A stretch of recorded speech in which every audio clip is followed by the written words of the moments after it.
These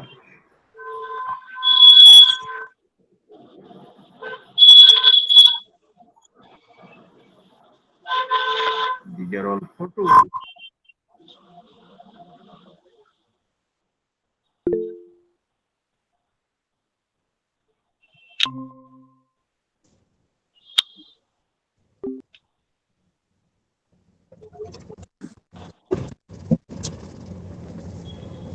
Hello.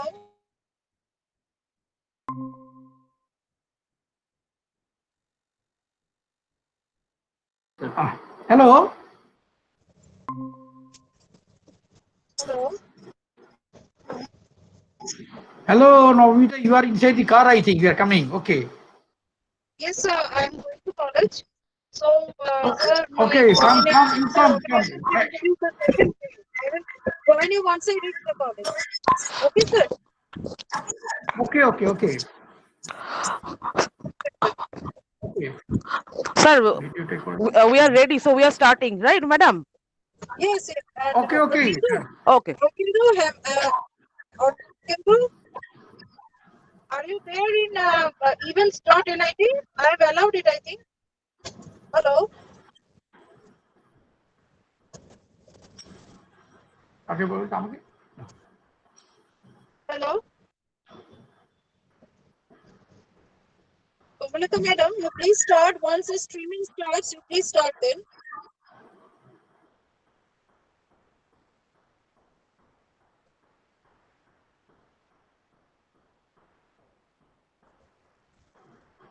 Hello sir, আপনি তো জানেন যে আমাদের স্ট্রিমিংটা লাইভ ইউটিউবে হয়, okay sir? So once the streaming Okay. starts, the session will be started. Okay, okay, okay. Okay, no problem. Okay, this diagram can I show? Or can do?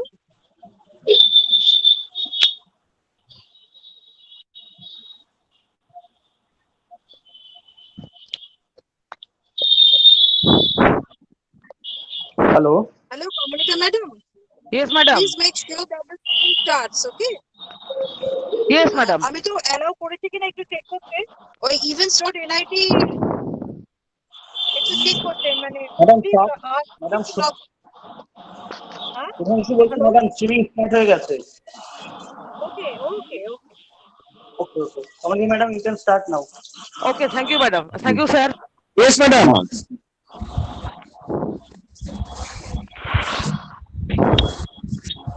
Madam is there. হ্যাঁ, ঠিক আছে. I am starting, sir. Okay. Okay. Kamalika, please. Okay. Yes.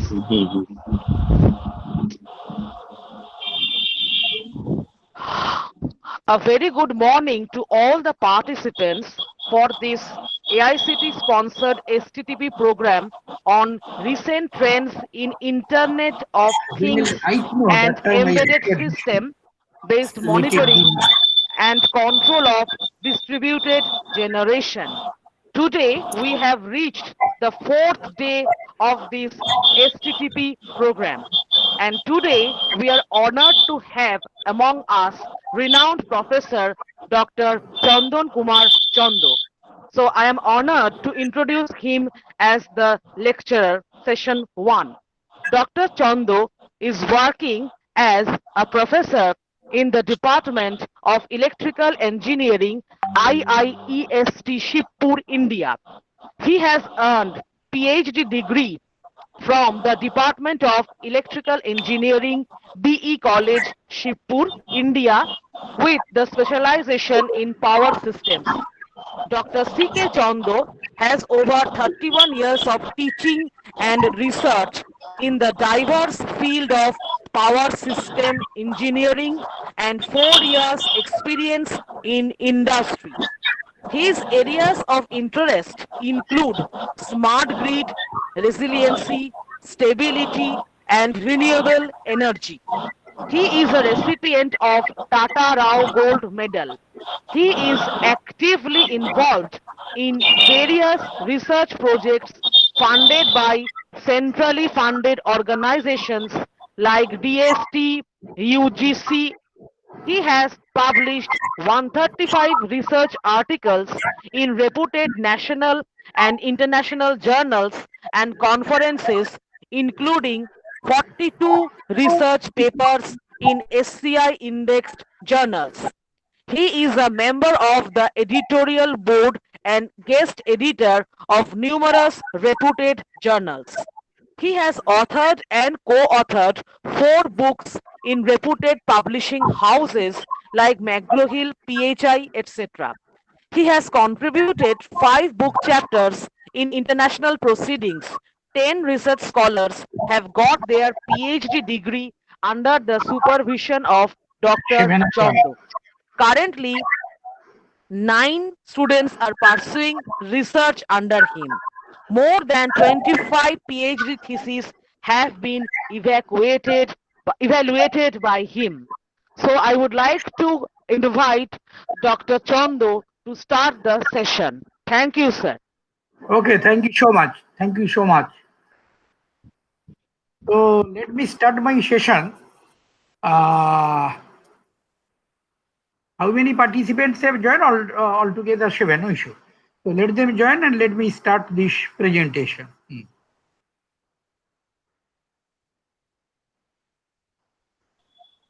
Sir, most of the participants are in YouTube streaming, YouTube.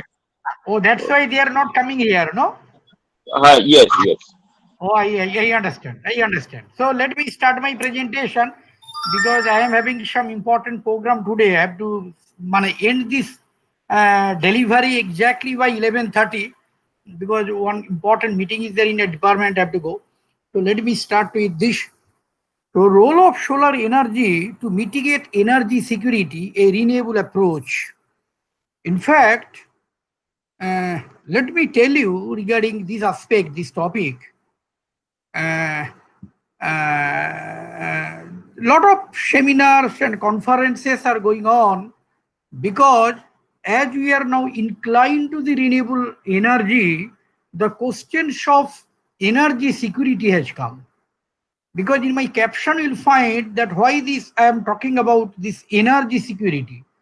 Because the traditional energy, which is basically thermal based or coal based, and that is in the tune of 70 to 75%, and others are coming from gas based or oil based, maybe 5 or 10%, and the rest 15% is renewable energy. And if you club all those energies together, if you amalgate all those energies together to a particular grid, because we never operate any power system in a unit mode. Unit mode means one generator, one transmission line, one distribution sector, and the load. What nowadays you call it as a microgrid or kind of a distributed generation in local area, or sometimes we call it as a prosumer. But the question is that in a large country like us, India, in a vast country, we have to depend on grid. What is grid? Grid means where all kinds of power will be amalgamated. All kinds of power will be coming to just Abhijita আমি একটা meeting এ আছি ওই নারুলায় আমি তার পরে phone করে দিচ্ছি হ্যাঁ আমি একটু পরে ওই 11:30 পরে মিটিং করে দিচ্ছি ওকে এমনি ভালো তো সব হ্যাঁ just start it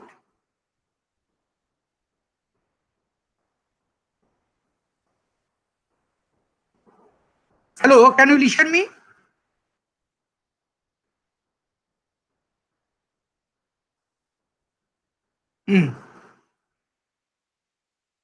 Hello, can you listen me? Can you hear me? Hello. Yes, sir. Hello. Yes, sir. Yes, Okay. sir, you're audible. Let me continue. Yeah. One important phone call came from the institution. Anyway, so sorry for the interruption. So the point is that whenever we try to integrate this 10 to 12 or 15% renewable energy to the rest 80 to 85% traditional energy. In fact, one of your speaker, Dr. Robinandan, has covered very elaborately regarding this part, because that energy is having a huge amount of rotational, the rotational inertia, that 80 to 85% that is having a, and The most of the generation is this is nature, the renewable. If I talk about the solar generation, so whenever we'll convert, and in between this, in between this integration, what happens? We have to put some kind of converter. Here in our particular case is an inverter which will convert that DC to AC, but that AC is not in the form of rotational inertia. Even though we are converting DC to AC, but that is not in the form of rotational inertia, that has come from the static source, and the rest part is coming from that thing. And the question is, then the security come. The questions is the stability question. The questions, there are a lot of issues come, the questions of protection, the questions of price distribution, tariff determination, the questions of demand side response, demand side management, lot of things comes. Whenever we talk about renewable energy penetration to the classical grid. Let us define the grid is classical one. At least let us put in that time machine where the smart grid is not there. Information and communication technology is not connected. Any kind of communication protocol is not embedded in the system.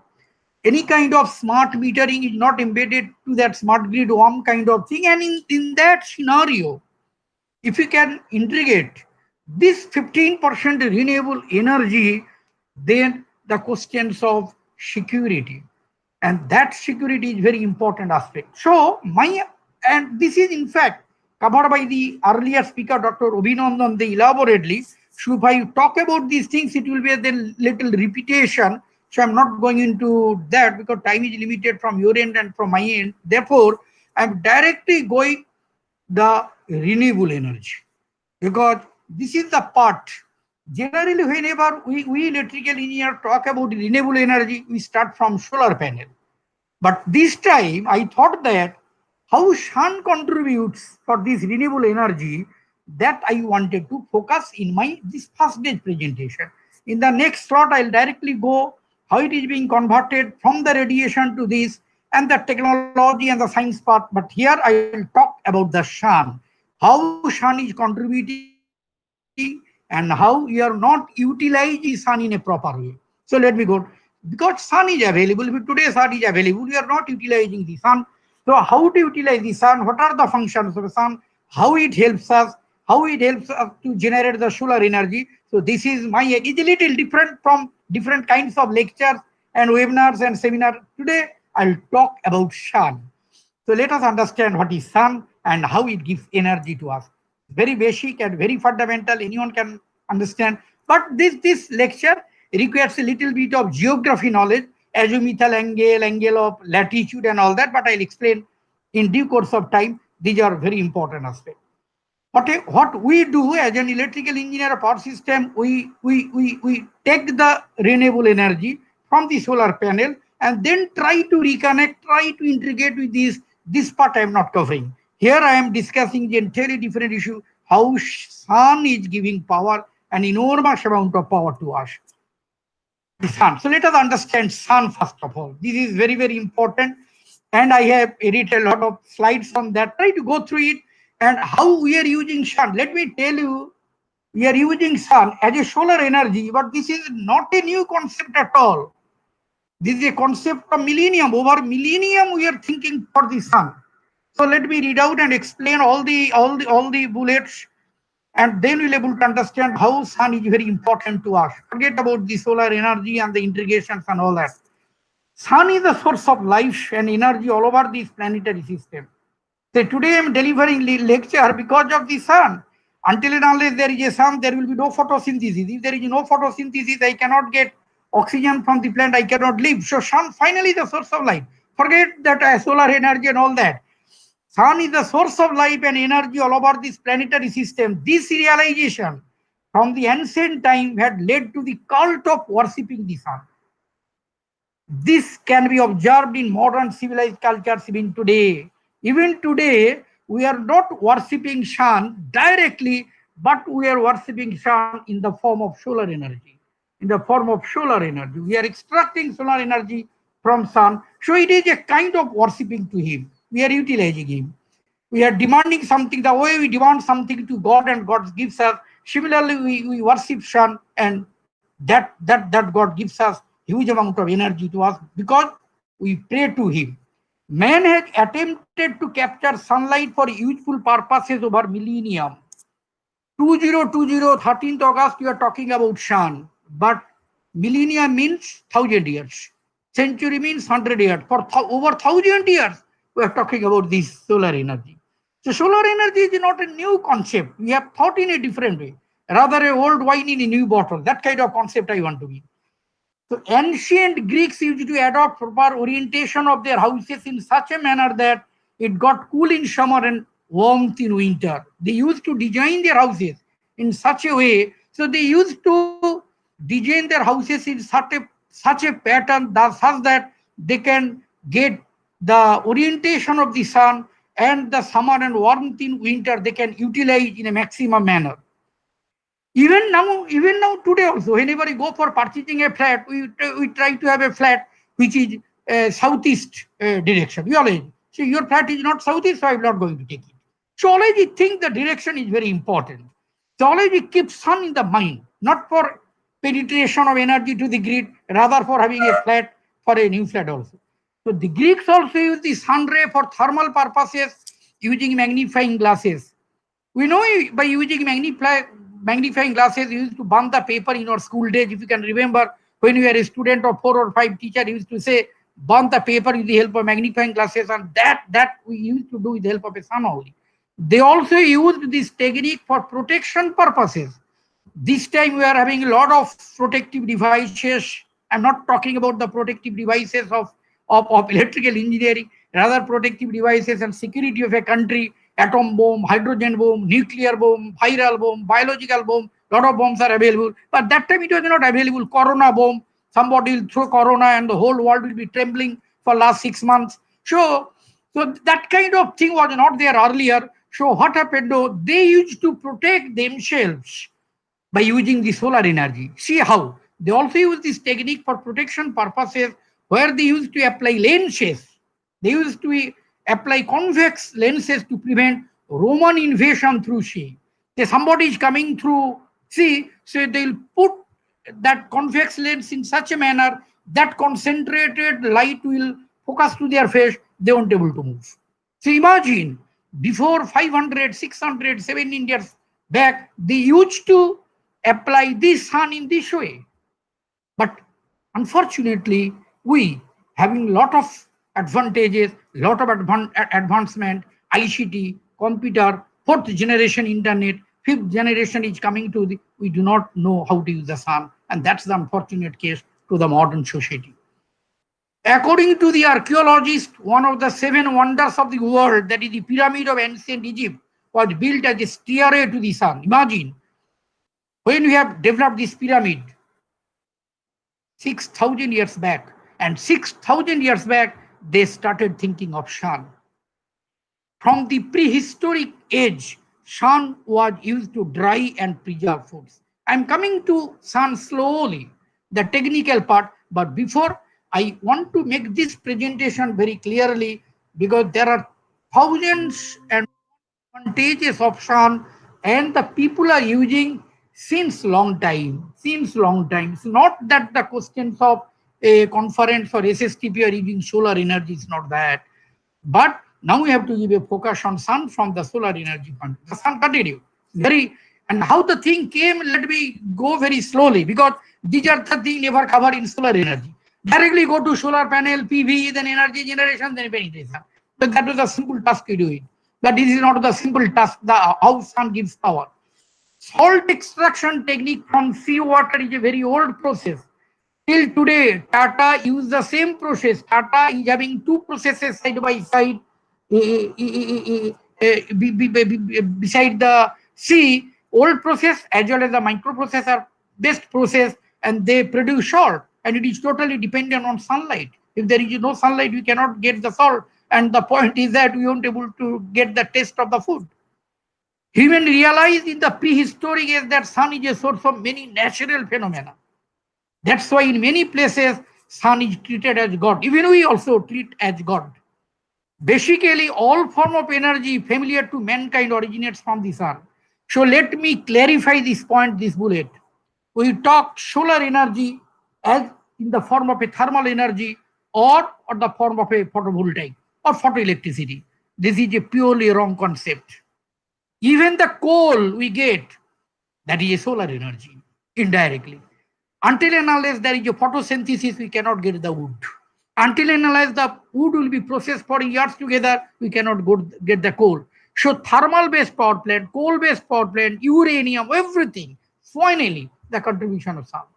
Let me come to the wind. We are not doing research on solar energy, rather we are doing research on wind energy. That's a misconception. If you work on wind power, again you are working on solar energy. Until and unless there is a sun, there will be no wind. So coal, oil, natural gas, etc. are produced by photosynthesis, followed by complex chemical reaction in which decaying vegetation are subjected to very high temperature and pressure over a long period of time. So without sun, we cannot think of coal, we cannot think of oil and natural. So whatever the forms of energy we are using, we say coal-based energy. It is not a solar energy. No, coal-based energy is a solar energy again. But that solar energy is cleverly utilized for a long period of time by God. Wind, tide, geothermal, everything have solar origin because they are caused by difference in temperature in various regions around the globe. So whatever the forms of energy we are utilizing, everything is a solar energy. Who gave this concept? The solar, whatever the forms, we can go to the prehistoric age and we can correlate or relate everything with the solar energy. But if you come to the photoelectricity, I mean the photovoltaic shell, not the thermal part of the solar generation, the major contribution had gone to Albert Einstein. He gave this concept. And that's why in 1970, when there is a huge oil crisis, we took the help of Albert Einstein's idea. Then at the same time, we took the concept of Planck's constant and converted solar energy to this. I am gradually, slowly moving to this side. Because this is the part generally nobody covers from power system. I found in 1905, Albert Einstein discovered the revolutionary photoelectric effect, which helped him to get the Nobel Prize. Sometimes you do the mistake. Why Albert Einstein got the Nobel Prize? Most of the students and others answer because of his theory of relativity. Answer is wrong. He got Nobel Prize because of the photon effect. For photoelectric effect, he got the Nobel Prize. So the concept of photon is nothing but energy packet. I'm coming. The concept of photon was proposed by him, and for that he got the Nobel Prize. And the solar irradiance is directly proportional with photon its flux density. And this irradiance, or what we call as an insolation from the sun part, is directly proportional with the photon flux density. I'm coming what is photon flux density and all. So amount of energy received depends on the wavelength or frequency of the waveform concerned. Because let me tell you why.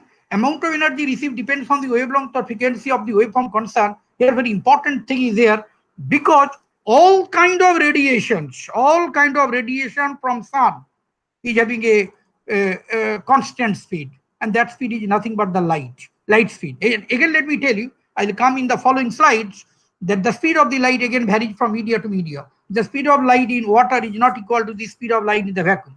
So whenever I will talk about the speed of light, I always want to mean, because we are using sun here, we are talking sun, the speed of the light in vacuum I want to mean 3 into 10 to the 8 meter per second. This I want to mean. I will give an example in water also. So amount of energy depends on the wavelength or frequency. Why? Because this frequency, because this speed of light is directly related to the wavelength and frequency. And since we have claimed the speed of light is a constant thing, C is a constant. It is not a variable thing in a particular media. So if wavelength changes, then frequency changes. And since C is constant, the wavelength and frequency is basically inversely related. If wavelength increases, frequency decreases. If frequency increases, then wavelength decreases. And the photon flux density, let me tell you, is where the frequency is more. In case of a higher frequency, the photon flux density is more and more energy is there. And if you want to convert, because all the radiations coming from the sun, but we don't want to use all kinds of radiations from the sun to photoelectric or thermal purposes. It is not that. We have to use judiciously such part of the wavelength which can really convert either the thermal energy or the photoelectricity. So we have to choose that electromagnetic spectrum in such a way. I'll come in the following slides, you'll understand which part of the electromagnetic spectrum we'll use for converting solar energy. So amount of energy received depends on the wavelength or frequency of the waveform concerned. I told you this is related inversely, wavelength and frequency. And the working equation E is nothing but the photon energy, is nothing but H into nu, where E is known as the photon energy is proportional to the frequency. Frequency is more, photon energy is more. So where the frequency is more, we'll try to tap that energy. But again, some limitation is there. I'll be coming in the following slide. And the constant of proportionality is known as Planck's constant. This relation accounts for quantized nature of light and explains the photoelectric effect. So basically, this is the principle suggested by the Nobel laureate Albert Einstein and Planck. They combined a unique theory in this planet, and we'll take the help of this theory to convert sun's energy to solar energy. Then we power system people will take that solar energy with the help of the power electronics people, will take the help of inverter, convert to AC and through to the grid. Forget this part, how this Albert Einstein's and Planck's constant. So today my discussion will be little bit physics oriented and geography oriented, rather engineering orientation, science orientation discussion. In the next slot, I'll go to the power system engineering discussion. So know yourself. But how the sun is producing energy, if you want to understand, you have to understand the nature of the sun, exactly what is sun. Sun is a spherical star located 1.5 into 10 to the power 8 kilometer away from the earth, having a diameter of 1.39 into 10 to the power 6 kilometer. These are the data that are related. Planck and Albert Einstein has worked a lot with all these data. I'm not going into this, but these data are very vital for photon flux density. They have used this data. Effective black body temperature of the sun is around 5762 Kelvin. What does it mean? It means the upper surface of this, not exactly upper surface. I'll show a slide where the anatomy of the sun is there. You'll find interest. What is the anatomy? What is the constructional part of the sun inside and how that is creating the energy? I'll show you. This 5762 Kelvin is the not exactly outer surface, almost the outer surface of the sun, 5762. And the inner core of the sun is producing, do you know, few million, maybe 100 times of, not this, million times of 5762 degree Kelvin they are producing inside the core.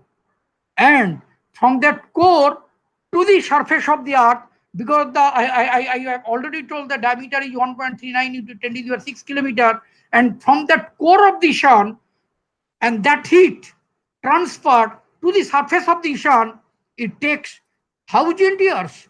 So the outer surface 5762 Kelvin becomes after 1000 years. So imagine what is happening inside the sun. It is not that question of 1 year, 2 years and all that. 1000 years it takes that generated heat in the core comes to the surface of the sun. The temperature is not uniform throughout again. The core have the temperature, that I wanted to mean. The core have the temperature around 18 to 10 to the power 6 Kelvin. Imagine. Nuclear fusion reaction of hydrogen to helium is a source of sun's energy. That you have to understand. Whenever we talk about solar energy, we must understand where from the solar energy is come. Just like it is coming from the sun is not the answer. You have to understand the science. Where from this is coming? This is because of the fusion. So here let me tell you what is fusion and what is fission. As because it is not a physical class, I cannot interact you. But in STTP, it should be an interacted class rather. The fusion is, you know, a clubbing, integrating, combining. That is called a fusion. And fission means splitting. And we have found that both the processes takes place inside the sun. Fusion as well as fission. I am not able to ask you because it is an online delivery. The fission, the nuclear power generation is a fission. We break the uranium, convert to some other things, that is a fission, and they generate much more power compared to the coal. And I have heard that the DVC, Damodar Valley Corporation, they produce the power mostly on the base of thermal power generation located in the eastern part of India, because sufficient coal is available in the eastern part of India. But sometimes I've heard that DVC name should be changed, it should be NVC, Nuclear Valley Corporation, because whatever amount of coal they are using to generate the power, 1/1,000,000th of that uranium they can utilize, they will become DVC to NVC. Damodar Valley Corporation will be converted to Nuclear Valley Corporation in a very soon, if they convert that coal to nuclear, because nuclear goes with not nuclear, I mean the uranium goes with the fission process and produce a huge amount of work. 1 kg of uranium can produce tons and tons of coal. If you burn, you'll get the same energy. But here we are talking about fusion and fission. Both the process takes place inside the sun, inside the core of the sun. But the power of fusion is much more compared to the fission. What is fusion? Sun consists of, if we split the sun, it basically hydrogen is there, and that hydrogen, basically hydrogen is not exactly that iso loving together.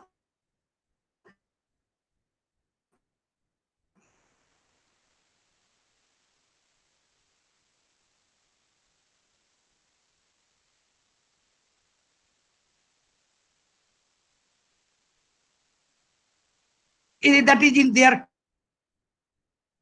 chemical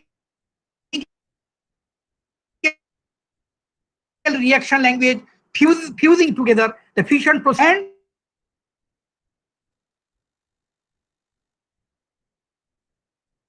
one is we want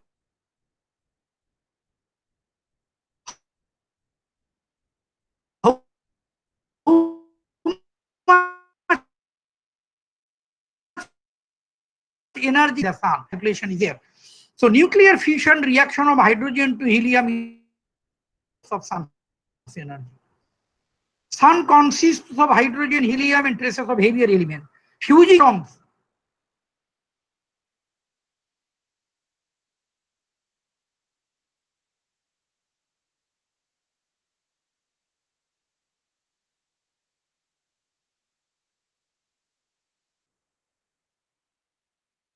this is the science part, try to understand. Fusing atoms, amount of control mechanism. If you can maintain that control mechanism, what you can do? You can produce 4 million times. Remember, 4 million times. I could have gone for red color. 4 million times more energy than a chemical. 4 million times. 4 million times, whether you can see, oh no.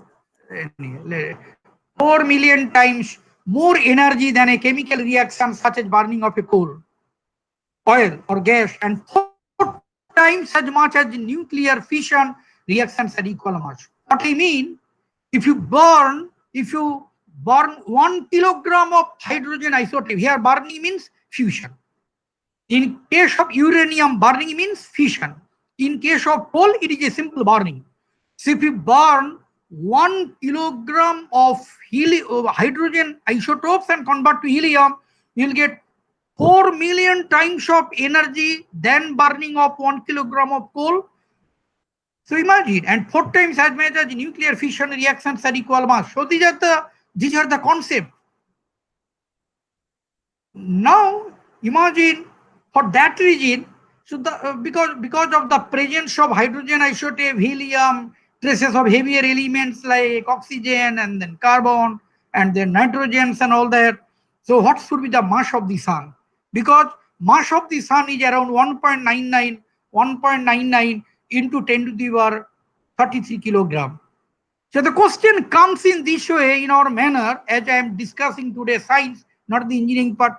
This sun is an infinite source of energy? The simple answer is no, if you understand the science. If you talk in human time scale, it is infinite. Because we live for 100 years, 80 years, 85 years. So in a human time scale, it is finite. It is infinite. But you talk in terms of mass of sun, it is finite, because day by day we are utilizing the mass of sun to convert hydrogen isotope to helium and sending the energy. So it is basically again that Albert Einstein's theory, E is equal to mc square, that I will show you somewhere. So that mass is converting to energy and it's coming, because here the sun's mass is this, and we are converting this much, only 1 kilogram of mass, and converting 4 million times of energy, that mass, using Albert Einstein's theory. So if you divide by this, by the time span, it is almost an infinite time scale, but mathematically it has got the finiteness, remember it. And not only that, in 1,000 years or in last 5 millenniums, the mass of sun has reduced a lot. Those who study on science, the NASA people have studied, in last 5,000 years, the mass of sun has reduced like anything. So it is not an infinite quantity. Total energy output of sun is approximately 3.8 into 10 to the power 20 megawatt. Imagine the amount of energy you are getting because of the fusion, because of that photon flux density. Out of this, only a small fraction of 1.7 into 10 to the power 14 kilowatt reaches the surface. Out of this, there is small fraction reaches the surface of the earth. Very small fraction it reaches. How it reaches? Again, we'll come to the science part of that. It can be calculated. So what I have shared in my delivery, 3.8 into 10 to the power 20, it is not a matter of joke, it is not a child's play. This much megawatt we are generating in every instant, every moment, and very small fraction of it coming from the surface. And it can be calculated that 60 minutes of solar radiation, only 60 minutes. If I write in terms of hour, it will be 1 hour. 1 hour radiation falling on Earth is equal to the energy demand of this planet for 1 year. So try to relate these two bullets. 3.8 into 10 to the power 20 megawatt where sun is generating. Small fraction is coming, 1.7 into 10 to the power 14 we are receiving. Out of that, if we can utilize that small fraction of energy for 60 minutes, we can cover the whole world, whole planet, this planet, the planet where we can live. We can live in this planet because sufficient amount of water is there, and that's why we can live, and oxygen is there.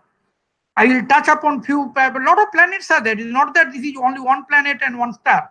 Lot of planet, we are having, fortunately or unfortunately, we are having one moon. Lot of planets are there, they are having number of moons. They are more than one moon, but they do not have life. Only Mars has got a little feasibility because they are having a huge amount of water and good content of oxygen. So NASA scientists are trying to think whether you can go to Mars or you can leave it or not. If the population becomes more in our country, we'll send it. Forget this renewable energy integration to the grid. They will integrate renewable energy in the Mars. They will send the people there, they live there. So it can be calculated that 60 minutes of solar radiation falling on Earth is equal to the energy demand of this planet for 1 year. And another bullet I have not added intentionally, deliberately I have not added, I could have added, and imagine we are so unfortunate. Knowing all these things, we do not apply solar energy. We take the energy for our domestic purposes from coal burn energy from CSC or from stored electric, because we do not have the right mindset. That is the thing. We have calculated, Dr. S.P. Ganchodhuri has calculated what is the total rooftop surface in Calcutta. In Calcutta, what is the rooftop surface is available. And if you can utilize the rooftop surface, 60-70% rooftop surface, if you can utilize, the coal burnt resources will be reduced more than half, which is going to be depleted. The coal-based thermal will be depleted very soon. And the price of coal is going up. So if you can utilize, who will utilize? And how much percentage of the rooftop Calcutta is being utilized? Bombay city rooftop is no, because you do not have the mindset. But sun is giving us. We do not know how to utilize it. And that is the pitiest part of our side. We do not have that mindset. If energy is available easily from CSC, coal burn, why will you go for this? Why will you go to the roof, install this, take power, lot of problems, lot of complications and all that. But it's a very simple thing. We are not doing it. Let me come to the sun and the physical part, exactly what is happening. So I'm not directly going to the photovoltaic cell today. I'll go photovoltaic cell, but exactly what happens, let me explain you. The atom is made of, I told you, this is the physics part today, I'll explain from the sums, not the engineering part. The atom is made of 3 particles. That we know. Protons which are positively charged, neutrons which have, how the fusion reaction is happening inside the sun, that I want to make you understand. Protons which are positively charged, neutrons which have no electrical charge, we call it as neutral, and electrons which are negatively charged. The that we know, but what is happening inside? The neutron is the largest particle, being ever so slightly more massive than the proton. However, for practical intents and purposes, the neutron and proton have the same masses. Remember, in a lot of textbook, whatever the science you have studied up to 3rd semester in engineering, physics and all that, the size of proton and neutron is almost similar. It's not that. The size of the neutron is slightly more than the proton. But for simplicity's sake, we are considering the size is same, and the neutron and proton have the same mass. And especially when compared to the infinitesimally teeny, virtually massless electron. Electron, we generally think if you go for the masses of electron, is absolutely massless, very, very less weight, and compared to the mass of proton and neutron. The nucleus is the house of protons and neutrons. That is the burning chamber, the nucleus. So it is the place where the mass of atom is concentrated, has an overall positive charge. Now what is happening inside this? Moving around the nucleus are the electrons, and electrons moves around the nucleus. In mathematically calculated pathway called orbit, we simply say the electrons are move around this nucleus. Not that. It is a mathematically calculated orbit. And most of the volume of the atom is empty space between the nucleus and the electron cloud. And secondly, these electrons do not move nearly as predictably or neatly around the nucleus, even though electrons are neutral, negatively charged, and the nucleus part is positively charged because of the presence of proton, but they don't come together. It's not that the electrons are leaving orbits and coming to that side because of electrostatic force. So these electrons are moving at nearly the speed of light. That we know. The electron always moves in the speed of light. So they are bound to the atom because of the electrostatic attraction between them and the protons in the nucleus. It is basically some kind of the atomic model I'm explaining here. So their momentum keeps them from crashing into the center of the atom. And that's why that this question comes in the JEE exam, why electrons are not coming to the nuclear side, even though that is a negative and that is a positive. There must have some attractive forces, and this is the reason the electrostatic forces and electrons are moving at the speed of light. Their momentum keeps them from crashing into the center of the earth, so they are not getting crashed. So the nucleus stays together in spite of the electrostatic repulsion between the protons. This is because next again question comes, what is inside the nucleus? Inside the nucleus, all the protons are there. All the protons are positively charged, we explained. So the positive cloud is there. So if the positive cloud at a particular place, there might be some repulsive forces. So this is because of a fundamental force called strong nuclear force that is associated with the neutrons. It keeps the nucleus together. The energy required to hold a nucleus, so that is the important part. We are getting the solar energy. Try to understand this. Even though these protons are trying to go out from each other because they are positively charged, and outside the orbits and outside orbital, in the electrons are in the orbital motion in the speed of light, they are attracting each other, and protons are having some kind of repulsive force because of the negative nature, but still they stick together. That is called the nuclear force. And if you can break that nuclear with the help of a binding energy, and if you can break that binding energy, you can generate enormous amount of energy by that breaking, and that is known as a fusion. That is a kind of fusion kind of thing, binding, because they are amalgamating all the protons to a particular place. Neutrons are neutrally charged practically. So the energy required to hold a nucleus together is called the binding energy. So let me give a very small example to make you understand very clearly. Iron nuclei are most stable. Why? because of the lowest amount of binding energy per particle in the nucleus, nucleon, therefore iron can neither be fused nor fission. That is the, so iron cannot be, we cannot take iron and can go for the fusion or fission purpose. Only we can use uranium. So the particle, I mean the atomic structure of that is very important to create this binding energy. Where from? Sun spreads the energy to us. I can continue the physics part of this. Under extreme pressure and extremely high temperature, I told you the core of the sun, the temperature is 18 to 10 to the power 6 kind of thing Kelvin. Nuclei of atoms and their electrons can separate, forming something called plasma. Because some part of heat comes in the form of heat and in the form of light surrounding the sun. That is known as plasma. In plasma, what is there? Nucleus part is there, but no orbital electronic motion is there. That is called the plasma. So just outside of the sun, the huge amount of area, maybe thousands and thousands kilometers, are covered by the plasma side. So in this extremely high energy state, plasma belongs to a high energy state than matter. So in this extremely high energy state, nuclei can get close enough to each other to fuse. When they fuse, they release tremendous amounts of energy, and this is what happens in the sun's core. So now try to understand how sun is giving power to us. It is not that we put one PV cell on the rooftop and we'll get this.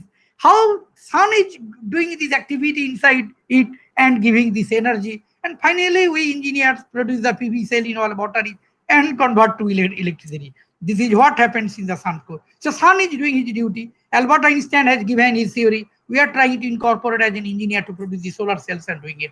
So the energy produced by fusion can be reabsorbed by other nuclei and released in subsequent fusion reactions. I told you, it's not that one nucleus is there inside the, because I told you the size of the sun. There are crores and crores, not crores and crores, there are billions and billions, trillions and trillions nuclei are there. So one nucleus absorbs that thing, that is a chain reaction. Because of the fusion process that will absorb the energy, that nuclei will again create some energy. So because of this chain reaction, huge amount of energy will be liberated, will be generated. So generally energy released in the core of the sun can take thousands of years. But remember, this energy generation takes thousands of years to find its way to the surface of the sun.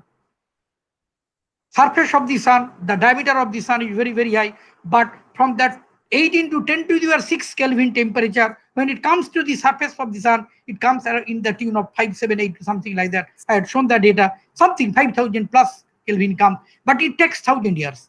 The way we enjoy the electrical energy, we put the plug of the laptop to the plug of our house and we enjoy the energy. But we talk about the thermal energy, it is the hell of a process. We need a river, we need a location, we need coal, we need demineralized water, we need 100 electrical, mechanical, chemical engineer. There are 1000, we need alternator. There are 1000, there is a Herculean task to convert this mechanical energy or the chemical energy to get the electrical energy. But once we get the electrical energy in our house, we use it very simply. So sun is doing its duty. Scientists are given their idea. We are trying to convert that thing in that side. So generally energy released in the core of the sun can take thousands of years to find its way to the surface of the sun. Once this energy has left the sun, it is radiated. Once that energy comes to the surface of the sun, then it starts radiating. And let me tell you, these are a lot of basic and misconceptions kind of things are there in our. Radiation means bad. It is bad for health. Sometimes we say. It is not that. If the radiation is bad, we will never able to watch the TV and mobile and WhatsApp, YouTube for that hours after hours. All radiation is not bad. So radiation depends on wavelength and frequency. It is bad up to a very small extent, we can ignore it. But radiation is not bad. This kind of misconception is there that I want to break it here. Sometimes we say our children don't watch TV because it's a bad, it's not bad radiation, it is radiation, you can tolerate it. But if you watch the TV hours together for 5 hours continuously, so it will be bad. Anything excess is bad. If you take very good food in an excess amount, it will be bad for your health also. So once the energy has left the sun, it is radiated as electromagnetic radiation towards space. It directly does not come to the sun's surface, to the earth's surface. It directly goes to the space at a speed of 300 million meters per second. That is 186 miles per second. That radiation is basically electromagnetic spectrum moves in the speed of a light 3 into 10 to the power 8 meter per second is the thing that we know, that we have studied in normal physics. So at that speed, the energy needs only 8 minutes to reach the outer atmosphere of the Earth, 93 million miles away. Our Earth's surface is 93 million away from Sun, but the point is that electromagnetic spectrum moving through the vacuum and other media in the speed of a light, so it takes only 8 minutes.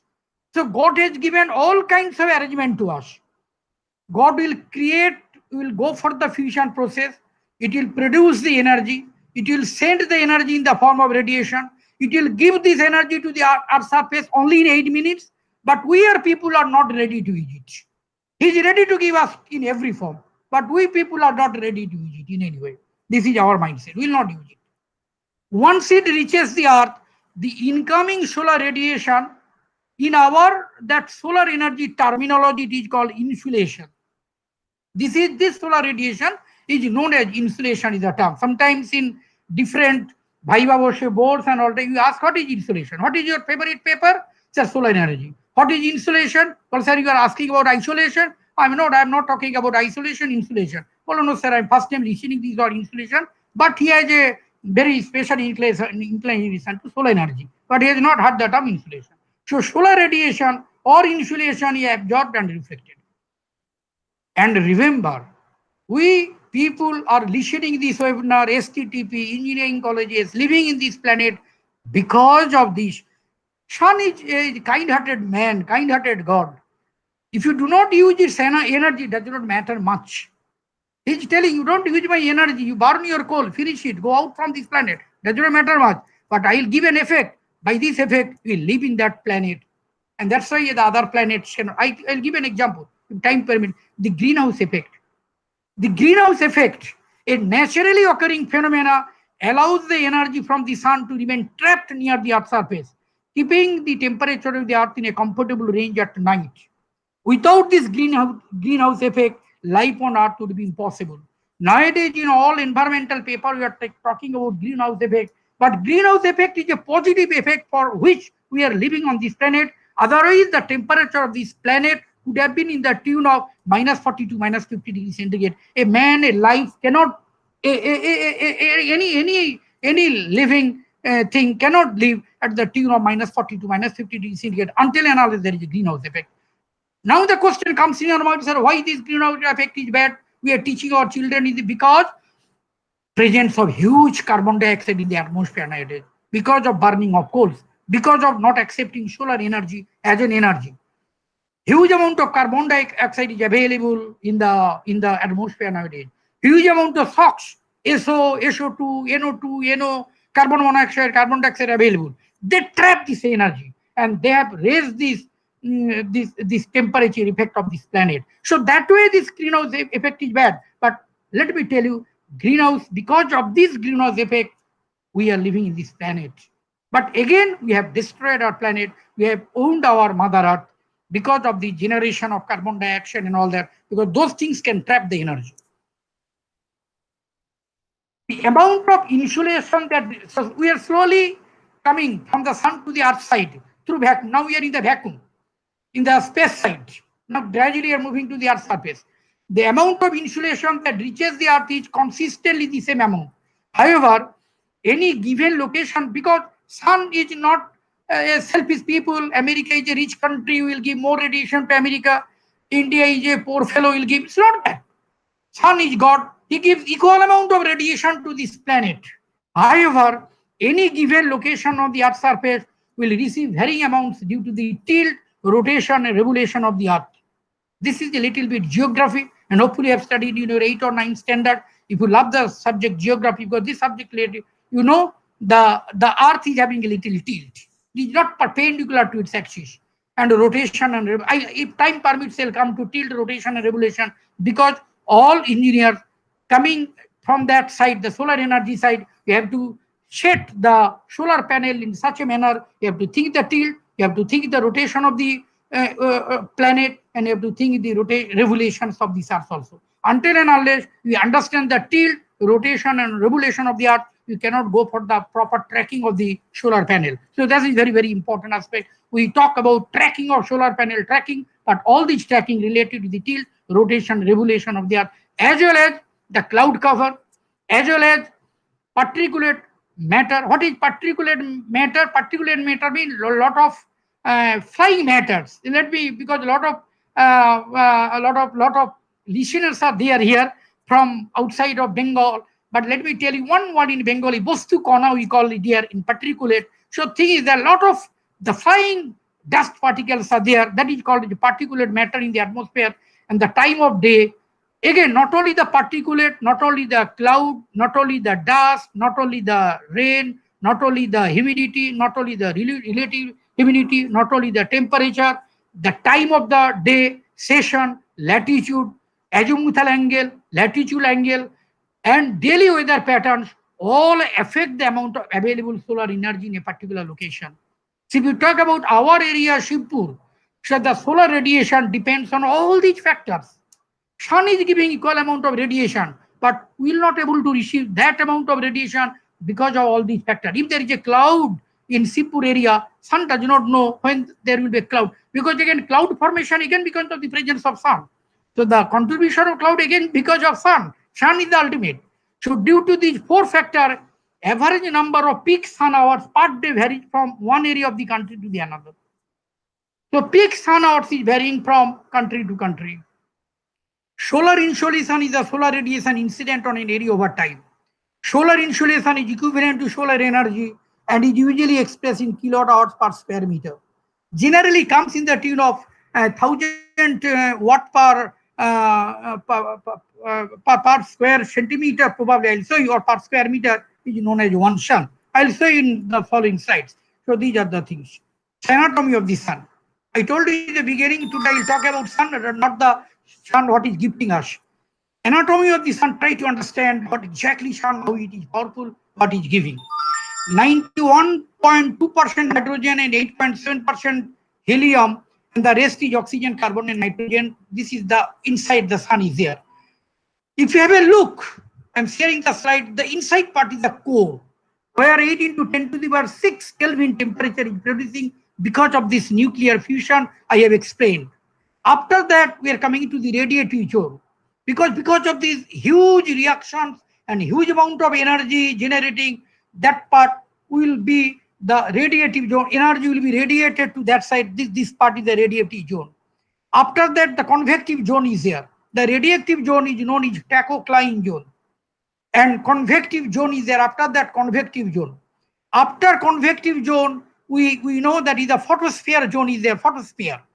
And then after that photosphere, we are getting the temperature minimum, and then the chromosphere, and then the transition region. And in the transition region, we get 5725 Kelvin. And from that core, 8 into 10 to the power 6 Kelvin temperature coming from this point to the surface transition region, 5725 takes more than 1000 years. Covering this part, because it is a radiation takes time. And it takes 1000 years. So the sun is doing its reaction, nuclear fusions, and converting energy, and then sending energy, taking 1000 years time, coming to the transition region in 5.5, and then spreading to the vacuum, and then radiating to the vacuum, then coming. In fact, after this transition region, the energy we are receiving surrounding the sun is the plasma energy. That is the plasma that I have not shown because the space was not there. So this is the anatomy of the sun. Try to understand how we are getting the solar energy from the sun. I told you in the beginning, this is a different kind of delivery, whether you are interested with this or not, but this is basically science I am telling, rather than the physics, the engineering part, connections and all that I am not doing. So once we come to the surface of the sun, is nothing but the electromagnetic spectrum. So we have reached to the electromagnetic spectrum. So slowly you are moving to the solar energy. So this electromagnetic spectrum I have shown EM, generally we call the spectrum range or electromagnetic spectrum. Basically, the radio wave, if you have a look in the right hand side of the spectrum, radio wave is a very good wavelength. Then chronologically the wavelength is decreasing to the gamma ray side and X-ray side. that I will show in some other slide. So radio wave is having very good wavelength, and I told you the speed of light is related to the wavelength and frequency. So wavelength into frequency is the speed of light. So at the speed of light is a constant thing. C is constant. So multiplication of two variables is a constant. So means if one variable increases, so another variable is decreased. So in case of a radio spectrum, in the electromagnetic spectrum, if we can have a look, radio, the wavelength is 10 to the 5, everything in meter. So the frequency is very, very small. And microwave, where we heat the substance, food and all that, microwave, here the wavelength is in the tune of 10 to the minus 1 meter, something like that. Then before microwave, if we talk from this point of view, from the left hand side, the infrared. Infrared is basically responsible for the heat and all that. And that's why we are living in this planet. Infrared in the range of 10 to the power minus 4 to 10 to the power minus 1 kind of thing. Range is this infrared. Infrared is basically, and remember, from infrared, we take certain amount of energy, heat energy, where we convert to the solar energy to thermal energy. Because we use the solar energy into two forms. One is in the thermal form and another is the photoelectricity form, photovoltaic form. So the thermal part comes mostly from IR, but it comes from visible, it comes from ultraviolet, but mostly comes from IR. So imagine we use the solar energy in two forms. Thermal comes from the IR part of the electromagnetic spectrum and very minimum amount from the visible and UV. But we come to the photovoltaic shell, mostly comes from visible and UV, minimum amount comes from IR side. That you try to understand. So this IR, visible and ultraviolet, this domain, this range is basically responsible for solar energy generation. Here, the wavelength is medium wavelength, and the frequency is medium. In extreme high frequency, we cannot generate solar energy. In extreme low frequency, we cannot generate these things also. We need the moderate frequency range and moderate wavelength to produce the solar energy. So for solar energy, because and from the physics point of view, the photon flux density is lying between 10 to the power minus 7 to 10 to the power minus 1. This is 10 to the power minus 7 where UV starts and IR ends 10 to the power minus 1. So this is the range where the photon flux density is very, very high. And we have to utilize the maximum photon flux density such that we can convert this solar energy. So this is the energy, we will take it. And the next is X-ray. We know what for we use the X-ray. Here the wavelength is very, very less. Frequency is very, very high. Wavelength is very small. 10 to the power minus 11, 10 to the power minus 8 and all that. So here the frequency, wavelength is small, means frequency is very, very high. And in case of radio wave, the wavelength is very, very high, means frequency is very, very small. So in case of X-rays and gamma rays, X-ray, you know the purpose, if there is a breakage of bone and all that, or if there is a breakage inside the iron and all that, we can identify the X-rays.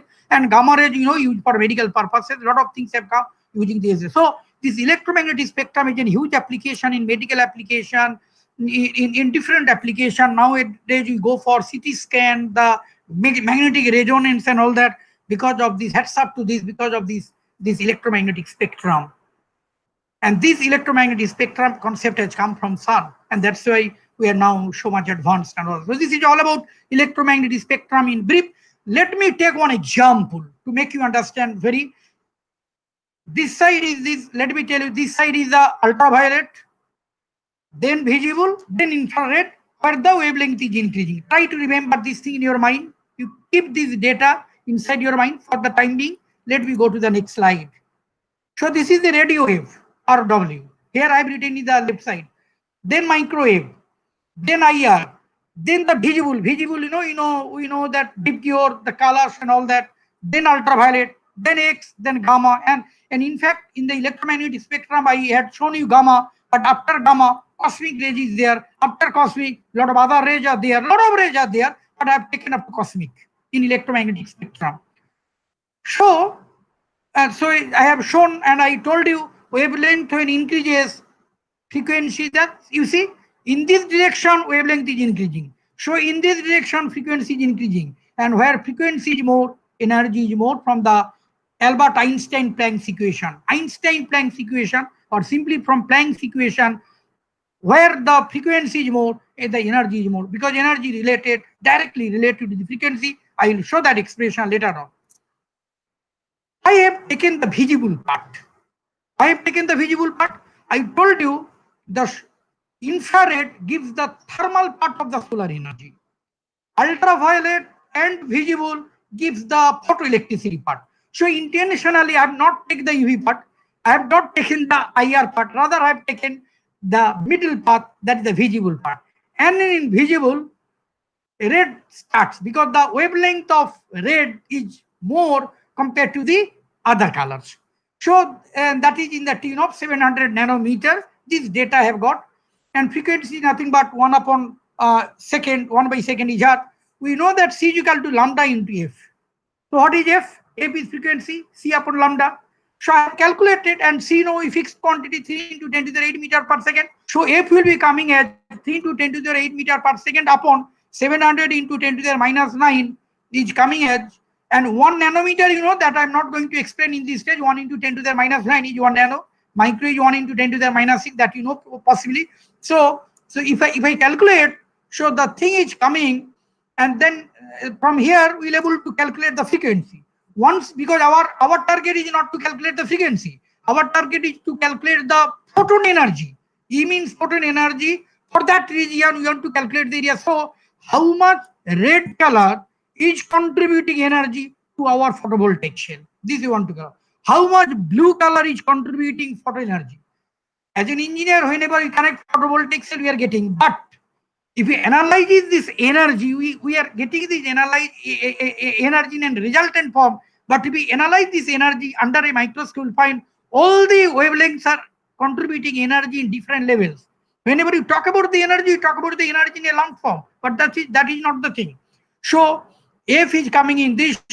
So the energy is coming, energy nothing but H into F, frequency. I told you energy is directly related with frequency, and the constant of proportionality suggested by Planck, it is known as Planck's constant H. So E is equal to H into F. F we have calculated for the red wave. For the red light we have calculated F. So F increasing means E increasing. The arrow I want to mean the increasing. 6.66 into 10 to the minus 34 is the Planck's constant, and 4.286 into 10 to the 14 we got frequency of the red light. So we calculate 2.84 into 10 to the minus 19 joule. But the amount of energy we express in joule is such a small quantity, we never write in terms of joule, rather we write in terms of electron volt EV.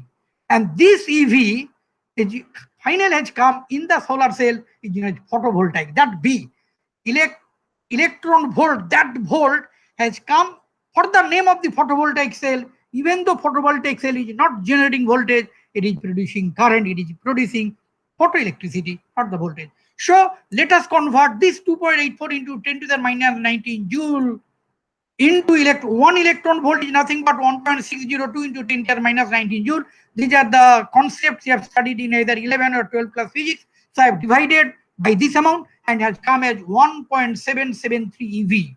So what I mean, if I calculate this way, for red light, Vibgyor, for violet, for orange, for red, for green, for blue, we'll get different types of electron volt.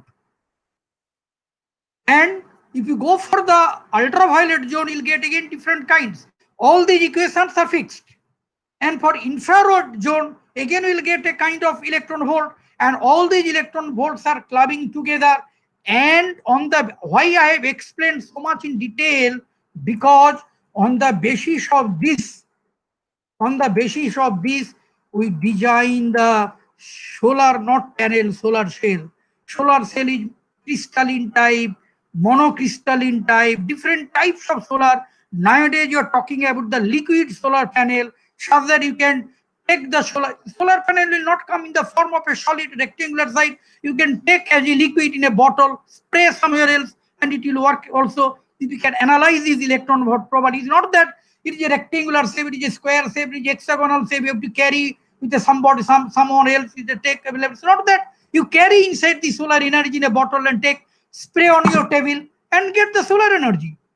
And how they are doing it? Because they are analyzing every lights, the electron volt generation, and accordingly they are thinking whether this solar cell should be restricted to the solid mode or it can be converted to the liquid mode or some other mode. So hopefully within few years we'll get the solar energy in the form of a liquid, can carry a bottle on your white surface, glass surface, you spray it and take the solar energy. From that you charge your mobile and all that. So it will be a plug and play game will be there when the solar energy, we can analyze all these things in detail, and hopefully within few years we are going to get the solar energy in the form of a liquid. You can carry the solar energy in a bottle also. So it's very interesting idea they are generating from these electron volts.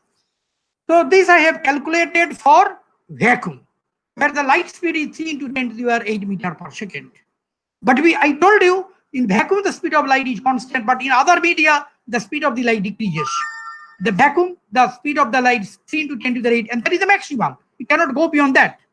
But if you think for water, the refractive index of water, you know 1.33. That we have studied in the light chapter of physics. So the velocity that defined that this velocity, the new velocity of the light is nothing but c upon n. So c 3 into 10 to the power 8, n is the refractive index of the water, divided by 1.33 comes is around 2.26 into 10 to the power 8 meter per second. So if you want to convert that solar energy not in the form of solid, in the form of a liquid, and if it comes to the liquid form, what will be the speed of the light, that we have to calculate that I have shown it. Because sometimes we use ocean energy, ocean thermal energy for this purpose also. Ocean thermal energy, and ocean thermal energy, the solar energy penetrates the water, and when that solar energy penetrates through the water, the speed of the light is not 3 into 10 to the 8 meter per second inside the ocean, it changes. So that time it becomes 2.26 into 10 to the 8 meter per second. So inside the ocean, if you want to calculate the energy of the photon flux density, it is different. It is 2.26 into, that's why I gave an example of a particular radio wavelength and two media, vacuum and water, because till today, till 13th August 2020, we use the solar energy either in the vacuum, either in this air surface, or in the form of ocean. So these are the things. So solar radiation, these are the whole physics part, the detailing part inside the sun, it's coming and all that. So solar radiation, basically the total amount of solar energy coming to the atmosphere do not reach us. Whatever I told, let me go with this in a very gist manner. A certain amount is reflected. Again, the point is that very small amount is coming. And that small amount is again reflected back to the atmosphere. God is kind enough, again is taking away something also from us. A certain amount is reflected back from the space. A part of the remaining, that is what is coming on the Earth's surface, minus the reflected back. Minus the reflected, not the back, reflect, minus and back means again it will be a positive. Minus the reflected amount. Again, that the part of remaining amount is reflected back from the Earth's surface. Again, it will reflected back from the space. Again, it will come to the Earth's surface. Again, Earth's surface consists of metal and all that. So again, it will reflect back to the space. So a lot of reflections are taking place inside it. So the rest amount is absorbed to the atmosphere, thereby increasing Earth temperature. So atmosphere, the rest part is absorbed. The temperature of the Earth is maintained by greenhouse effect. I explained in the previous slide. Otherwise, the temperature of the Earth would have been minus. Here it is written minus 20. In few literature, I found in the tune of minus 40 to minus 50 degrees centigrade. So in the tune of minus 20 to 30 to minus 30 degrees centigrade would the temperature of this planet where we cannot live. It is evident that life on Earth is possible only due to the greenhouse effect, but obviously it should be confined with certain range. So greenhouse effect has to be controlled at a certain range, but unfortunately our greenhouse effect is now a bad impact to our society because of huge production of carbon dioxide and SOx and COx and all that. They are trapping the heat, and finally the temperature of this planet is in the higher order. In every 4 or 5 years, we are increasing 0.1 degree centigrade, adding to that temperature side. So radiation received on Earth, the same thing is continuing in a language form.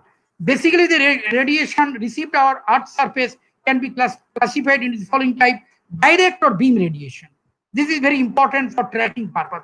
Whether the sun rays falling directly or in an inclined manner.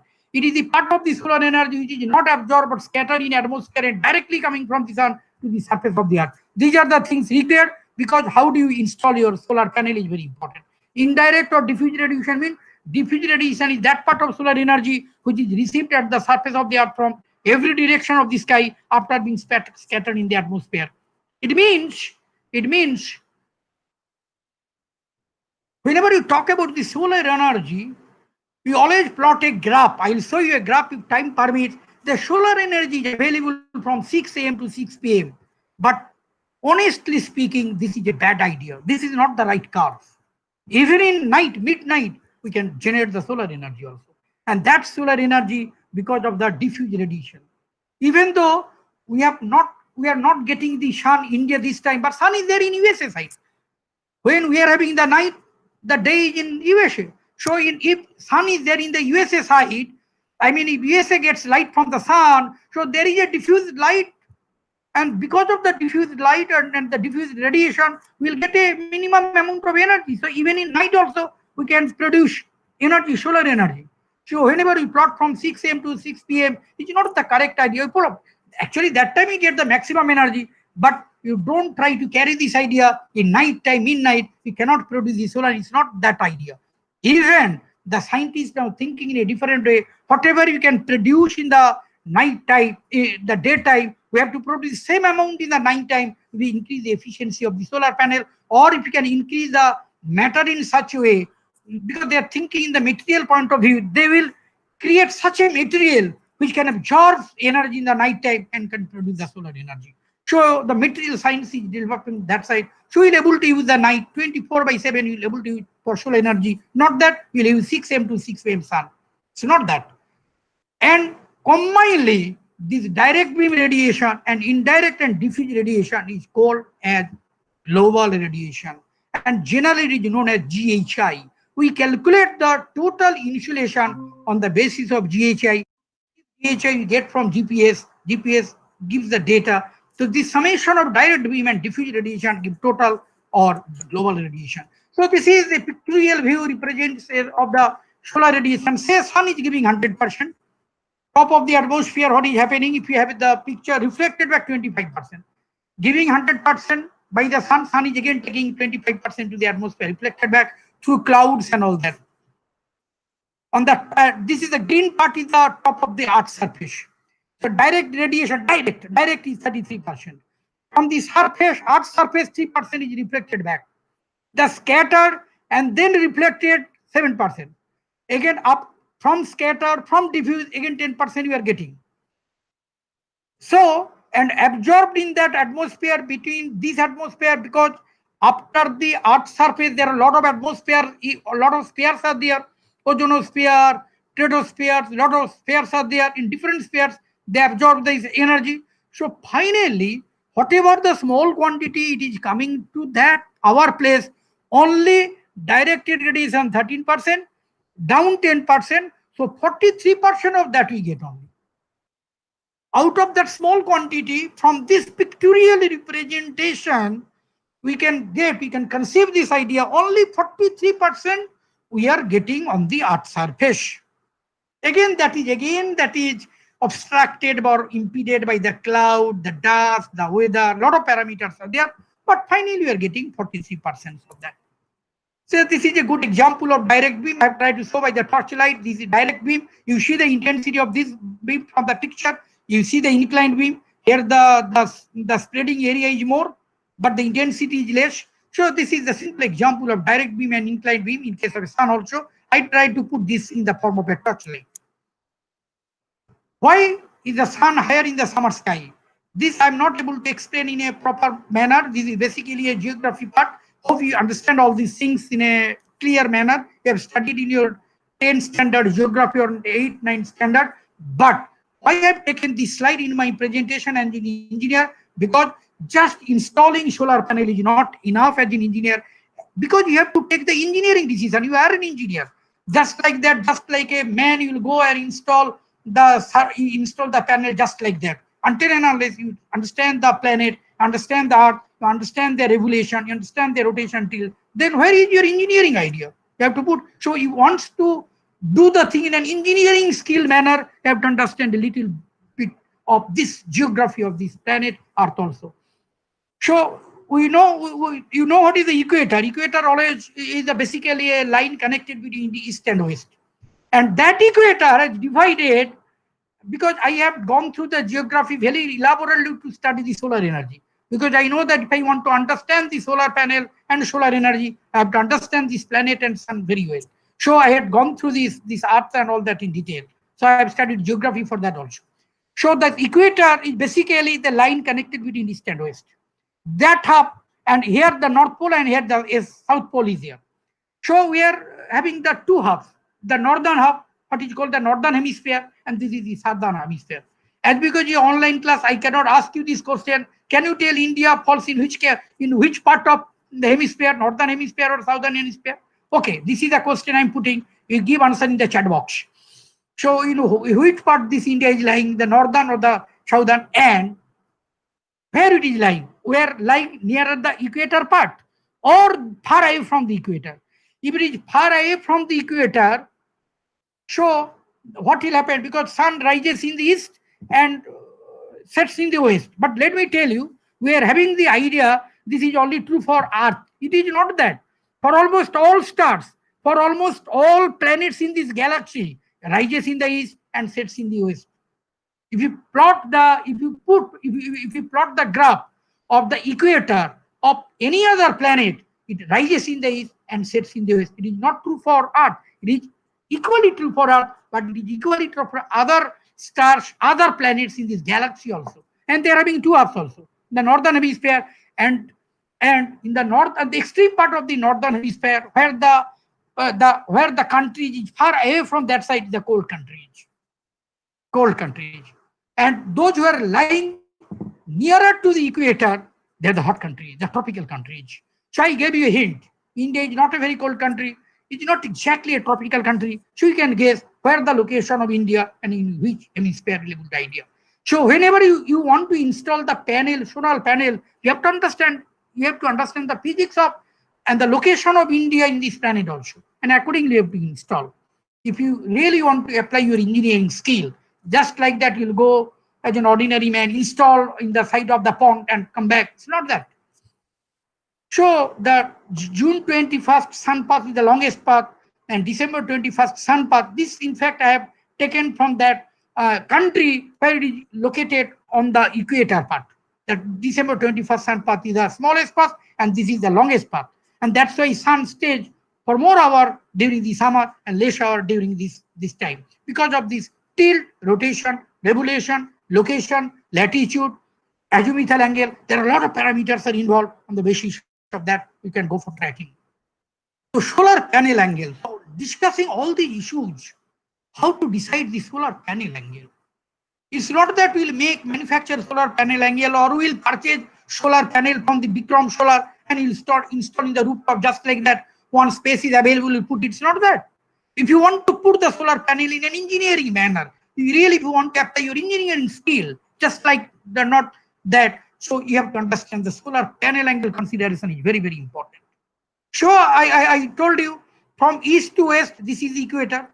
One house is located in between in the equator part, and north and south means this is the two hemisphere, and the depending on the season, because generally in every country there are more or less 4 seasons. In our place, in fact, India, we divided our season into 6, autumn, spring, and all that. But basically, autumn, spring nowadays is no more. Basically, there are 4 seasons are there. Should we classify into 4 seasons instead of 6? We can go for 6 seasons, no problem. Depending on the revolution and rotation of the earth, it doesn't matter much. That if we go for 4 seasons, no.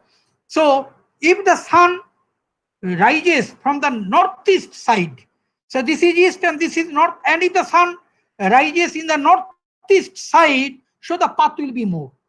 If its sun rises from the what should I say, southeast side, the path will be lesser. and depending on that location of the sun rising, you can consider the solar panel angle.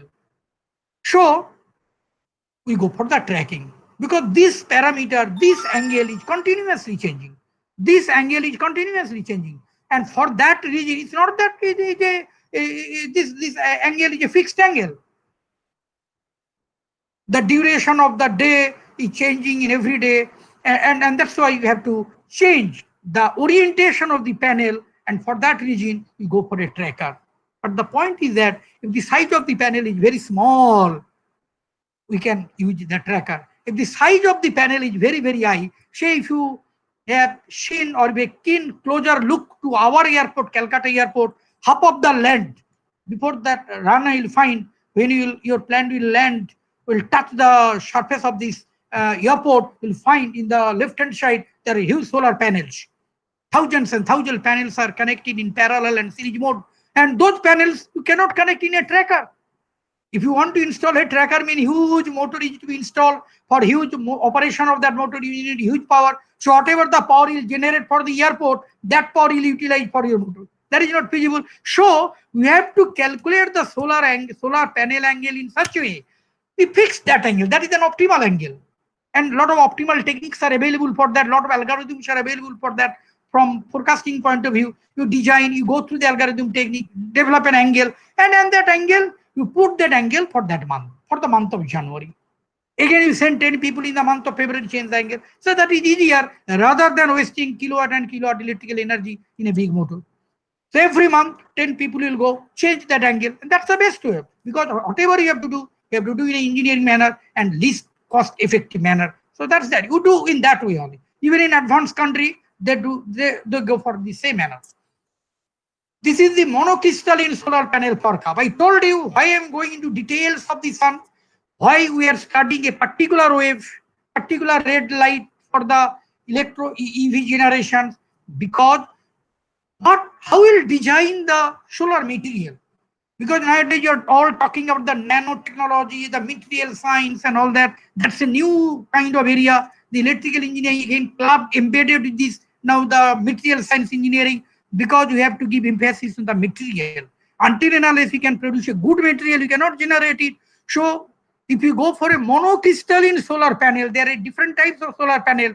This is the curve, and because the peak hours is generally lying between 10 to 3, and generally the generation is, the curve is showing as if the solar energy is available from 6 a.m. to 6 p.m., but it is not that. I told you, because of the reflection, because of the indirect beams, solar energy is available in the night. You can check it also. You can check if you are having a solar panel, if you have a voltmeter and ammeter and all that in your house, you can check. Even in the night, you are generating very small amount. With that amount, you cannot glow your light, tube light, all that, but still you are generating certain amount of thing you will able to generate. But here the plotting is a little different.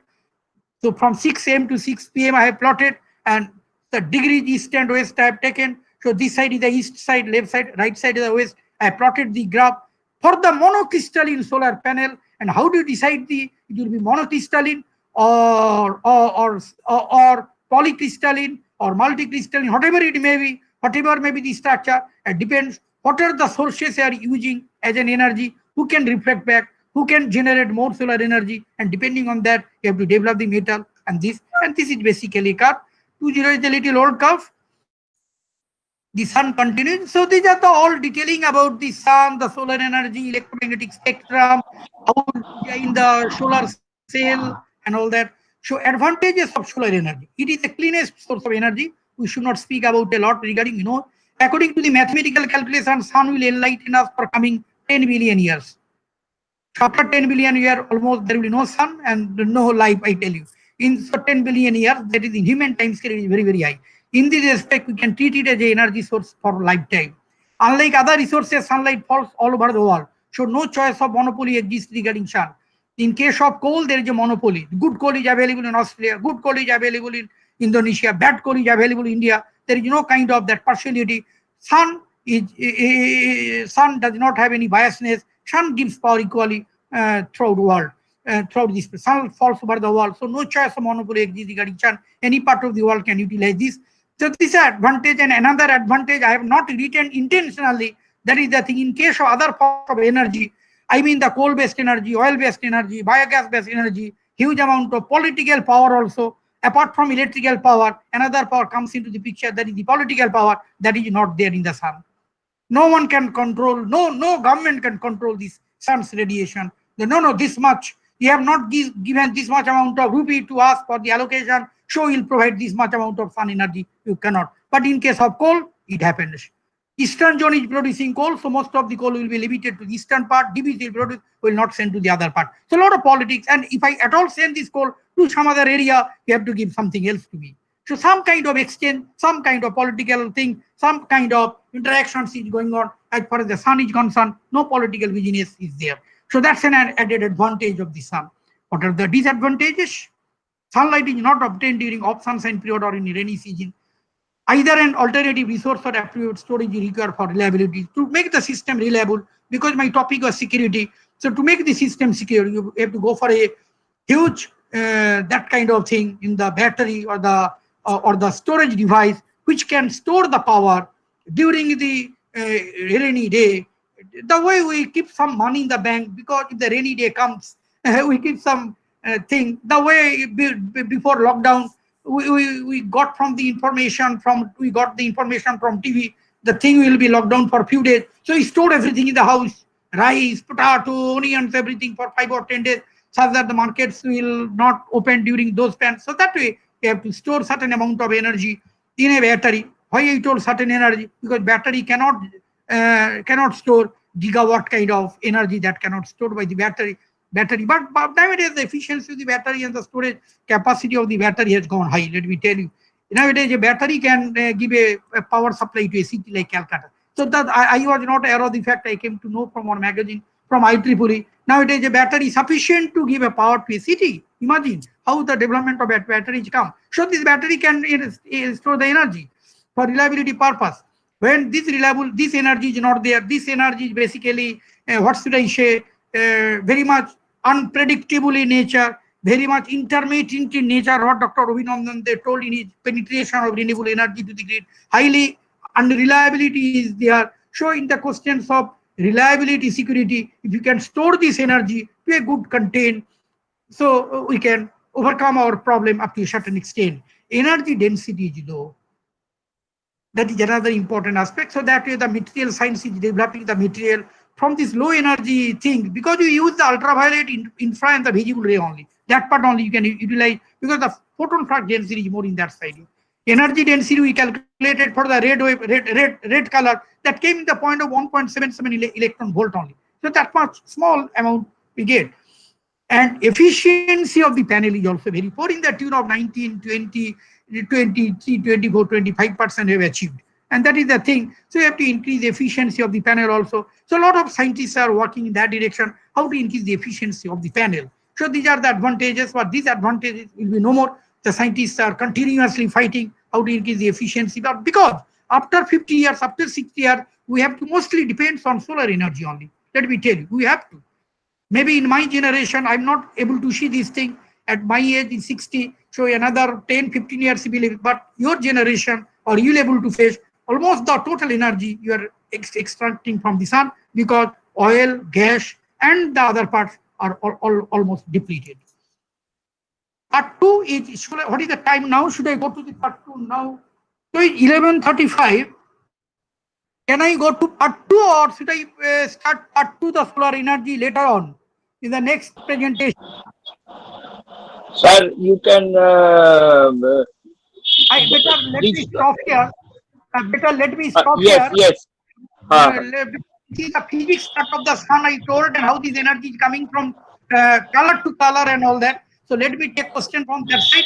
In the next shot, I'll go for the part 2. I am having part 1, part 2, and part 3. So accordingly, I go. Okay. Yes, sir. Yes. You keep your presentations ready for our next phases, phase 2 and phase 3 of STDP. I have prepared accordingly. Today I talked about the physics part of the sun and solar energy. So next I'll go to the power system side. Thank you, sir. Thank you, sir. Okay. Because today again I have to go to college. One meeting is there. So that's why I stopped. Okay, sir. Oh, welcome, sir. You can put. Sir, it was a very much informative session, and you have gone deep into the science, the physical science. You have gone deep, and you have make us very much understanding about the generation of the solar power.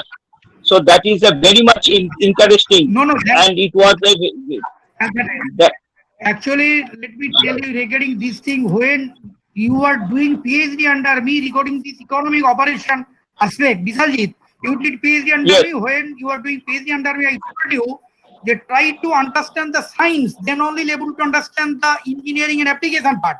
So when you Yes, sir. did Yes, that sir. economic operation, you understood that thing, and that is very nice thing. What you have done during that time, that was a very nice economic operation, but I told you, try to take this concept from the science point of view.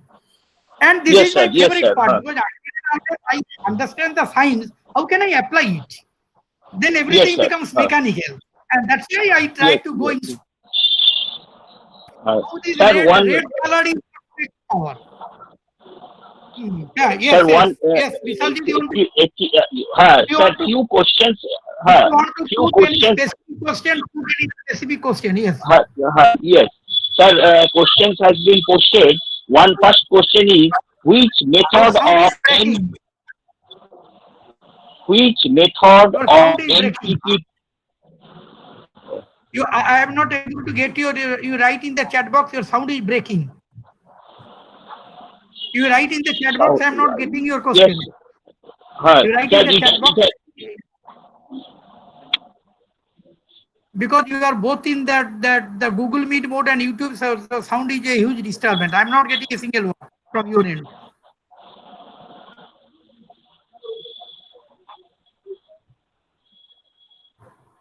You write on the chat box so that I can answer it. You go for mute, if all of you mute, then I think the sound will be clear, I think.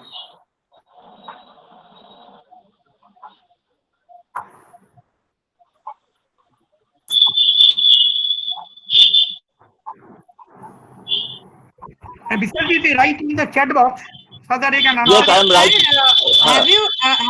Sir, have you heard the question, sir? I mean, are the questions audible to you? I heard the question, but it is not clear to me. I am hearing your voice clearly, but Bisalji's voice is not clear. Navamita, if you can repeat that question, I can answer. I can hear your voice clearly. Okay, actually, sir, I have just put my screen on in Google Meet. Actually, the YouTube screen is not available to me right now. In that case, I'll open. I would ask others. If others can repeat the question, if the voice of is not audible. Sure. If other can repeat the question. You can also write a question in the chat box of Google Meet. Bishaljit Paul said, please write in the chat box of Google Meet. I am writing. Sir, am I audible? Yes, you are highly audible. Okay, sir. Then I will read out the questions. Yeah, that you do it. The first question is, which method of maximum power point tracking will be most suitable to collect the solar power, and which type of power electronic converter is most suitable? Okay, that is a very good question. So let me tell you, this maximum power point tracker, MPPT and power electronic converter is a different issue altogether. What I explained today, first point is that maximum power point tracker is a different issue, where we are talking about the fill factor, the efficiency, the different kinds of losses. These are the parts concerned. But here, instead of maximum power, MPPT and tracker is a different terminology altogether. MPPT is a concept where we can utilize the efficiency of the solar panel maximum. That is not a tracker basically. But converter is again a different kind of a device which can convert solar energy to AC so that you can put into the grid. Both the things are entirely different. But what I have explained, the question is good. What for? Because the ordinary tracker and MPPT is a different thing. MPPT is not a kind of a tracking device which will track the sun.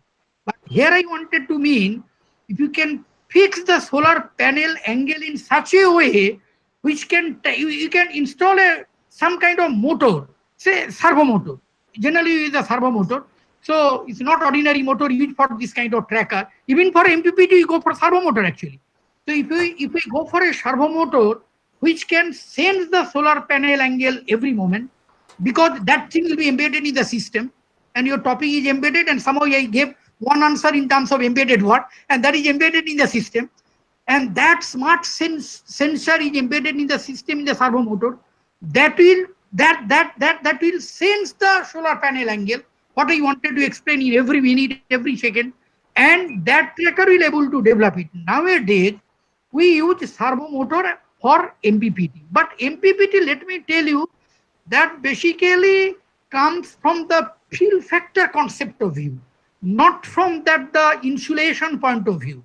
It is not that the how much energy, what are the material you have produced, what are the materials you are using for the solar cell, not panel. Panel is nothing but the solar panels are connected in a series and parallel manner in a rectangular or hexagonal manner kind of pattern. So that depends on the material. That is the point. MPPT comes from the material point of view, and only PowerPoint tracker or the tracker comes from the rotation point of view. Both are different aspects.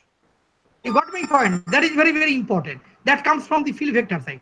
And as far as the converter is concerned, in fact, we go nowadays, a lot of power electronics converter, we go for this converting this DC to AC.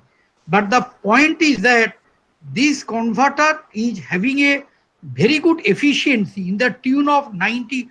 Whatever the converter you can think for, the efficiency from 90%, it starts from 90%, it goes up to 98%. So while bother about the converter, you can use any converter with efficiency is more than 90%. The question is efficiency of the cell. Any kind of converter you can use. You get any kind of converter means you don't use these ordinary diodes are involved, and that diode is converting from AC to DC or some we are using some SGPT devices. That kind of converter I don't want to mean. Where some controlling part is there, that kind of controlled converter if you use, that is more than enough. It is not that that kind of converter is more efficient to that. I don't think so. Even though I am not exactly from the power electronics and dice field, maybe I am not a suitable man to answer this question in exact way. But any kind of, so far my knowledge goes, any kind of good converter is, because any kind of converter, the point is that if you use converter, another point is that you are contributing pollution to to the grid. And that creates a huge harmonics and all that. Again, the question of harmonics, that question comes. So whatever may be the type of converter, I do not know which one is a good and bad converter. The question is whatever converter you use, there is a power electron device. Power electron device is nothing but the switching action. Switching action means transient will be there. Transient means there are a lot of waves are there in a different frequency. Lot of waves in different frequency means harmonics are there. Harmonics are there mean all even harmonics will be nullified. Odd harmonics are present. Odd harmonics is nothing but pollution. That's all. It's as simple as that. These are all linked in a stepwise. This is the thing, but I think the electronics people, the power electronics background people might have a very clear answer from this side. I think so. Yes, sir. Sir, there is another question. Why government is not passed law to use of mandatory solar energy used in industry? No. This is a completely wrong idea. Government is trying like anything. That I told in my lecture, that is a mindset. Let me tell you. Give an example from my side. I am working in a central government. The salary I get, I can easily install one rooftop. Why then Mamata Banerjee and Modi will come into the picture and this? What salary you are getting, you can go to the Chandni Chowk market, take one solar panel, install on your rooftop and light your bulb or tube light. Have you done it? If I put this question to you. Why government is? Because we do not have the mindset to do that. The question is, my expenditure is say 1 kilowatt in every day. I can take 5% of that 1 kilowatt by my solar panel. The salary I get from the government. I will blame government, but this is not the case. We do not have the mindset for doing it. That I told in my lecture. Whatever the salary you are getting from your organization, you can install. It is a question of 1,500, 2,000 rupees. You can develop by your UG and PG students. You can put in the rooftop. Have you done it? If my question is from my side to you, why government will come? Why this will come? Why Partha Babu education minister will come? It's not that. It is just a question of mindset. So if we all people can generate 10% of our requirement, that is more than enough. That is more than enough. That mindset is not there. Government is a different issue. Government is trying, MNR is trying, they're giving a huge project for us, let me tell you. Again, I am answering from your point of view. MNRE has helped to the MHRD. MHRD is there, your NIRF ranking will be improved if you are having this much of generation in your campus. Because you are all talking about the quality of education and all that. And quality will be determined by one indices, the way we define the paper, SCI index, Scopus index. So there is another index is there is the quality of institution, that is NIRF. And the NIRF is a quality indices. Again, the one important parameter, you are having your own solar installation or installation is there or not. And every day they are changing the parameter. If this year for NIRF ranking it is 300 kilowatt, the next year they are going to go for 500 kilowatt generation. There you will get a 0.10 out of 10, other will get 0 out of 10. So government is trying it a lot. It's not that the government, we have to think in our own also. If we can contribute 1%, not 5% in my own, and 132 crores population is there, it's sure 60-70% belongs to the poor people. They cannot, they do not know this idea. We can do it. So government initiative is there, but it is true. But we in our India, we are very much interested in the politics, what happened in Corona phase. In every channel, the entertaining channel, will find 4 or 5 people will come, one doctor, 3 people are in the 3 different political people. I'm not going to in details. They will discuss among themselves their own logic. BJP people talk in their point of view. The another party X will talk in their point of view. All are correct from their own logic. And nobody is listening and quarreling among themselves. So that's the idea about the political people in your country. So forget about this politics. If you want to do as an engineer, as a teacher, if you can motivate the youngster, if you can incorporate this curriculum to the education sector, then we need solar energy. If we teach our baby, you teach our kids, don't waste the energy. This is more than enough. We'll go to the comment later on. We should teach our baby, we should teach our, don't waste the energy. Try to use the solar energy. This is the solar energy. This curriculum will come in the level of 5 and 6. Let them understand sun, what that sun is giving. Let them understand. These are the things can help us a lot. Rather than why government is not thinking in that line is a different issue. I am fully defy their idea. The government, let them think they are big people, they are big shot. We are not able to catch them. They are in a very high status and all that. So let us think in our own way. And if we can contribute a bit. I told you in my lecture, the roof surface is available, the rooftop surface available in Calcutta can reduce the 50% of the coal load. Have you ever done it? Because the rooftop surface of Calcutta, I am also contributing because I belong to Howrah. My rooftop is again a contributing very small fraction of the Calcutta rooftop. But anyway, let me tell you, I have installed one rooftop in my area to native light.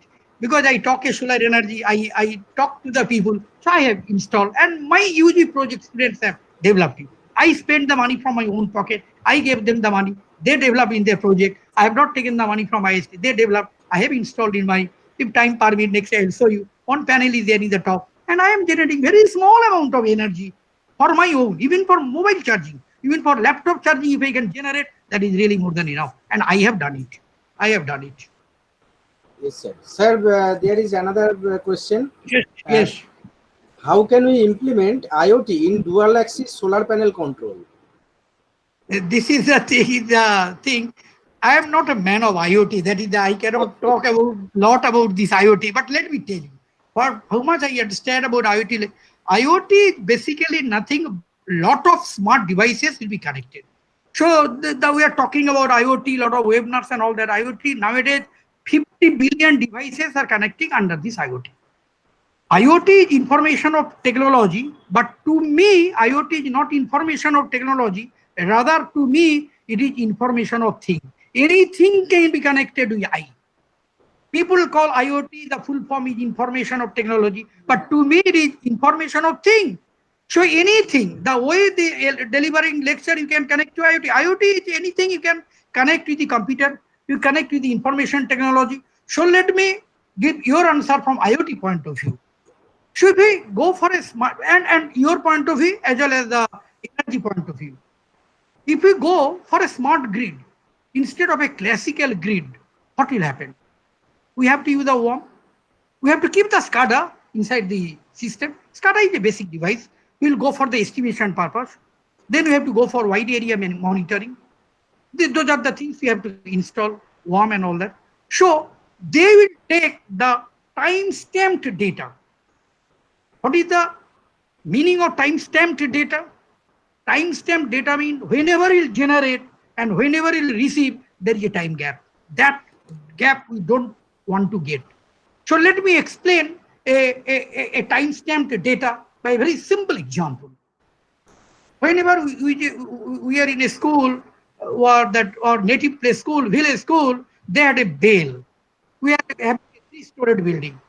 And there are 50 classrooms from class 1 to that time nursery, play school, that school, pre-play school, that kind of thing was not there. We used to take admission directly in class 1.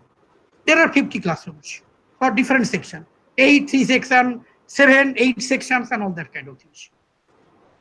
So when the class will be end, we have to put a bell.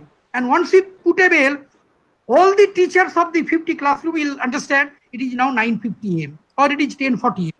It's not that a man is going every room and telling it is 9:50 AM. If either we have to keep 50 men for 50 rooms to tell 9:50 AM, or if one man tells now 9:50 is over, another classroom is there.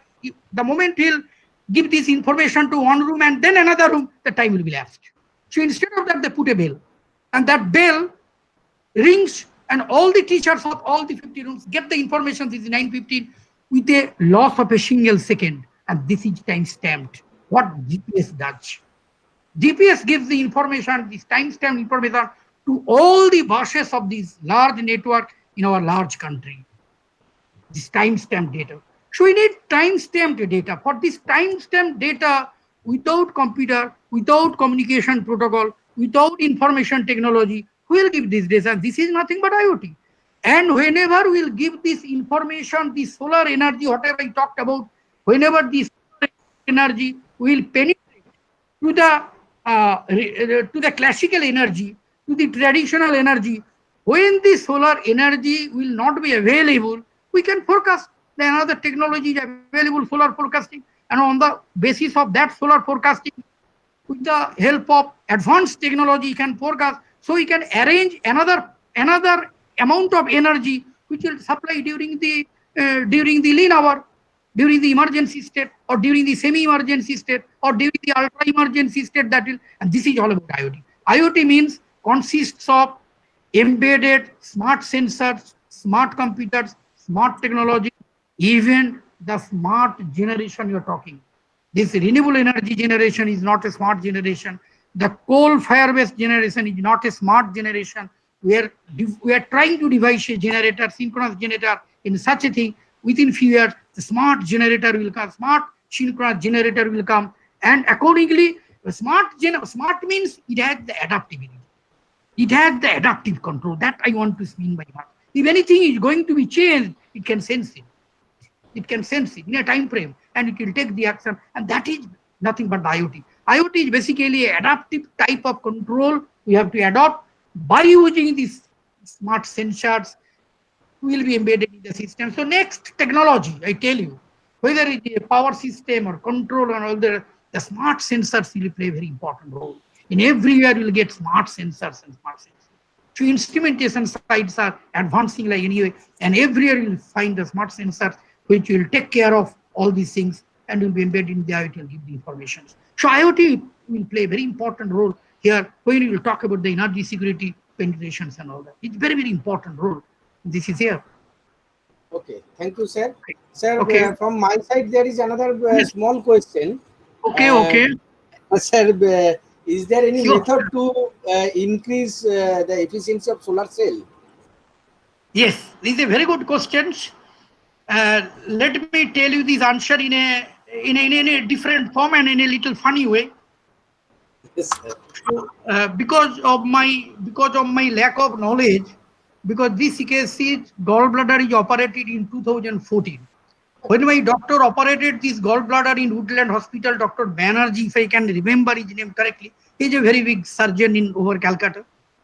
I asked him, sir or Dr. Banerjee, you have removed my gallbladder stone or gallbladder? Then the Dr. Banerjee answered me, sir, who will remove the stone without gallbladder, that very year you will get the Nobel Prize in medicine. So if I want to remove the gallbladder stone, I have to remove the gallbladder itself. And I'm showing you, this is the gallbladder, that thing. So the question is, whatever you have put that question, that interesting question. So we cannot isolate this thing we cannot segregate this thing. You got my point. So this is not a question, it is a segregation. You have to isolate that thing, and then the gallbladder will be within your body. It's not that you have to pick up the whole blood. It is not a kidney stone operation. It's not you have to take out the whole kidney stone. Kidney stone, you can remove the stone only. Kidney will be there as usual. Otherwise, you cannot live. But in case of a gallbladder, the whole part you have to remove your head and answer. That's it. Explain. As he came to know that I'm a teacher, he told that, Professor Chandra, let me explain what exactly I did inside you, because you're not a led man. So what I did for last half an hour with you, let me explain you. So I wanted to know from him what you have done in that belly part, the microsurgery and all that and all that. So we cannot segregate that part. That is the issue. You got my point? In a very small way, your question was small and answered in that way. You got it? No, what is your question? Yes, sir, yes, sir. Yeah. Once again, you repeat it. How efficiency of the solar cell we can Yes. And that is the thing. The efficiency of the solar cell, scientists have thought by increasing the quality of the material. So you need a material science study. But if you can change the material, if you can change the quality of the material, and from simple physics, because today I delivered a lecture on physics part. Only you can increase the efficiency of anything else by minimizing the losses. What is efficiency? The basic definition cannot be changed for a solar cell also. Output by input. What is output? It is nothing but input minus losses. So we increase if we can decrease the losses in the solar cell, then the efficiency will be increased. But the point is that till today, the research has gone up to a certain extent. They have decided we will take another 100 years or 400 years or 500 years to increase the efficiency of the solar cell more than 50%. So they have considered the efficiency of the solar cell finally will be in the tune of 49.5 to 50%. Other will have to go as a loss. The way when you remove the kidney, that gallbladder stone, you have to remove the gallbladder also. Even in time come, maybe after 100 years, a science says come, gallbladder will be in your place, stone will come out. That's okay. Maybe you have to wait for another. Even 2020, 13th August, it is not possible. Similarly, the scientists have thought, whatever may be the advancement of the material science, whatever, that 50% losses will be there. So let me pose the questions in a different way. Sure, when we will able to extract that 100% solar radiation to the Earth's surface, because Earth's surface, finally we are getting 37% plus 10% scatter, 47% only. If somebody asks a question, sir, you want 100% that radiation, who will obstruct the atmosphere? Because the atmosphere will reflect back certain amount, cloud will reflect back certain amount, something will be absorbed in the atmosphere. We will control all these things as a human being. The way we are not going to get more than 47% insulation to the Earth from the sun, the same way we cannot go beyond 47, 48% in the solar cell in the next 100 years, I'm telling you. Maybe in the next 5 years, 100 years. A time will come after 500 years when they will announce the efficiency of the solar cell is only 48%. So let me tell you, the last part of my answer, to increase the efficiency of the solar cell from point 1 to point 2, we take 10 years time. Okay. From point 1 to point 2. Just like that we tell for delivery lecture, it is 21%, it is 19%. This is all vague term. From 19% to 20%, if you want to increase the efficiency of the solar cell, you have to improve the huge material efficiency, and you take 50 years in your lifespan, you're never able to see. That time has gone to increase 1% efficiency. And again, if you can achieve 25%, 26%, fine. The speed is very faster, space is faster. But once you achieve 30%, from 30% to 31%, it will take 250 years to get that one. Because that time the speed will be very, very slow. From 30%, once you can achieve it, is okay. But from 30 to 31%, 1% enhancement in the efficiency of the solar cell, let me tell you, one Kanpur IIT professor from chemistry department, right now, she has explained the slides very nicely. From 30% to 31%, it takes 60 years time to do that. She has a lot of chemical formulas, mathematical equations, all that, and it's told that it's practically impossible to achieve more than 80% in the lifespan. It's all about efficiency. Whenever you talk about the efficiency of a solar cell, you talk about only 0.1%, 0.2% only. That's all about the efficiency. Okay. I think Thank that you, was sir. your question. That is the answer. So you cannot increase the efficiency just like that. Yes. Yeah. Okay, thank you, sir. Okay, thank on you. behalf- Thank you to all on of you behalf- for your patient hearing. Because Thank you. I talk a lot, no, I deviate something from my topic also. I talk a lot also. Whether you are enjoying or not, I take a lot of other examples to explain you. So anyway, so you have listened very patiently. Okay, sir, give me some Sir. time. On behalf of Department of Electrical Engineering, I am sharing a certificate as a token of appreciation to you. Sir, Okay, please thank you so much. give me time. Okay, thank you so much for your this Sir, is it certificate. visible? No, certificate is not visible. I come to that. Yeah, I think you are presenting. What can you do? Is it visible, sir? No, it is not visible. It is coming or not coming? Reduce my slide. It has come. Okay. Already it has come. Sir, is it visible to you?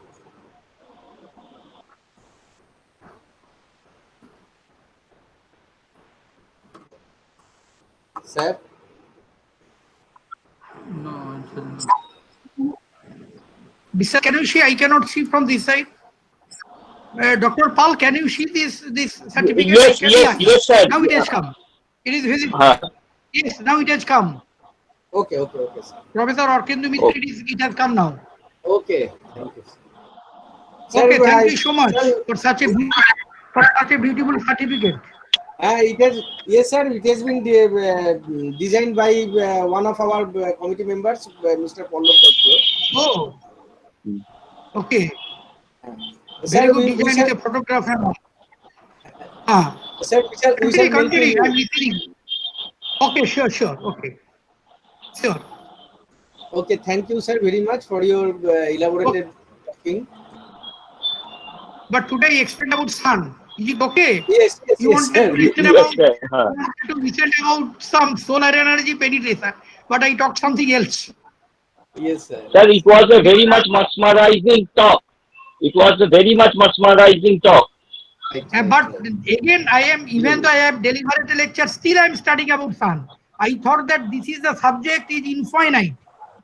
I am studying nowadays. At this age, I am studying about sun, how the solar energy is coming. The physics I am learning now. I am learning the physics part, not the application part. I am learning now. But next session, I will directly go to the solar energy. I will explain you. Okay. Thank you so much for Thank you, sir. Okay. Our Shiv Shankar sir is waiting. Our next session will be. Sure. You are having another session. Okay, let us talk here. Okay. Yes, sir. Then I Thank you, request sir. Kamlika madam to introduce Shiv Shankar sir. Okay, sir. Sir, over to you. Am I audible, sir? Yes. Am I audible? Yes, okay. you are. So, okay. So a very, very good afternoon to all the participants.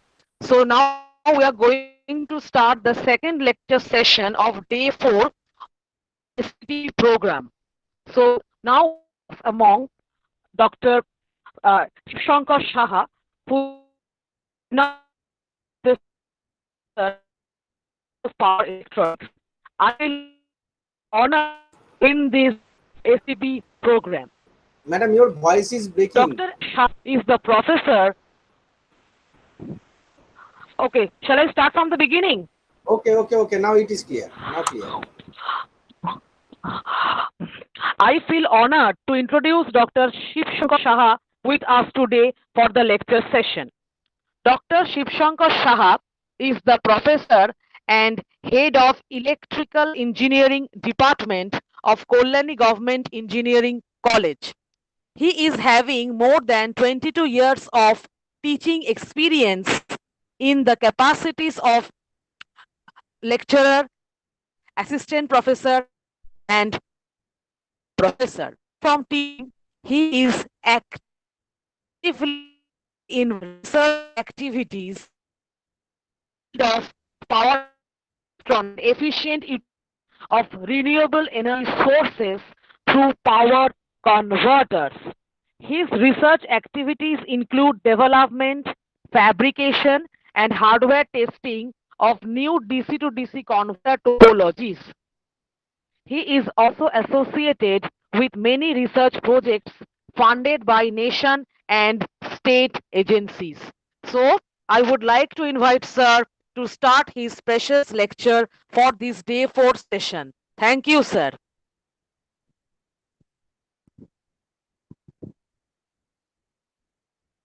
Hello? Hello? Yes, sir. Yeah, am I audible to you? Yes, sir. Yes, sir. Yes, sir. Yes, sir. Yeah. Thank you. Thank you for your invitation and giving me the opportunity to share my interest. Just to start with, first I would like to share my slides first. Yes.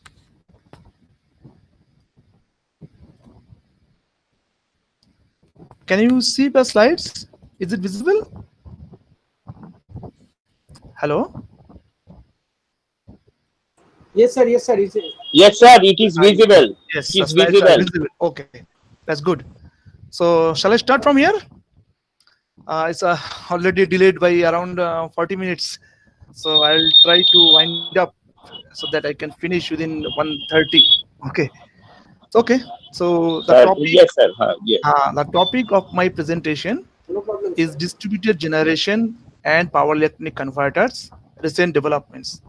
So through this presentation, I would like to explain the role that is played by power electronic converters in different distribution generation networks. And with this one, just I will frequently I will mention the areas where new developments are coming and where there is some scope of further development in this area. So to start with, first I will just 1 minute. Why it is not coming? Yes. So I'll start with the just typical layout of a common power system with the centralized power generation. So it is having a centralized power generation unit. The generation voltage is usually kept within 11 kV to 22 kV. So it is first stepped up to 220 or 400 kilovolt or 600 kilovolt for primary transmission. Then it is stepped down to 110 kilovolt or 220 kilovolt for secondary transmission. Then we have a distribution substation where it is stepped down to 11 kV or like that. So the primary distribution starts from here, and we have another distribution transformer present where it is stepped down to 440 volt 3-phase and 230 volt single phase for residential consumers. The bulk industrial consumers or the commercial establishments, they take the power at 11 kV. This is the common very one. But now, so far, for last 50 years or so, this power system has been popularly used in all over the world. Now, with the steep rising of the fuel price and growing concern over environmental pollutions, now renewable energy sources are being encouraged in last 2-3 decades. So it is, although many large renewable energy generating stations of capacity few megawatt range have been developed, so the electricity generated by the large generating stations are directly integrated with the national grid. But these days, more emphasis is given on generation of small renewable energy sources, even in small areas like residential colonies or in small commercial establishments or in residential apartments. It is advised to generate electricity from the renewable energy sources. For example, within the rooftop, we can use photovoltaic solar arrays, and the generated electricity can be used by the consumer itself, and the excess energy are suggested to feed back to the grid. This way, the concept of distributed generation has come. This means the electricity generated by the small sources not only be consumed by the consumer itself, it can also be fed to the grid so that other consumers situated in nearby areas can also utilize the electricity generated by the renewable energy sources. Now, the distributed generation system has two more distinct advantages. First thing, the electricity generated by the centralized power station has to travel over a long way through the transmission and distribution network to reach the residential consumers. So during this travel, there is a considerable amount of energy loss associated with the travel. But if distribution generation is there, this transmission and distribution loss can be minimized by a great extent. Another advantage is that if there is any failure in the secondary transmission line, then no power will come from the generating stations, but the residential areas, nearby residential areas, can be supplied power by the distributed generation systems situated in nearby regions. So this way the concept came. In my next slide, just I'll go brief. This was some little background that is known to all of us. But in the next slides, I'll be sure what are the different sources that are being popularly used in distribution generation. The first and foremost important source that comes to our mind is solar photovoltaic sources. Now, solar photovoltaic sources has become very popular in last 2-3 decades because the solar photovoltaic sources can generate electricity from few milliwatt range to megawatt ranges. It is available in all different variations. So I'm not considering the megawatt range power generation because these are usually directly connected to the national grid. Rather, we are more interested to the small solar photovoltaic power generation that generates electricity in the range of hundreds of watts to few hundreds of kilowatts that can be directly connected to the distribution network. Solar generation has many advantages. It generates, the first thing is that there is no generation cost because it uses only the solar array that is free of cost, that we get free of cost. Second important point is that it doesn't create any pollution as there is no moving part, so there will not be any noise and there is no safety hazard also. Second thing, very little and practically no maintenance is required for the solar photovoltaic arrays. Just cleaning of the arrays maximum once or twice in a week is sufficient. But only hurdle or only hindrance towards popularization of solar photovoltaic source is that its initial cost of investment, although in last 2-3 decades it has come down drastically. And second is the power generated by solar photovoltaic arrays is highly inconsistent and very much dependent on ambient weather conditions of temperature and solar irradiance. One important aspect is that the photovoltaic solar arrays takes large space or large footprint area for their installation. Anyway, it is still popular in this field. The next, the source is the wind turbine. It is the second most popular one. So wind turbine is very popular in the region where we get a wind velocity more than the cut-in velocity that is required for wind electricity generation.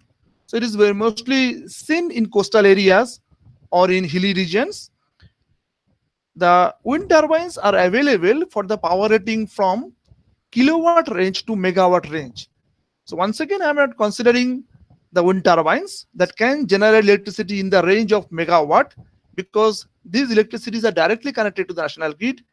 Rather, in my discussion, my concentration will be on the turbines that generate electricity in the range of few kilowatt range that can be installed in our residential areas, in commercial places where there is sufficient air velocity is there.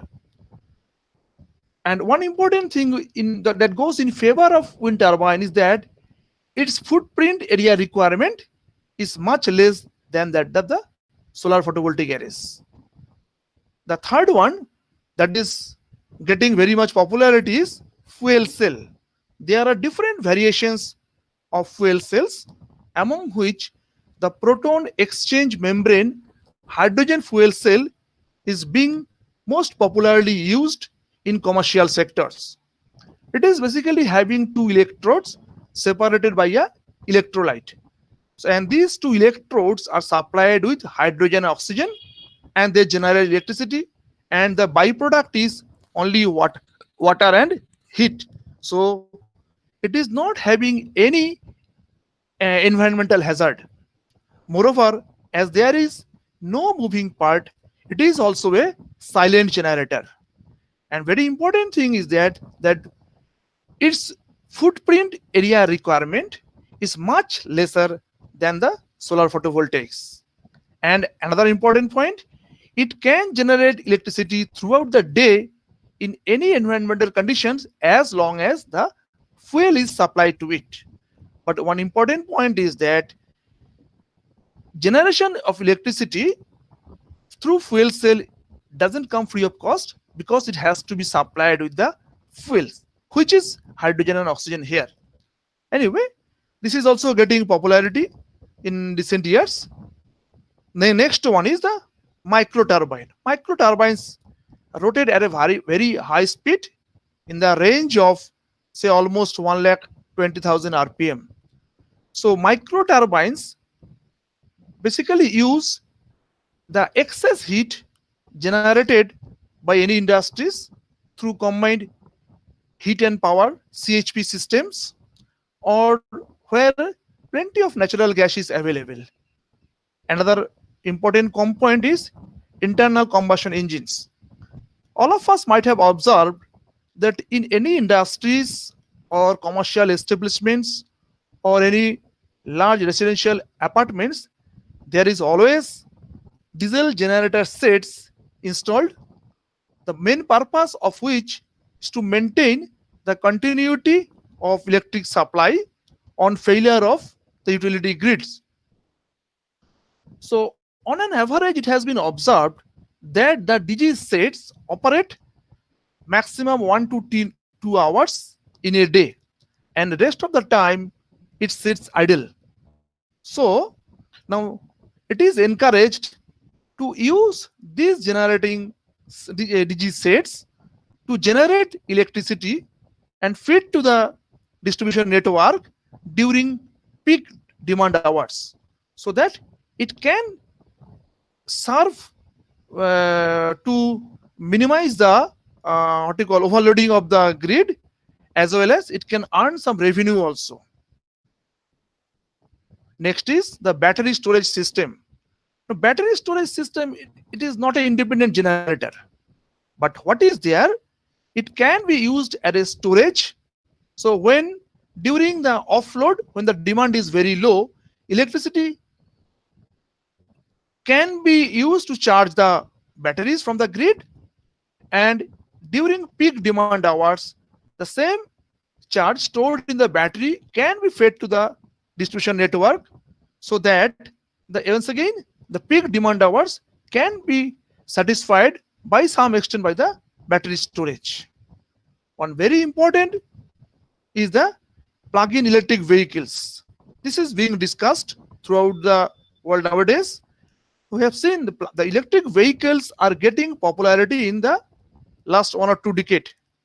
Now electric vehicles use a large battery bank, and these battery banks are charged from the utility side during when the car is not in operation, and when the car is required to run, the battery charge is used to run the motor that gives the mechanical power to the car, and the car starts running.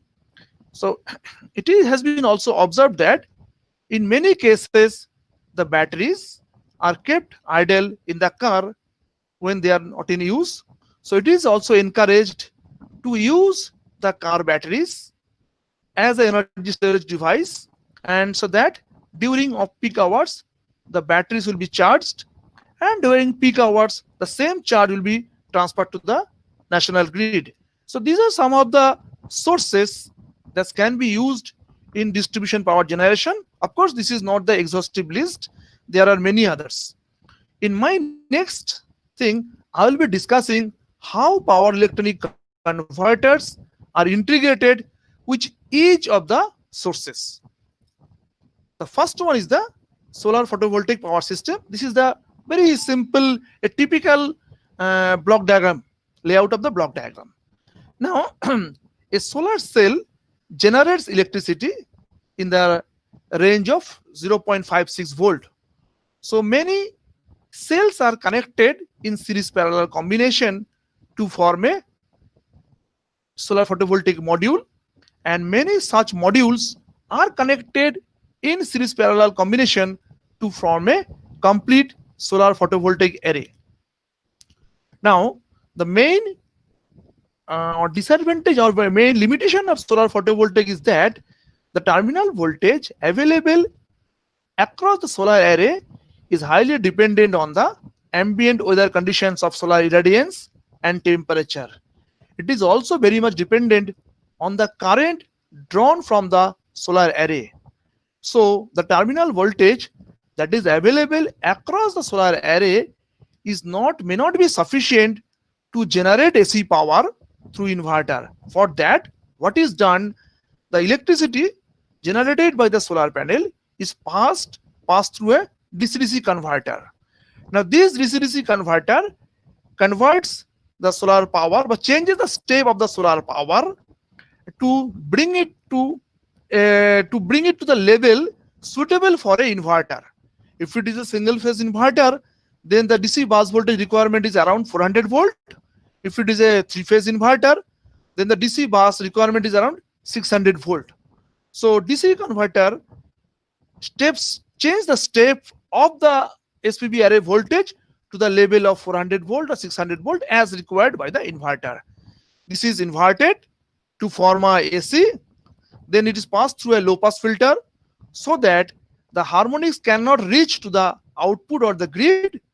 Then most important thing that it has to include a isolation transformer. A single phase or three phase isolation transformer is required, because nowadays it has become mandatory to isolate the SPV array structure from the utility grid. This is for the safety of the operating personnel who are frequently engaged in cleaning or doing some maintenance work around the SPV array site. Anyway, this transformer is present here. Now, the DC-DC converter that I have explained here has another role also. Now, I mentioned that one of the main limitation of SPV array was its initial cost of investment, although the generation cost is zero.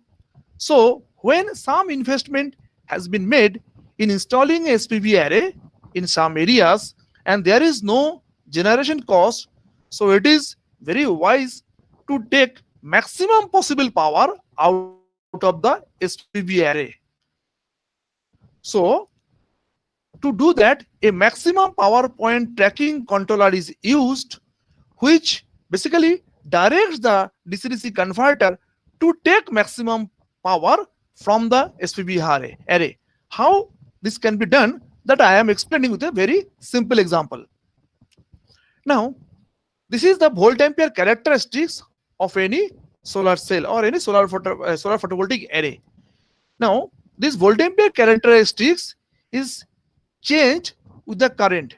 Now, if we take the power, that is the product of the voltage and current, the power also changes, and at this point, the product of voltage and current is maximum. So if we can operate the the PV array at this point, this means that when the voltage will be VMP and the current is IMP, then the maximum power can be extracted from the SPV array. This means in order to extract maximum power from the SPV array, so this much of current is to be drawn, and the terminal voltage of the SPV array should be of this much. Now let us take a simple concept. This is a maximum power transfer network. Now the maximum power transfer network says that a DC supply, maximum power can be extracted by a load from a DC supply whenever the load resistance becomes equal to the source resistance. So for this SPV array, this is the voltage and this is the current. If I divide the voltage by the current, I get the maximum power internal resistance of the panel.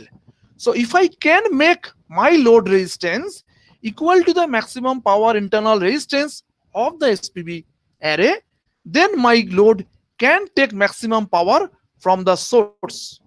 But the problem is that the volt ampere characteristic of the solar array is highly dependent on the solar irradiance as well as in temperature. Suppose initially this is the maximum power operating point, and from that I have calculated the VMP and IMP, and I have calculated the maximum power internal resistance of the SPV array, and accordingly I have taken a load resistance that is equal to the VMP by IMP for this solar irradiance. Now if the solar irradiance suddenly changes to 8000 watt per meter square, now this becomes the maximum power operating point. As this operating point, the maximum power internal resistance is no longer equal to the load resistance. So that particular load resistance which can extract maximum power at 1000 watt per meter square will no longer be able to extract maximum power at a different irradiance, say 800 watt per meter square. So alternative way is I have to change the load resistance. Excuse me. I have to change the internal change the load resistance according to the irradiance, so that the load resistance always becomes equal to the maximum power internal resistance of the SPV array at any irradiance. Now for that, to have an idea how the maximum power internal resistance varies, I have just plotted the maximum power internal resistance of a solar array for a particular peculiar model, just arbitrarily. So I have varied the irradiance from 200 to 1000 watt per meter square. So I have observed it is varying from almost say 17 ohm to around 4 ohms, like that. So I need, if I want to take maximum power from this array, I need to vary the load resistance for a range of 4 ohm to this 17 ohm, like that. But we know for the load is not in our control. We cannot vary the load resistance according to our own requirement. So for that, this DC-DC converter can help to sort out these issues. Now for that, what we do? We basically integrate a DC-DC converter as an interface between the SPV array and the load. And the gain of the DC-DC converter, say it is a AV. Now, the output voltage, load voltage, and the Vin, and the load current, and the Iin, all these parameters are related to the voltage gain of the transformer. Now, my intention is to just okay. Now, with this arrangement, now see, so I have done the simple calculations, and I have just tried to calculate if my load resistance across the load terminal is RL, then the reflected load resistance available at the primary of the DC-DC converter, that is RL prime, is given by RL by AV square, where AV is the voltage gain of the DC-DC converter.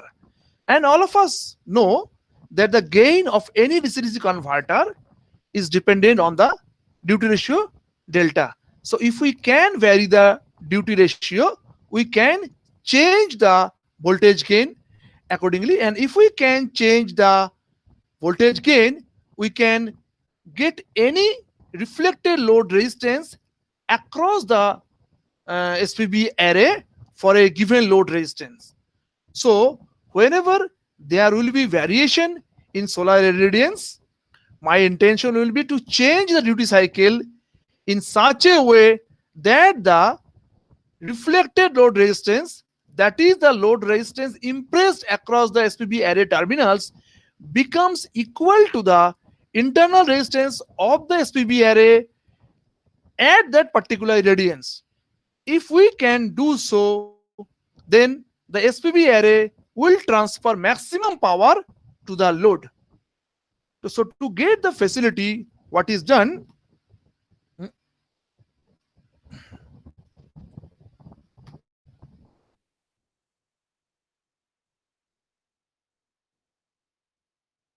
Just hold on, please. It has stopped working.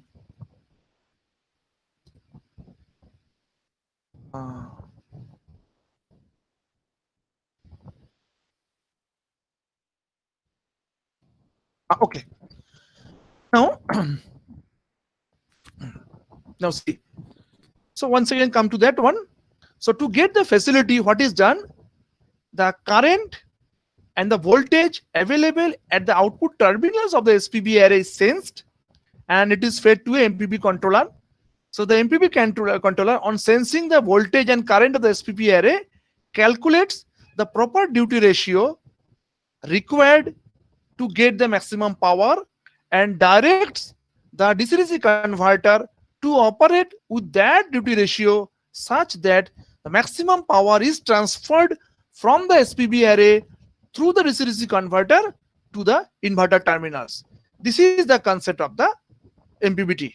Now, as I mentioned, the main drawback or main limitation of this arrangement is the high isolation transformer that is operating at a 50 hertz. If you have observed any charger network, you'll see the 50 hertz power isolation transformer is very bulky and its weight is also very high. If you consider the weight of the entire power system charger, you will see more than 50% of weight is only due to the presence of this power transformer. And we know the size of the magnetics or size of the transformer, it depends on the operating frequency. So if we can change the operating frequency, then we can change the size of the transformer also. With this concept, the new concept and recent trend is that instead of putting a separate isolation transformer here, the high frequency isolation transformer has been incorporated in the DC-DC converter itself. For that one, we need to use a full bridge PWM DC-DC converter. So full bridge PWM DC-DC converter converts the DC power available at the input to a high frequency AC. The AC is passed through the high frequency transformer, then again it is rectified. So with this arrangement, simultaneously we get the isolation between the grid and the SPB array, and as the transformer is operated at a very high switching frequency of the order of 50 to 100 kilohertz, its size has drastically reduced. This is a very popular work that are being done in recent days. Now another aspect is here, as I mentioned, that if the entire network is connected to the grid, then whatever electricity is generated by the SPB array can be fed to the grid. Now, if the SPB array is meant for supplying the local power only, not connected to the grid, then during daytime, when there is a peak sunshine, then SPB array might be generating more power than that required by the load, and the excess power is used to charge a battery bank here.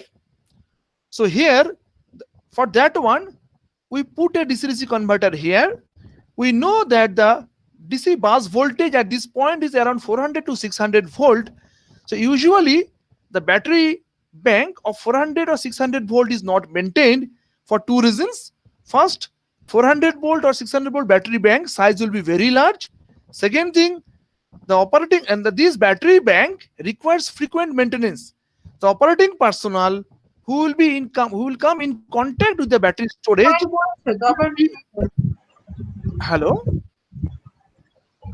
Hello? Yes. Is it clear? Yeah. Hello? Yes. Now, if the battery bank is connected at 400 volt DC bus, then the operating personnel coming in close proximity or close contact with the battery storage bank may accidentally get electric shock. For that one, the battery storages are maintained at slightly reduced voltage, 110 volt somewhere. I have seen it is in 48 volt also. It might be.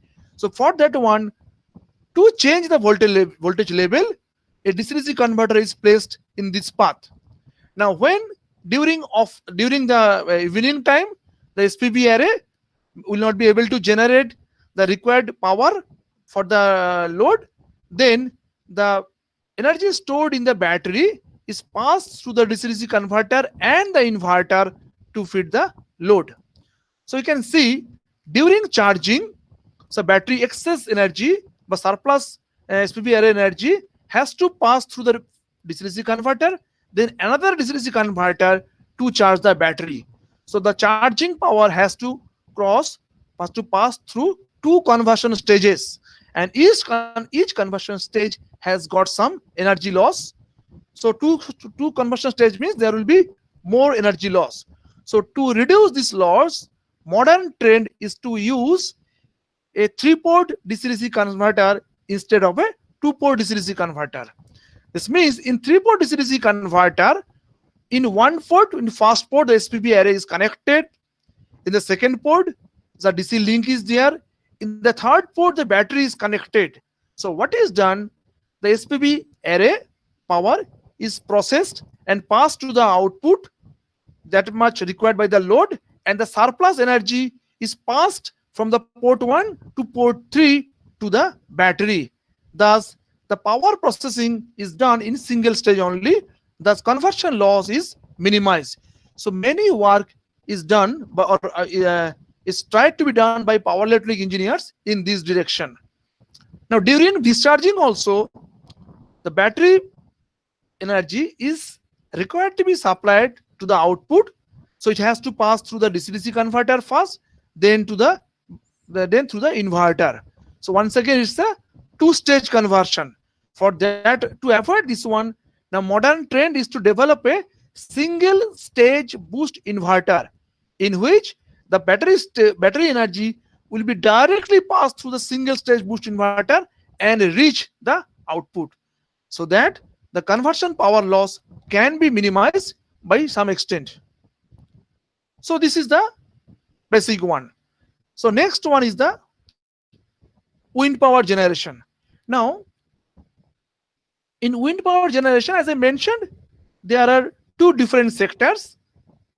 One is that can generate electricity in the range of megawatt. So, and that power is directly connected to the national grid. And these generators basically use double fed induction generators. Those are not considered for distribution generation. I am considering here for the small wind generators, small wind turbines that can generate electricity of the order of tens of kilowatts. And this type of generators basically use permanent magnet synchronous generators, and they generate three-phase electricity. And these generators are directly coupled to the shaft of the turbine, and the generators run at a speed same to the speed of the turbine. Now we know that the speed of the turbine varies according to the speed of the wind. So if the wind speed varies, so the speed of rotation of the synchronous generators gets varied, and thus the frequency of the AC generated at the output also gets varied. So the AC generated at the output of the generator cannot be directly fed to the grid or used for the local load. For that one, what is done? A diode rectifier is used. This diode rectifier first converts the three-phase AC of varying frequency into a DC. Then it may be required to pass through a boost converter if the voltage level is low. Then it has to pass through a three-phase inverter, then filter, then transformer, the same sequence. Here again, we may need to put a bidirectional DC-DC converter if you want to store the excess energy generated by the generator. As you can see, in wind power generation system also, various forms of DC-DC converter, various forms of power electronic converters are present here. Now, the third popular one was the fuel cell. Now, in the fuel cell, just as I mentioned, that it's a silent generator. Now, each fuel cell, this is the polarization curve. You can see this is basically the volt ampere characteristics of a fuel cell. Now, the terminal voltage generated by a fuel cell, single fuel cell, is of the order of 0.8 or higher. So less than 1 volt. So the little voltage cannot be of no use in practical purpose for distributed generations. So many fuel cells are connected in series parallel combination to make a complete fuel cell stack. Now you can see that from the polarization curve, the voltage, terminal voltage available at the output terminals is highly dependent on the current.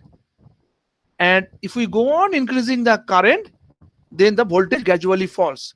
And if we check the power, you can see if we go on increasing the current, the power is the power characteristics. It is gradually increasing, and this is almost the peak power. After which, even if we try to draw the more current, ultimately the power output from the fuel stack gets reduced. At the beginning, I told the peak power is not important for the fuel cell because it has some generation cost. What is more important? That is the efficiency. That's why I have drawn the efficiency characteristics of the fuel cell, of a typical fuel cell. It is SR12 of some Avista lab. I got the data sheet from there and I have tried to draw it. So for that fuel cell, I have taken the same characteristics, current versus efficiency. And this one is the theoretical characteristics, the bold one. And the dotted one is the practical characteristics that has been reported by the manufacturer. You can see the efficiency is more at a lower current, but if the current is reduced below a certain level, then the efficiency falls drastically. So this point should be considered while choosing for the DC-DC converter. We know from the basic things that I'm mentioning three basic classical DC-DC converters: buck converter, boost converter, and buck boost converter. Of course, there are many versions of it. Among these three converters, we know it's only the boost converter that has continuous input current. And for buck converter and buck boost converter, the input current is not continuous. So input current flows only when the switch is on, and when the switch is off, so input current becomes 0.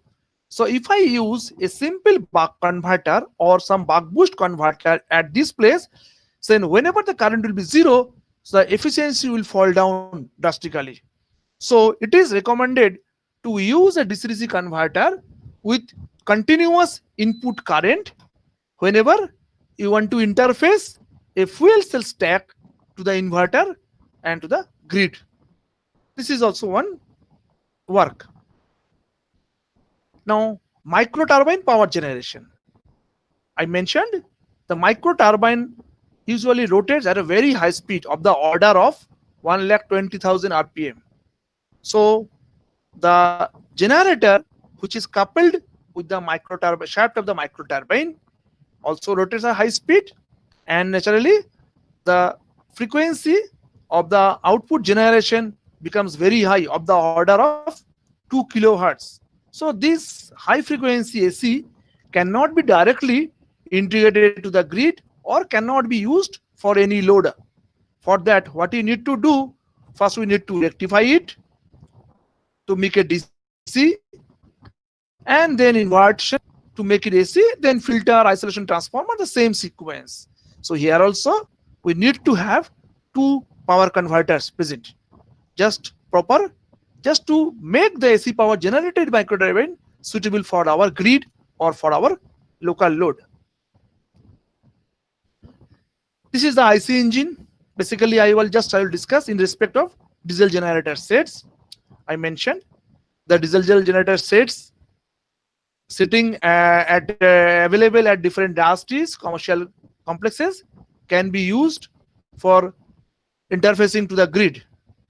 Now, these diesel generator sets have a very good characteristic. They can adjust the load torque according to the requirement by simple automatic governor system is there, governing system. Now, important thing is there that these diesel generator sets have a characteristics that their efficiency is maximum when they are run at a full rated torque. So this is the condition. As the rated torque or as the power drawn is reduced from the rated torque or the rated power, so efficiency falls not drastically, by a large extent. For example, and of course, the DGs are always intended to run at a fixed frequency so that the AC power available at the output is always maintained at 50 to 60 hertz so that it can be used for local load as well as for interfacing to the grid. This was the concept. But now with the advent of many power electronic converters, now efforts are being made to enhance or improve the performance of this system. Now what is done, as I mentioned, suppose a DG initially it was supplying the full power, rated power to the load. So it was now operating at full efficiency. Now if the power requirement is reduced down, what was common practice is to reduce the torque. So suppose the load power requirement is reduced to 50%. So practice was to reduce the load torque, because frequency remains, if the frequency remains same to get the 50 hertz output, then if the torque is reduced to half, so then output power will also be half. So if this is done, then what happens? The efficiency, as I mentioned, falls by great extent, and it has been reported in the literature that efficiency falls by 20%, up to 20%. So to avoid the situation, what is done when the power requirement is reduced, say from 100% to 50%, instead of reducing the torque, what is done? The speed is reduced to 50% and torque is maintained near to the full rated torque. So if torque is maintained to the rated torque and speed is reduced to 50%, then the output power becomes half of the rated power. As torque is maintained near rated power, so efficiency remains near full maximum efficiency. But only difficulty is that as the frequency, as the speed has been reduced to half, frequency of the AC output has been reduced to half. So it cannot be directly connected to the grid. So it is first rectified to make a DC bus, then inversion, then filtering, isolation transformer, the same process. So these concepts are also being tried for generators. Those are required to run frequently below 50% of their rated capacity. So this is the battery. This is the common, just same drawing that I have shown earlier. This is the battery storage system. Just I will mention 2 points here. Usually when battery storage, matter of battery storage comes to mind, it's a common practice to install lead acid battery banks, because everybody is experienced with that lead acid batteries, because it is being used for more than 100 years. It is somewhat cheap also, it is available also, and it gives more or less satisfactory performance, but it has many demerits also. First thing is that the lead acid batteries specific energy is very low. This means it is very bulky and weight is very, very large. Its specific energy is around 30 watt-hour per kg. It's like that. Second important point is the life of lead acid battery is very low, 5 to 6 hours. If proper, that too, if proper maintenance is done. Second, the lead acid battery requires frequent maintenance, like cleaning of the contacts, like pouring distilled water, like these things. So now to find a solution these days, new concept of flow batteries are being used in commercial purposes where large battery storage is required. Now in the flow batteries basically uses two storage tanks of two different types of electrolytes. Now these storage tanks can be placed outside from the batteries also, and whenever and as and when required, the electrolytes are circulated through the batteries.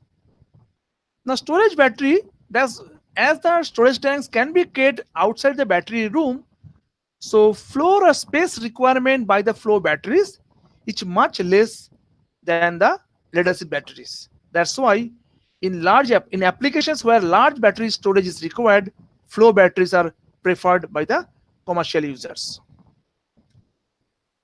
Next one is the plug-in electric vehicles. Now here I will just show something. As I mentioned, the electric vehicles, they need to have a large battery banks, because the running capacity of the electric vehicle depends on the size of the battery bank. But problem is that if lead acid batteries are used, as they are very heavy, weight is very high, they cause more fuel cost while carrying the battery itself by the vehicle. That's why efforts are there, and gradually the lead acid batteries are being replaced by lithium ion batteries for all sort of electric vehicles. Lithium ion batteries have many advantages over the lead acid batteries. First, it is having very high specific energy in comparison to lead acid batteries, almost more than 5 times. So we can see the weight for the same energy storage, the lithium ion battery, weight of the lithium battery will be less than 1/5 to that of a lead acid battery. Number 2, lithium ion batteries have longer life than lead acid batteries. Number 3, lithium ion batteries don't require frequent maintenance. And important point is that the terminal voltage of each cell of a lithium ion battery is around 3.7 volt typically. So once again, to make a battery stack, many cells are connected in series parallel combination. So this is and the combination is called as the battery pack. Suppose a stack has been formed, but the main difficulty of lithium ion battery is that although typically terminal voltage is 3.7 volt, when the batteries are charged, the terminal voltage of each cell are not allowed to cross the limit of 4.2 volt. If it crosses 4.2 volt, then the battery cell can get permanently damaged. In conversion, during discharging, if the terminal voltage falls below 2.7 volt, then also it has been observed that the life of the cell gets drastically reduced. Suppose a string has been formed in this way, and here X is a cell which is weakest in the string. So during discharging, it has been observed. If it is observed, it can that because as it is the weakest cell, it is discharging at a faster rate than the other cells. Suppose it has been observed that it has been discharged to 2.7 volt when the other cells are discharged to only 3.2 volt. So as this X cell has been discharged to 2.7 volt, no further discharging from the entire string can be allowed, because this if further discharging from this string takes place, the terminal voltage of this particular cell will reduce below 2.7 volt, which can reduce the life of the cell permanently or drastically. So the discharging of the entire string will immediately be stopped. Let us consider one more case. So in this string, Y is the strongest battery. So this gets charged at a faster rate than the other cells. Suppose during charging, it has been observed that the Y cell has charged to 4.2 volt, while the other cells are charged to only say 3.8 volt. So as the Y cell is charged to 4.2 volt, no further charging for this string could be allowed, because further charging of this cell can damage the Y cell. So for the entire string, due to the weak cell X and due to the strong cell Y, the other healthy cells will be required to maintain the charge within 3.2 volt and 3.8 volt. So for the entire string, this entire string cannot be utilized to their full capacity due to these weak cells. So for that reason, to avoid this situation, what is done? The state of charge of each cell is monitored individually, and an active battery management system, that is once again a power electronic circuitry, is formed, which continuously senses the charge of each cell and transfers charge from the cell which has maximum SOC to the cell which has minimum SOC. In this way, they try to maintain a balance among all the cells. Thus, the life of the cells are improved, and overall, there will be proper utilization of each cell. This is a new concept, and many work is being done by the researchers, and this concept is called the battery management system. Apart from that, this is a simple AC/DC converter, and this is also DC/AC converter, and these two converters are required to be bidirectional, because first what is done, this is the utility grid. By AC/DC converter, the battery is charged, and then it is passed to a DC/AC converter, so generating the AC power for the electric motor. And when during braking, for the regenerative braking to take place, we want to take back the kinetic energy of the vehicle from the motor to the AC to DC converter and to the battery. That's why this converter needs to be bidirectional in nature. And as I mentioned, we want to take the energy back from the lithium ion battery pack to the grid also during peak hours. So this converter also needs to be bidirectional. So this is a simplified block diagram of a plug-in electric vehicle. So that's all for the involvement of power electronic converters that I have mentioned. And in general, I'll mention, although I have mentioned different converters, I have just shown the blocks.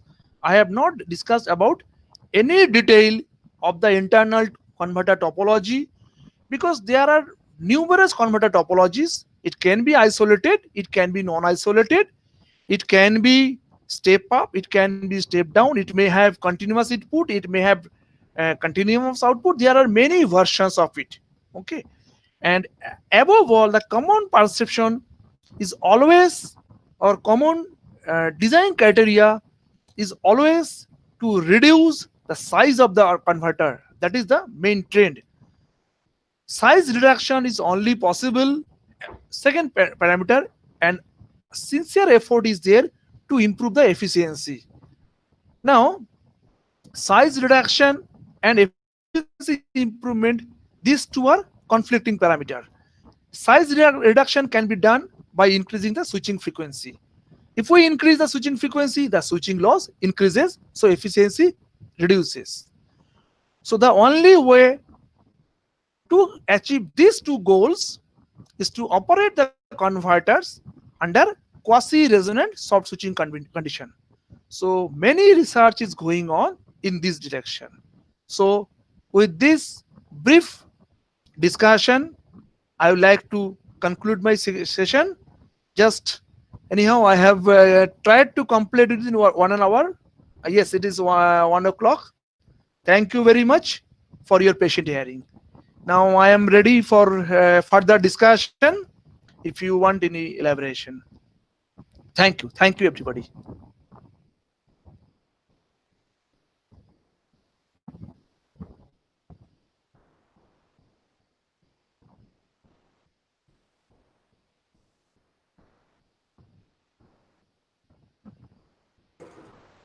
Thank you, sir.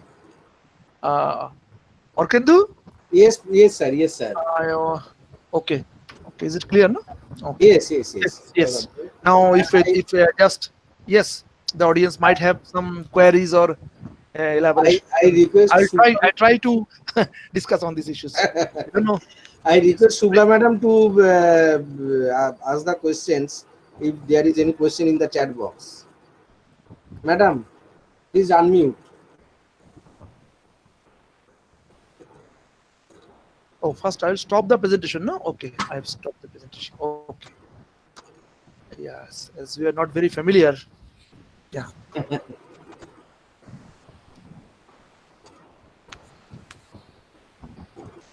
Hello, Shubhla madam. Are you there? Okay, sir. Then just a minute. Sure. Sir, I am Dr. Vishaljit Pal speaking. Sir, it was a very much informative session. I liked this session very much. Thank you, sir. Thank you. Okay, thank you, sir. I just tried to share my interesting areas.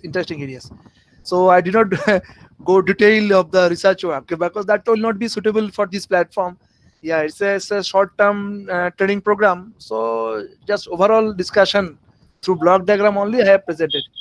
Anyhow, thank you very much. Yes, please. It was a very much informative, and we liked this session very much, sir. Thank you. Yes.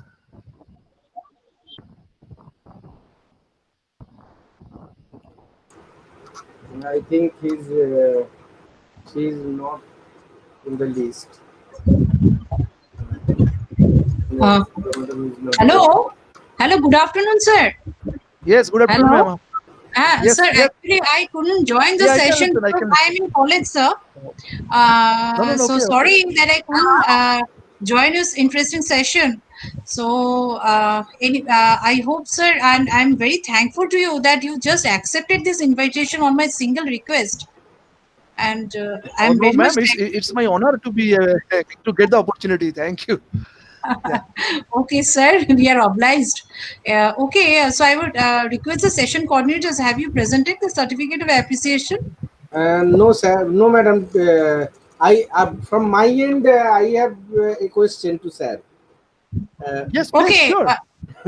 Sir, can we use buck boost converter instead of buck converter or boost converter for MPPT application, as the input resistance of buck boost converter Yeah. does not depend on the load resistance?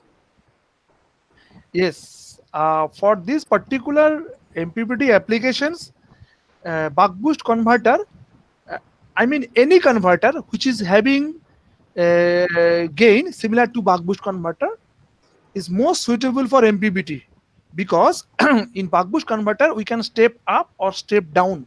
Yes, sir. So its voltage gain can vary from less than 1 to above 1. And as I mentioned in one slide, that our intention in MPPT is to match the load resistance to the internal resistance of the SPV array. Yes. So in that aspect, buck boost converter has wide range of voltage gain. In that sense, we can match the load resistance over wide range of solar irradiance. That's why it is the most suitable one. Okay, sir. Sir, on behalf of our department, I am presenting the certificate as a token of honor to you. Sir, yeah, just a minute, sir.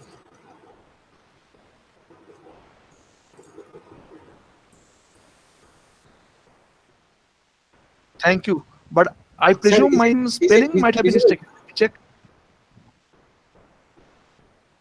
Sir, where? Just it is coming. Just it is coming. It is visible, but I just, as I told, spelling mistake is there. Arkandu, it Okay, will be sir. SANKAR. Last time also it happened. Okay, sir. Yeah, I yeah. will rectify and Okay, no mail to problem. you, Otherwise, sir. no problem. Yeah, yes, fine. Mail to you, sir. Okay. Okay, sir. Thank you. Okay, later on also you can. Yes. Okay, thank you, sir. Okay, welcome.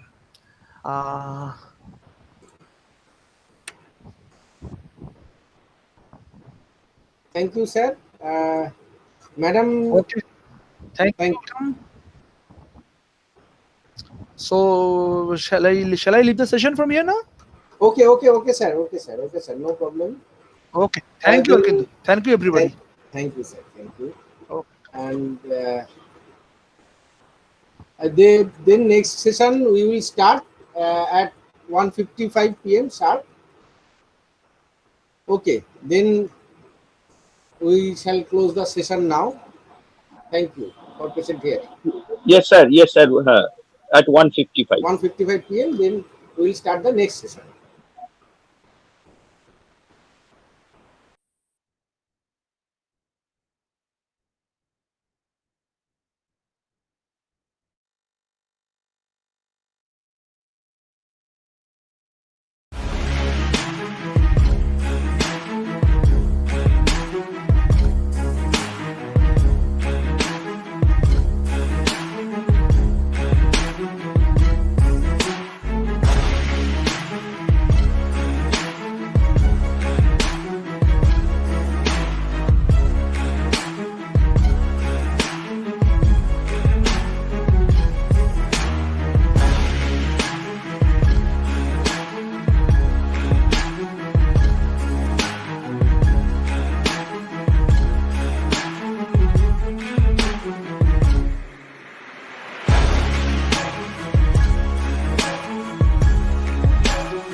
Hello.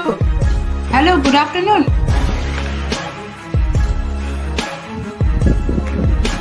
Hello, good afternoon.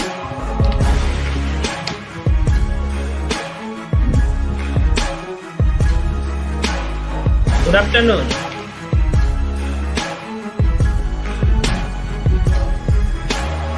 Good afternoon. Good afternoon, Shushanto. শুনতে পাচ্ছ? Wait for a while. হ্যাঁ, খুব ভালোভাবে শুনতে পাচ্ছি। একটু wait করো, আমি শুনবো যে পার্টিসিপেন্টসরা ইউটিউবে কিরম এসছে এবং স্ট্রিমিং শুরু হয়েছে কিনা। Then I will start. ঠিক আছে? একটু ভিডিওটা আসছে কিনা একটু Okay. বলবে? আচ্ছা, ভিডিও একটা ভিডিওটা আমি আসছিল একটু দেখো। আচ্ছা,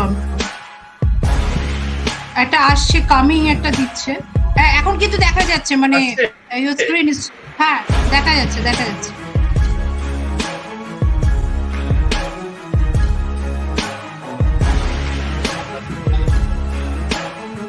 দেখা আরেকটা যাচ্ছে। জিনিস আমি ট্রাই করবো।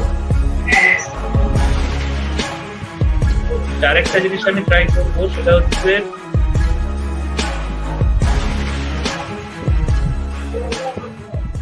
হ্যাঁ, ভিজিবল কামিং। আমি অড্রিনোটা দেখছি যদি আচ্ছা আচ্ছা, ওকে। এই টেক্সট গুলো পড়া যাচ্ছে।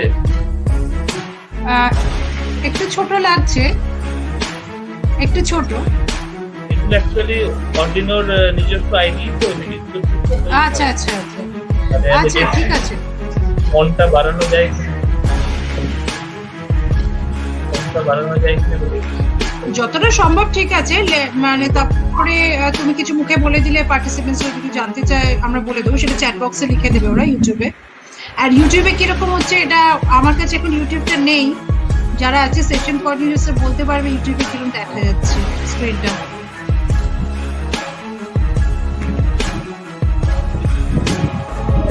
Hello, hello the session coordinators. Hello, I request the session coordinators to check out the video in the YouTube that how much is the visibility clear in YouTube screen regarding the fonts.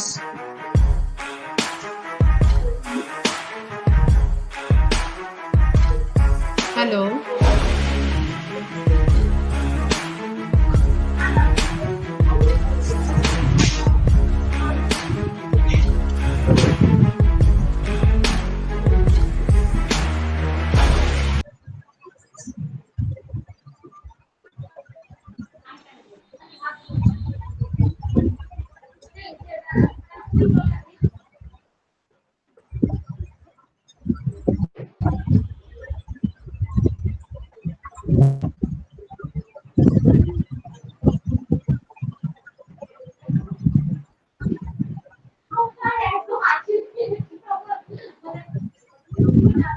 Hello, Orkendu and Bishwajit sir, you are the session coordinators.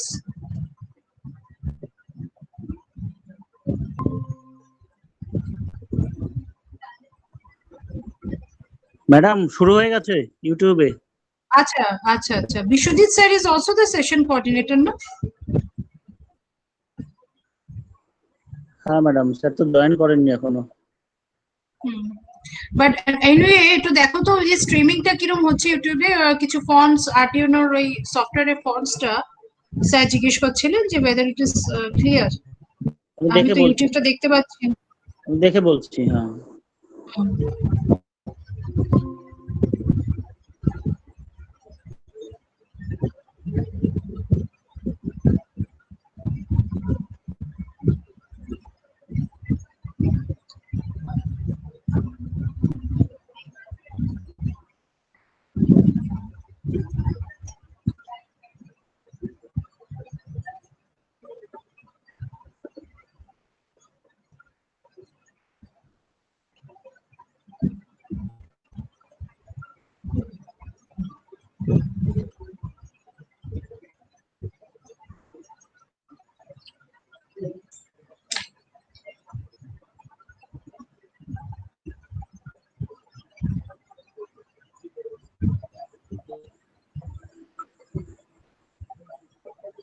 Hello. Hello, হ্যাঁ। হ্যাঁ madam, ঠিক আছে, কিন্তু একটু ছোট, মানে অতটা clear বোঝা যাচ্ছে না। আচ্ছা।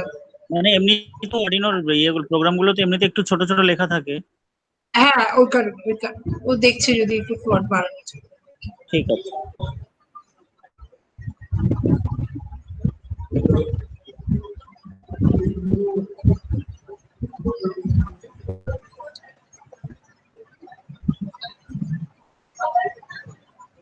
The basic features of Arduino IDE itself, so I cannot increase that. ঠিক আছে, okay, it's okay. So let me start. I hope the session is the streaming is live right now. So let me start. Shall I start? Okay. Hello, session coordinators. Shall I start? Yes, madam. Please start. Okay. Thank you. Good afternoon to all the participants, my faculty and staff, and today's distinguished expert is Professor Shushanto Ray.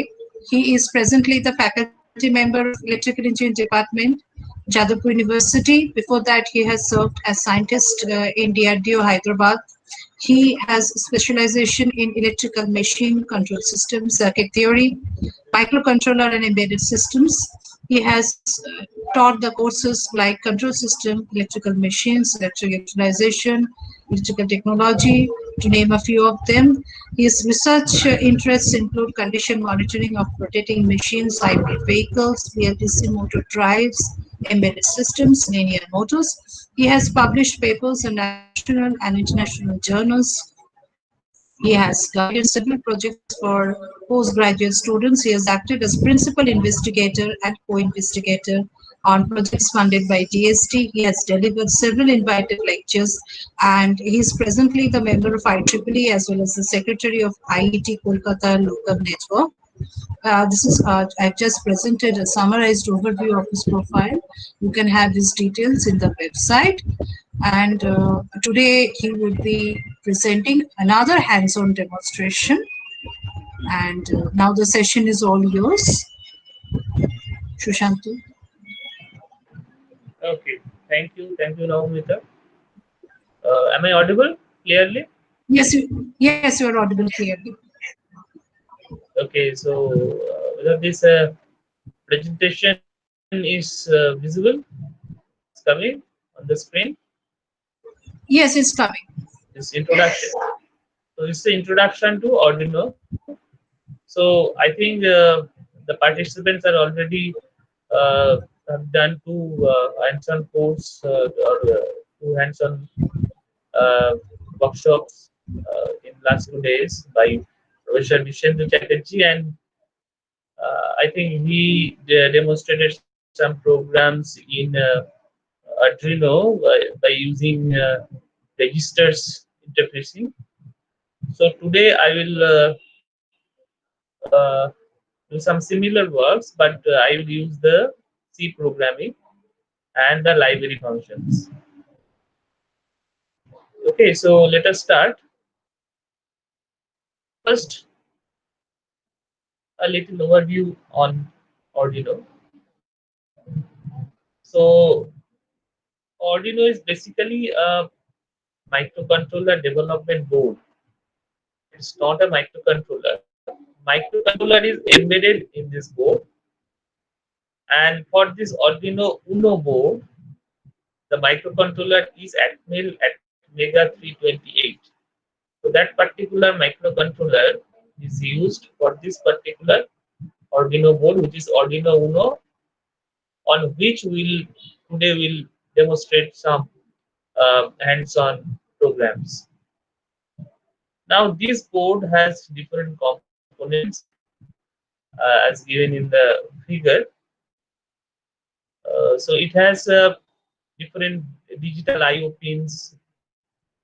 That means there are 13 digital I/O pins, input/output pins, and it has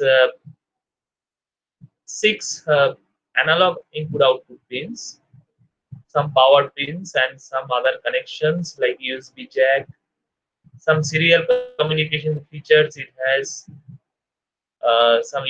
this serial communication as well as this parallel communication through the boards. Okay, so these are the features, and it has some LEDs in the board. Like one LED is connected with the pin number 13. So digital pin number 13 is already connected with an LED on which we can show our programs. That means only one LED we have through which we can demonstrate our program in this board. It has other LEDs as well, like the power LED and that TXRX, that is the serial transmission receive LEDs are also there.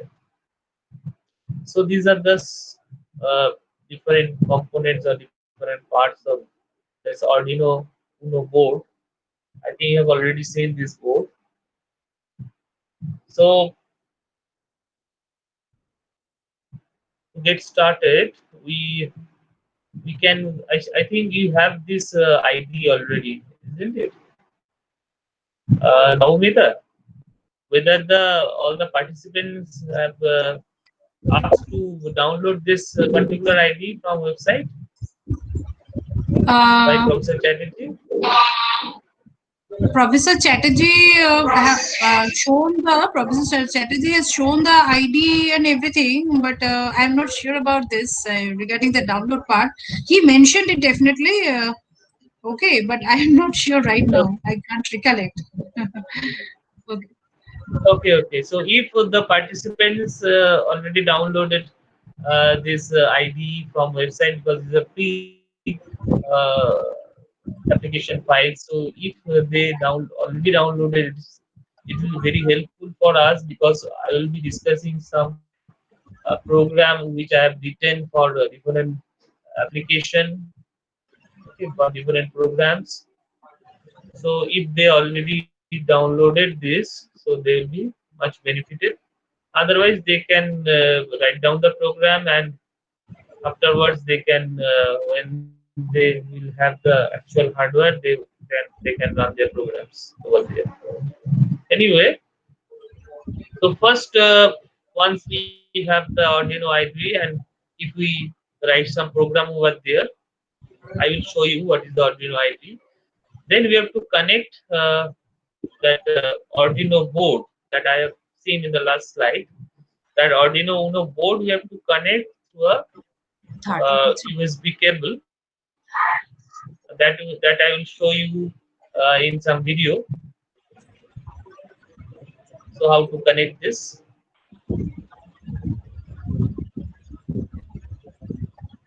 So like this. This is the Arduino board, and that is the USB jack. Okay, so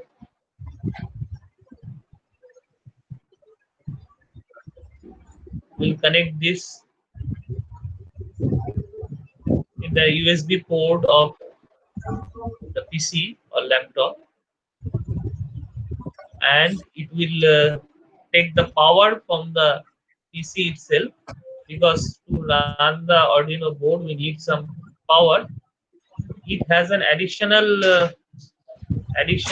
power jack over here, but if we have USB cable, it can take the power from the machine or computers itself. So this power has dual role. One, to give the power to the board. Another, when we'll write the program in our Arduino IDE, and once the compilation is completed without any error, so that compiled program or that code text code can be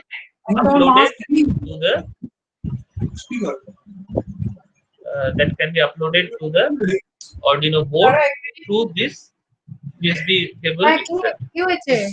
This USB cable has dual roles. First one to give the power to the board, another is to run the program or write the program to the board. Okay. So that means let us first open the Arduino IDE. Let us see how it, right? So once the Arduino is installed, so there will be some icon, shortcut icon on desktop, which is called Arduino IDE. If I double click on it, so it will open.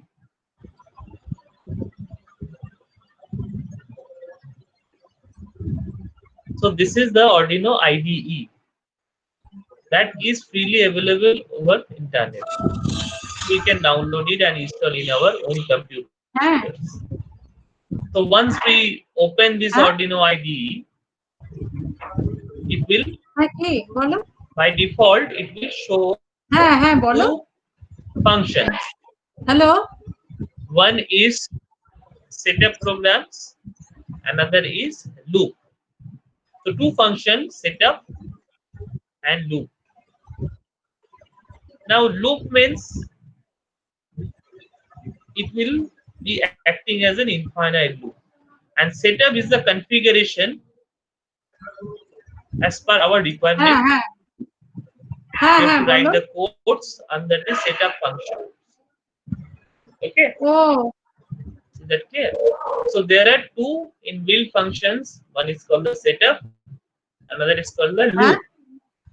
So this is there, and we have to write our own codes in the setup as well as in the loop. So let us start our first program. First program is very easy. যদি institute মনে করে খুব রাগ করে আমার সেটাই আমার জন্য উপর যদি রাগ করে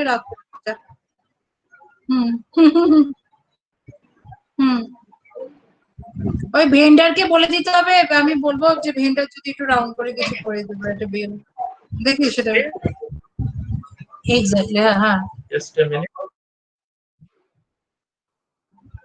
না না না Let us open this.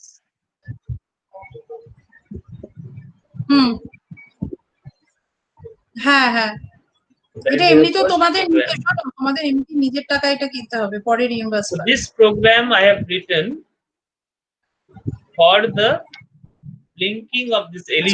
Chirodeep বলছিল খুব বেশি দাম হচ্ছে সত্যি the LED is already there in the board. PC Wi-Fi adapter.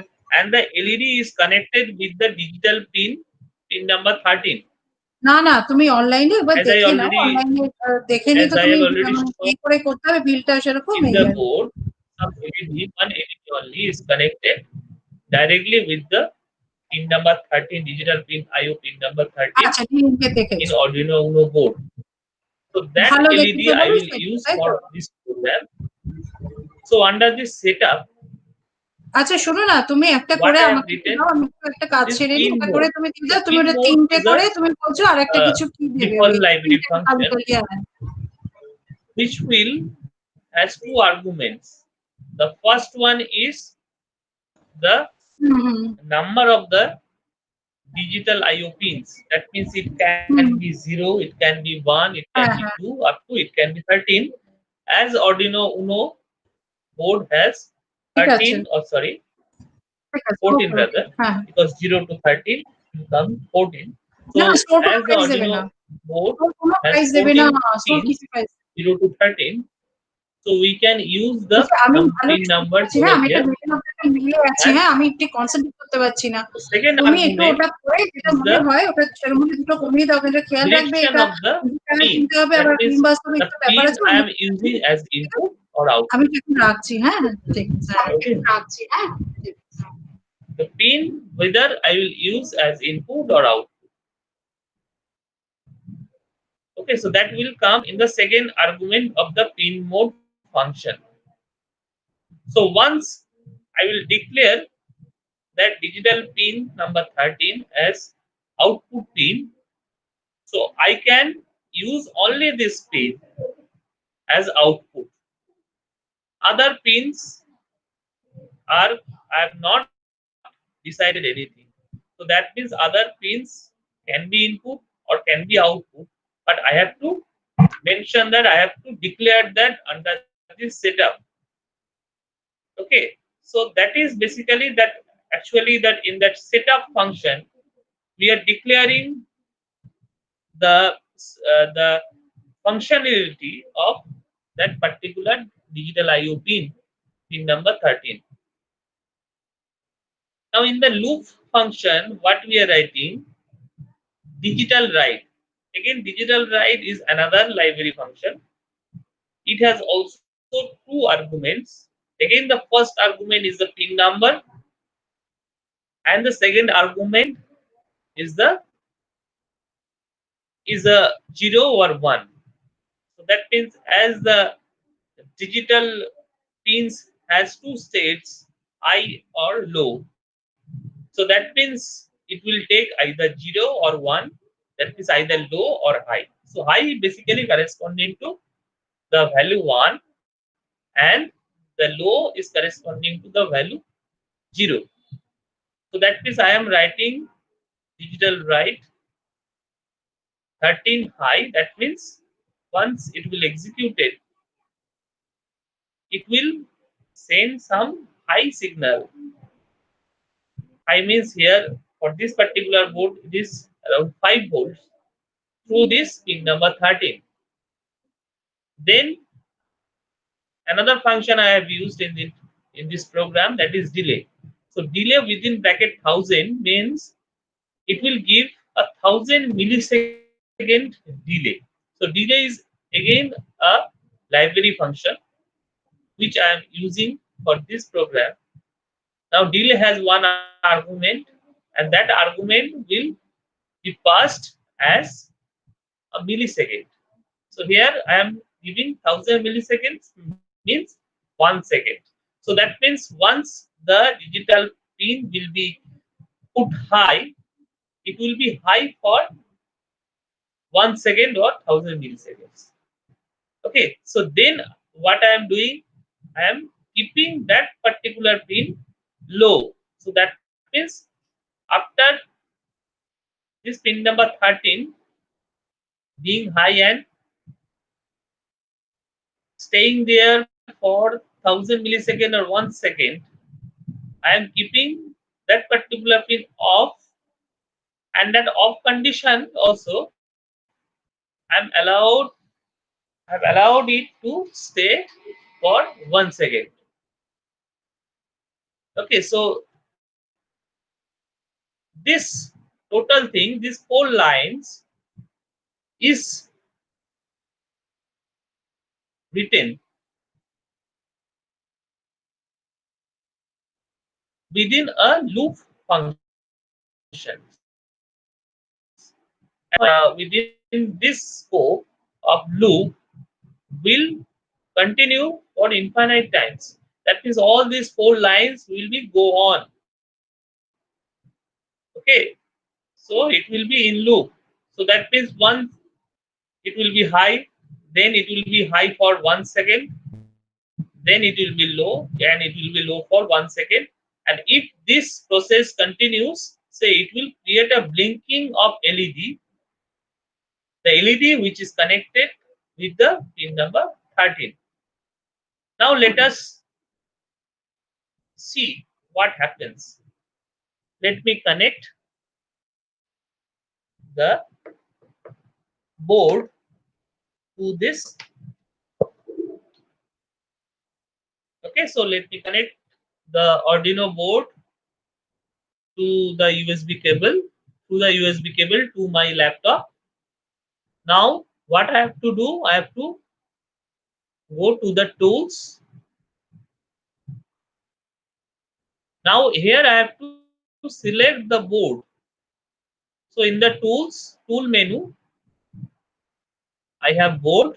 In that board list, there are several boards, but I have to select Arduino Uno only, because here I am using that particular board. That means the Arduino Uno board only I am using here. So I have to select Arduino Uno. Next, I have to go to this port. Now here I have to see in which port my Arduino Uno. Once I have connected by USB cable in which serial port that Arduino Uno has been identified. Now here only one option it is showing, and that is COM4, communication port 4. So that I have to select. It is already selected, but in some cases it will not be selected. You have to select it. Okay, so two things you have to do here. First, you have to select your board, and then you have to select the communication port through which the Arduino Uno board has been connected. So these two things you have to remember before compiling or executing the program. So you have to go to, again you have to go to the tools, okay, and you have to check it whether the Arduino Uno and this communication port has been selected or not. Okay, so once this steps are completed, then we can click this button. Okay. Okay, so you can save it. Save options are there. Yeah, for me, it is already saved. Now I can upload it. When I will click on this, it is getting uploaded. It is getting first compiled, as it is written here, compiling the sketch. First, it will compile. If there is some error, okay, so it will show in the orange lines. These are the errors, but as this program is error free, so here it will show compilation complete and done uploading. So once this is done uploading, then I can see what I am getting in my Arduino board.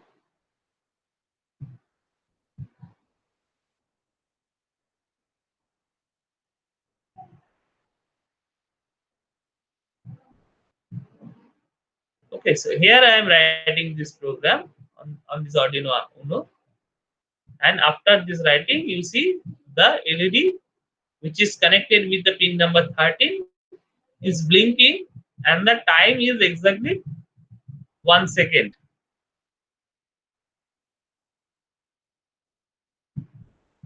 So this is the initial state. You see here I have uploaded the program, and here this program started executing, and it's the LED blinking with and 1 second delay.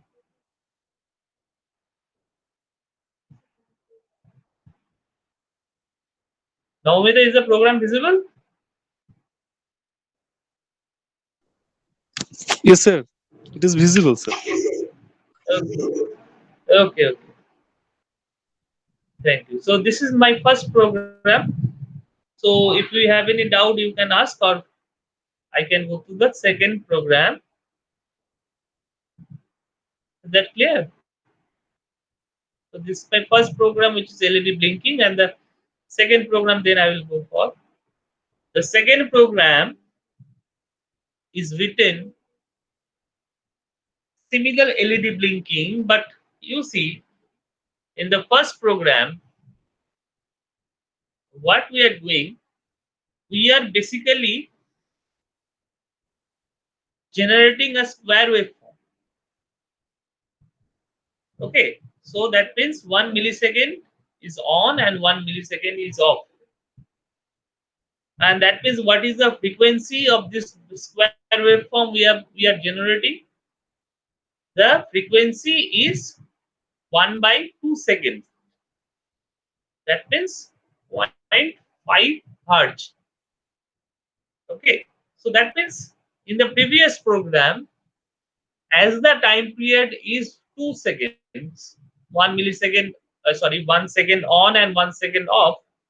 So that means time period is 2 seconds. That means frequency is 0.5 hertz. Now, how I can change this frequency in dynamic way? When the program is being executed, then itself I can change the frequency. So here I have written the program for that. Okay, so here also my LED will blink, but the frequency will dynamically change. Now see here what I have written.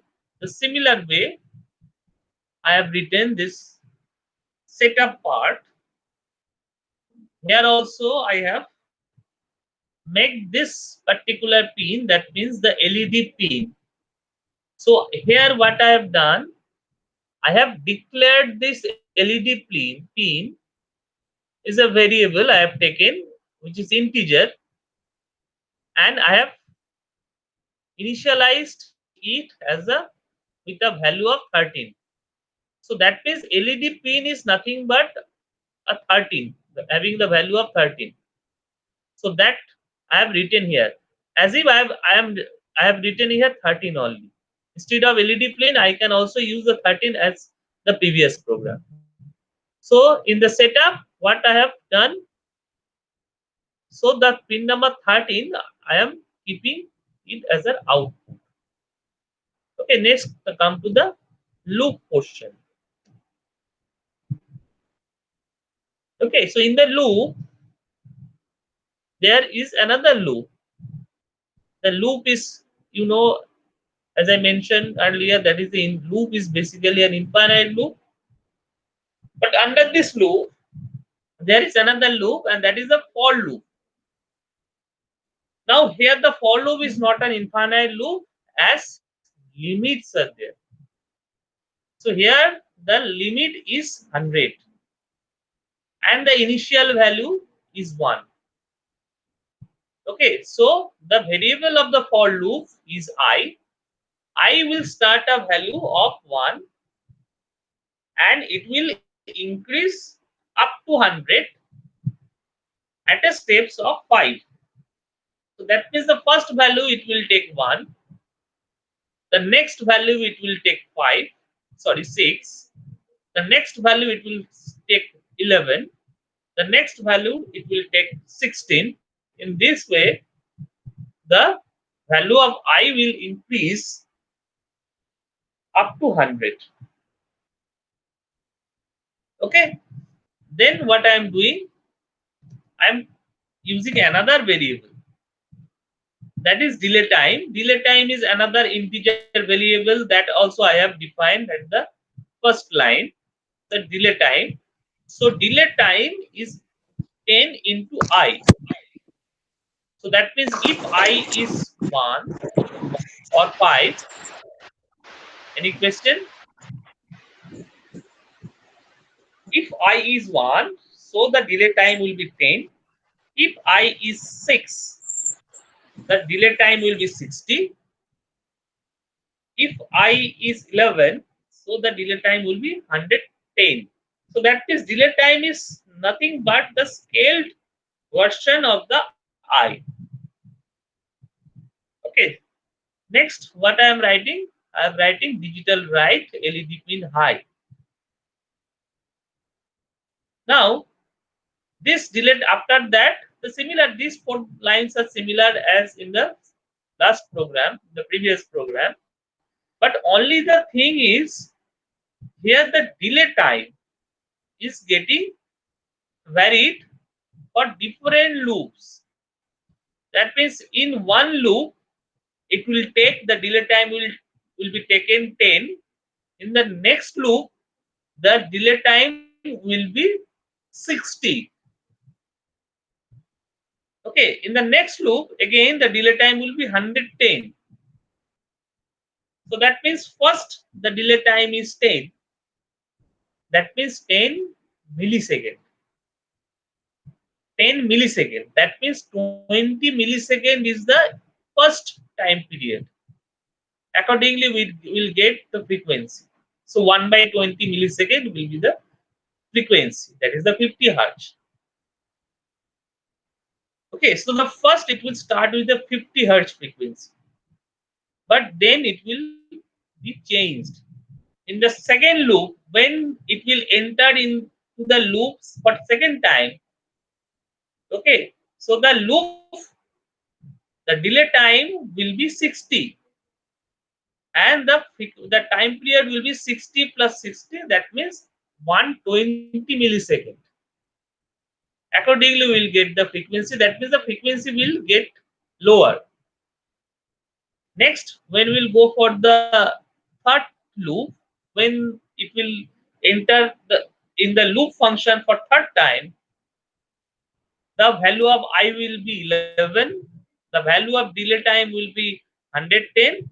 Therefore, the value of time period will be 1 by 220 millisecond. Accordingly, the frequency will be changed and it will be reduced further.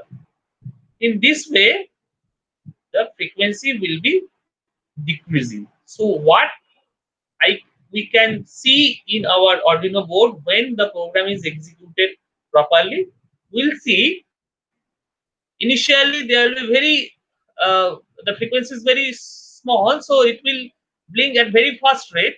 Gradually the blinking will be, the frequency will be reduced and it will start blinking slowly. Okay, so again it will reinitialized as I equals to 1. Again that process will start. So let me compile it and dump into our Arduino Uno board.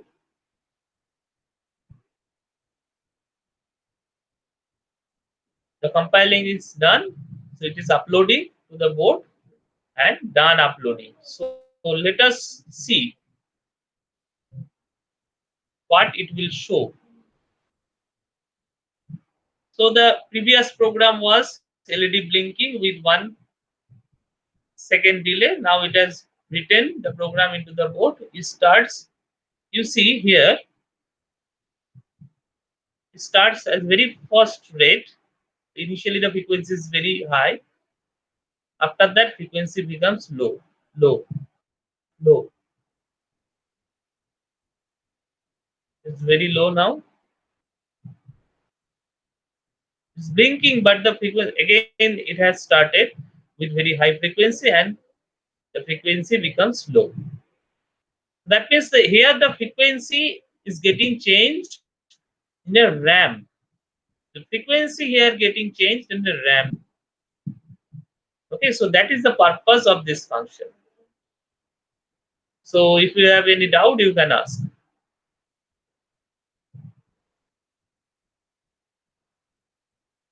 Or we can go for the next program. So the next program I have written to demonstrate the function of a key. Sometimes we use some keyboard with this Arduino board. Some keyboard, that means keyboard basically used as an input. Sir, excuse me. Sir, screen not coming clear. Can it be zoomed a little bit? Sir, program not legible. These programs are not legible. Yes, IDE programming is very fade and actually this whatever the line I am highlighting, that only it will be clear. Other lines will be blurred. So that is the inbuilt feature of the Arduino IDE. So exactly. How sir, I can increase the sir, legibility? at the last page, can it be highlighted totally so that they can read? Just participant can read it. What I can do, I have this program in my.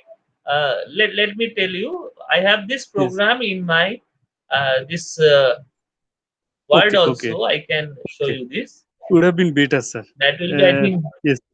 Yes, sir. Now, so if you have Crystal. If you have now, this is my first program. You can copy this, or you can take the snapshot of this. So this is my first program, which I have written for LED blinking. Yes, sir. Yes. Now it is coming, sir. 1 millisecond on and 1 millisecond off. That means the square wave with constant frequency, and the frequency is 0.5 hertz. In this 0.5 hertz frequency, the LED will blink. Okay, so that was my first program. You can write it down or you can take the snapshot. Next, the second program where I was changing the frequency of blinking in a RAM. The frequency of the blinking is gradually reduced in RAM when the program is being executed. So that also you can write it down or you can take the snapshot. This is one part of that program. Another part is this. Okay, so that is the second program.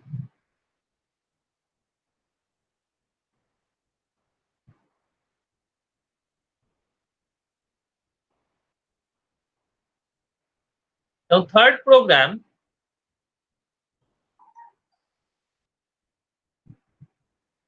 the third program I have written for simulating some button, external button. Sometimes we use some push buttons or we use some keyboard with the microcontrollers board or Arduino board. So how to use that keyboard, actually, that I will show in this program. Okay, so program is written in Arduino also. You can see this. It's very small program, and if it is not legible, you can write this program. So here what I have done, so I have defined again 3 pins. The first pin is already I have defined in previous 2 programs. That is the pin number 13. That is called the LED pin because there the LED is connected. Pin number 3 and okay, so pin number 3 only. Pin number 3 only I have used as an input pin here. The pin number 3 I am using as an input pin. And another variable I have defined button state, which is initialized as 0. Now let us see the setup part. In the setup part, the pin mode LED pin output, that means the pin number 13 is declared as output pin. It's very clear, as we have understood the other programs, other previous programs. It's very clear that pin mode LED pin output means that pin number 13 is getting declared as output pin. Now the second line is pin mode button pin input. That means the pin number 3, the digital IO pin number 3 is getting declared as an input pin. So this is how we can change particular pin configurations. Either we can use the particular pin as input or output. Okay, so one pin I have used as input, another pin I have used as output in this program. Now, in the loop function, what I have written, so here I have a library function called digital read. Digital read returns the current state of the input pin. So button pin, that means here what I have written here, button pins pin number 3. So this pin number 3 is my input pin. So which value is coming in this digital pin, that will be read by digital read function. Okay, and whatever the value it is reading, whatever value it is reading, I am returning it, I am storing it to my declared variable button state. I have already declared this variable button state at the beginning. I have also initialized this button state as 0, as if initially there was no button is connected. Okay. Now, as this button pin is a digital pin, it can either be high or be low. Okay, so if this button state is high, that means if the button state is 1, what I will do? I will blow the LED to show that the button pin is pressed. The button is pressed. You respond accordingly. So here my response is basically glowing a particular LED which is connected with the pin number 13. So that means I am responding accordingly. What I am doing, if the button is pressed and if the button is not pressed, okay, else, that means if the button is not pressed, then you keep the LED pin, the pin number 13 low. That means you keep the this particular pin low. Okay, but the thing is, in Arduino board, the problem is due to the input pull-ups, sometimes the LED which is connected with the pin number 13 becomes already high, not that high, but it gets some voltage due to the pull-ups of the inputs. So that means if I don't connect this button also, or if I don't keep this button high also, it will show the LEDs glowing, but the glow is not that high. But when I will actually connect some high or 1 to this particular input pin, pin number 3, then it will glow at its full. That I will show here.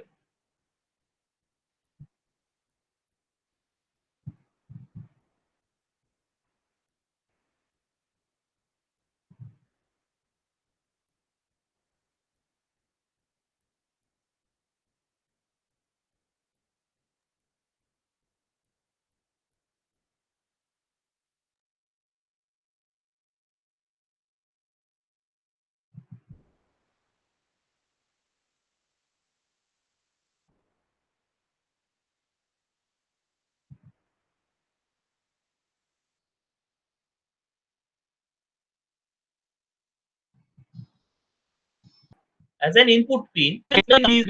Now in this pin number 3, I will give some this digital 1 or digital 0. So digital 1, how can I provide? If I connect this lead to 5 volt, so this will be high, and if I connect this to 0, so it will be low. Now in this board itself, in this Arduino board itself, these 2 pins, you see these 2 pins are ground, and this pin, the 4th pin in the bottom, okay, so this particular pin where my mouse pointer is there, this pin is the plus VCC. So plus VCC means plus 5 volt. So this is plus 5 volt and these 2 pins are ground. Now let us see. When I am connecting these 2 ground, you see this is off. That means as if I am not pressing that button. And if I am connecting to plus 5 volt,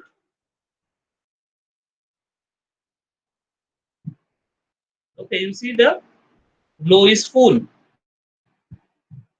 If it is connected to the plus 5 volt, you see the glow becomes full. Previously also there is some glow, but that is the initial glow is not due to the button. The initial glow is due to the pull-ups of the pins. So for that is the problem for this Arduino board. There is some inbuilt pull-up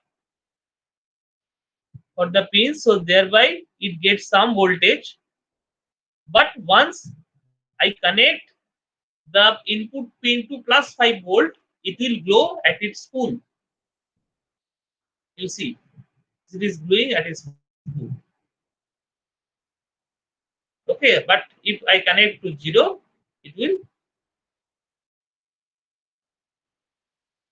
be off. Okay. So is that clear? That is my third program.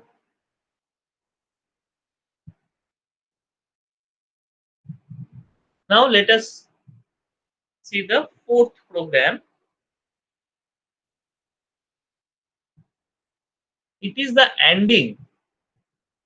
So here some logical operation we can perform because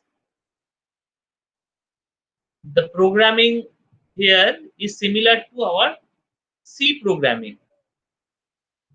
If you know the C programming, you can appreciate that this programming in Arduino is similar to our programming in C. Now, what I'll write for this ANDing? First, you write this program. So, button pin 1, button pin 2. So, that means here I have taken 2 input pins. So, the first input pin is 3. Pin number 3 is input and pin number 5 is input. Again, the pin number 13 is output pin here, as I have declared in this voice setup function.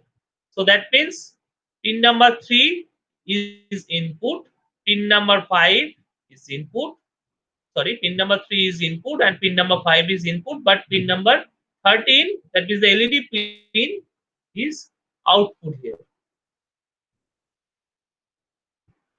Now in the loop function, the ANDing will be done. So that means first I will check the status of the input pins. That means this input pin number 1, that is the pin number 3, whether it is high or low, that value will be stored in state 1. Now the pin number 2, input pin number 2, or actually the pin number 5, whether it is high or low, that will be stored in, assigned in state this variable state 2. That means the state 1 is basically the current state of input pin 1 and state 2 is the current state of pin number 2. Actually pin number 1 is digital IO pin number 3 and pin number 2 is digital IO pin number 5. So when these two states are high, then only it will glow the LED connected with the pin number 13. Okay. Otherwise, it will not glow. That means it will keep the LED connected with the pin number 13 off. If we use some other LEDs, we can also show this program. Okay, so that means only here it is doing the ANDing operation. If both the inputs are there, then only it will do some job. If one of the input is kept off, it will not do that operation.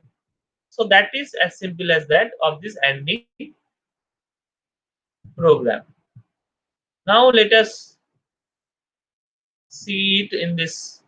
So here also I have written the same. The program I have written here. Okay, so once I will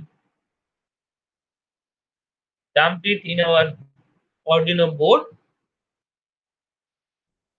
so it will show the output.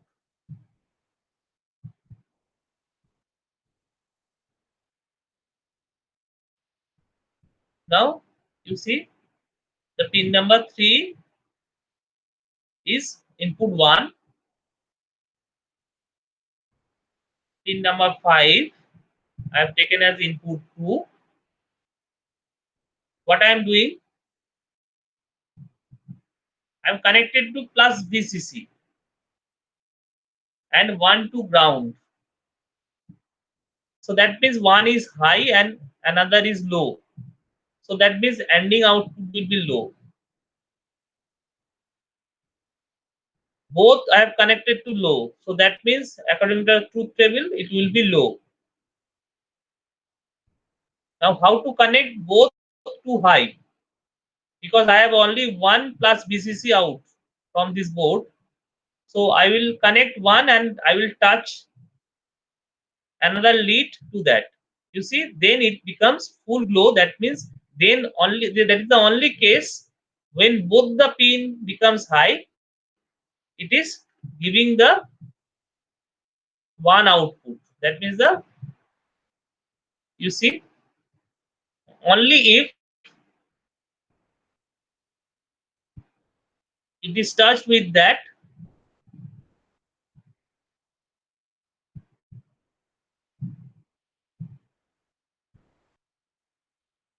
when it is touched with that, that means if both the pins are high, then only the output will be high.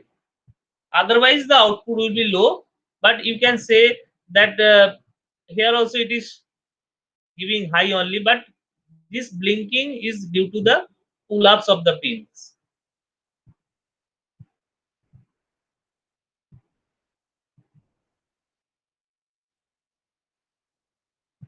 Okay, so that is the function.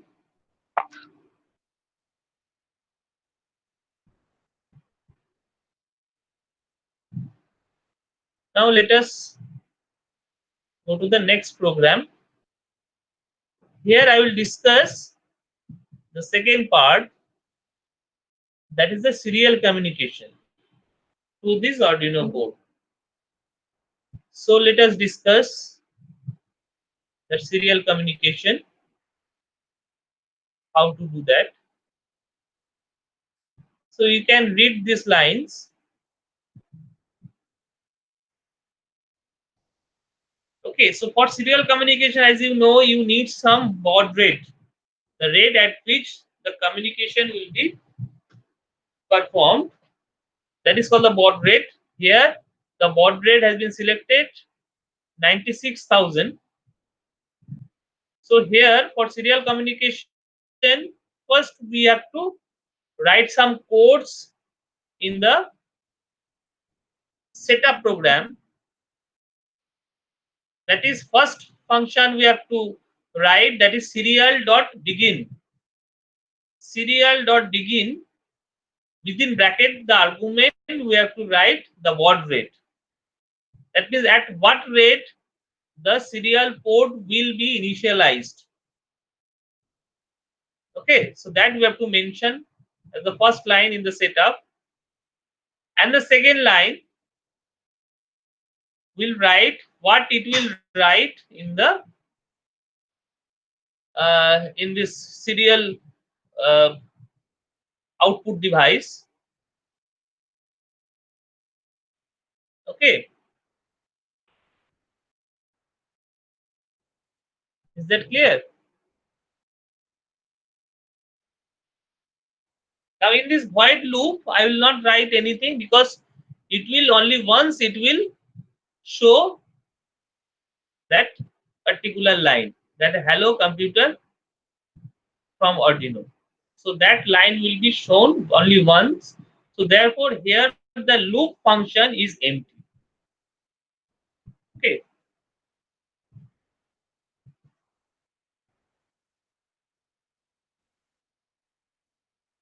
So let us close all this function and let us start this.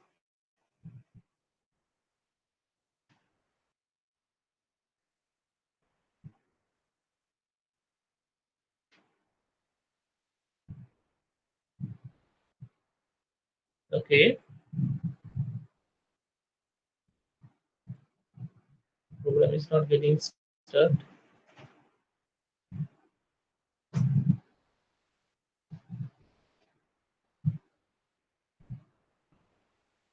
Okay. So this is the program. So here we are writing hello computer from Arduino. So once I will write this, I will upload this, or I will dump this in my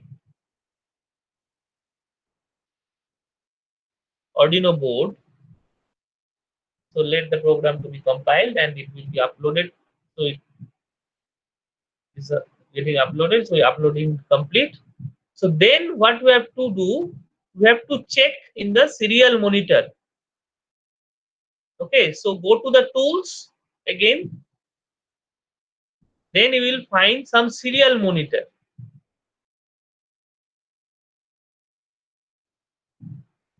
Okay, so in the serial monitor, you will see hello computer from Arduino. So that means this program, once this program is compiled and built successfully and uploaded in my Arduino board, and if I give the power to Arduino board, the Arduino will write hello computer from Arduino, and it will send to the device to which it is connected serial. So that means here my Arduino board is connected to my laptop. So that means this Arduino board now sending the laptop a string which is hello computer from Arduino. Is that clear? So here my Arduino board is basically sending these lines hello computer from Arduino. Okay, so let us check again this. If I reset, so I am just resetting my Arduino board. So again it will write the same line.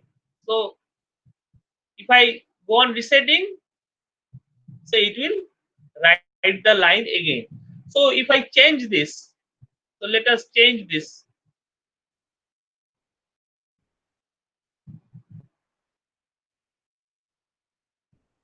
Okay, so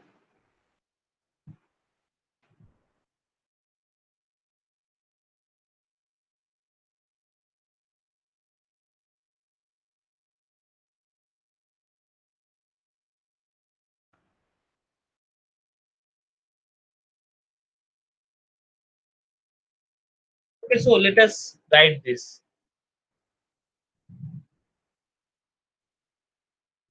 And go to the serial monitor again.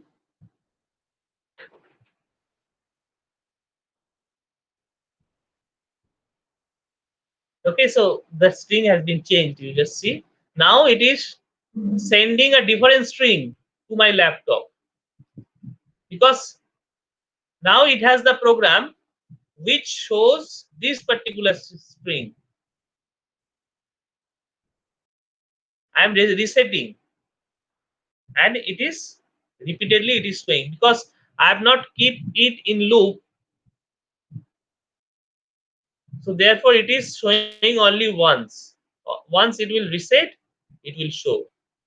If I keep it in the loop, the problem will be it will be an infinite thing, and it will write in an infinite manner,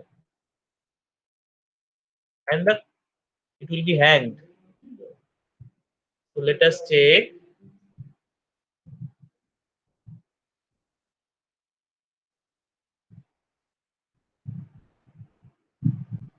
We just see what I have done in the infinite loop itself. I have written it. Okay, so it is continuously it is sending the same string, and it is unended loop. It is an infinite loop. So we should not do like that. So therefore, we have written this within setup only, because in the setup whatever we'll write, it will run only once. It will be executed only once. Whatever we'll write in the loop function, it will be run for infinite times. It will be executed for infinite times. Is that clear? So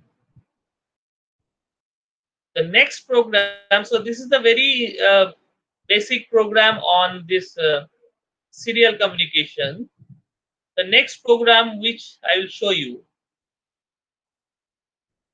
Okay, so the serial communication program we have already written here also. The next serial communication program where both the okay, so this program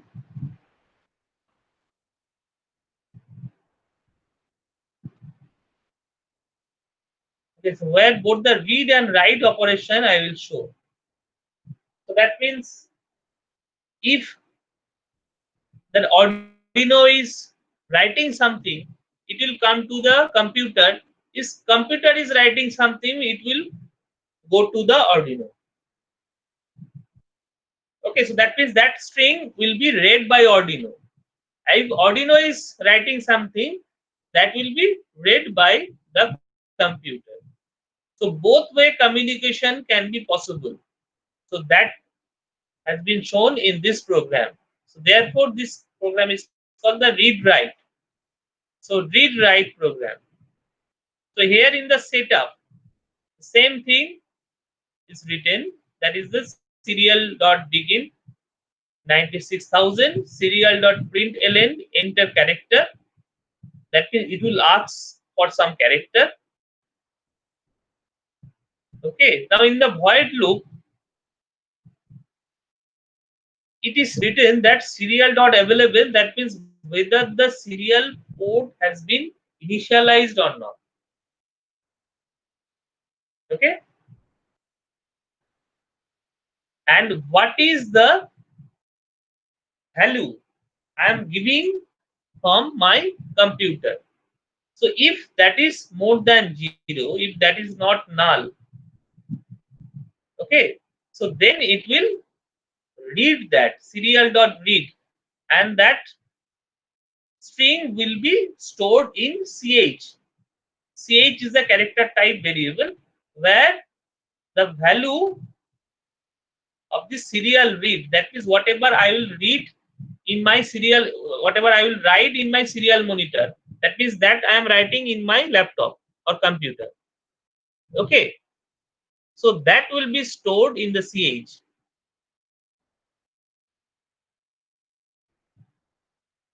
Okay, so let us see.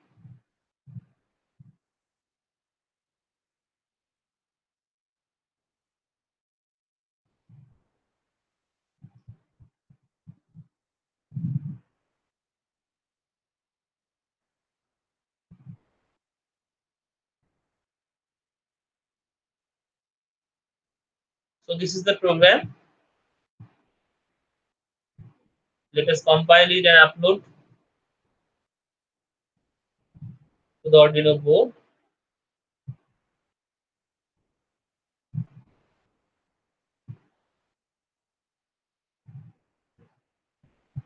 So it is uploaded, and let us check the serial monitor.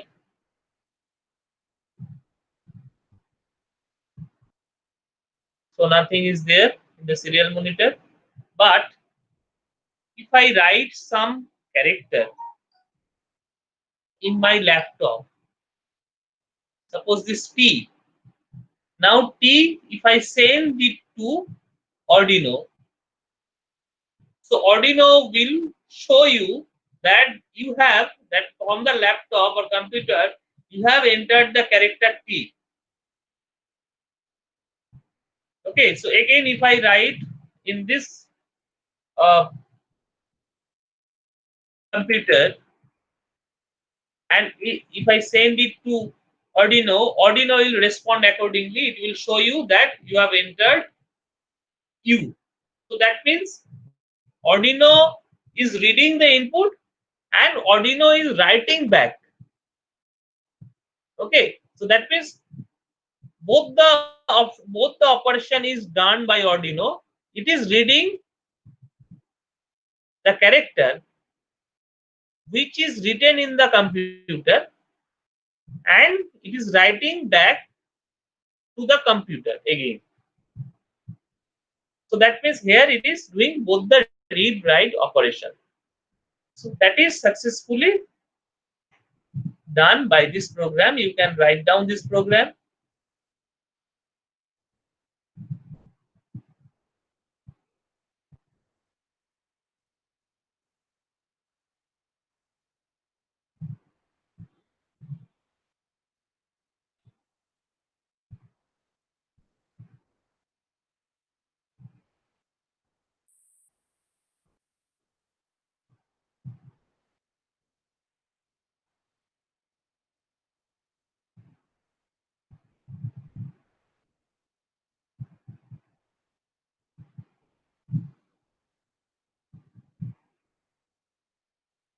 Now, if you have any doubt, you can ask me.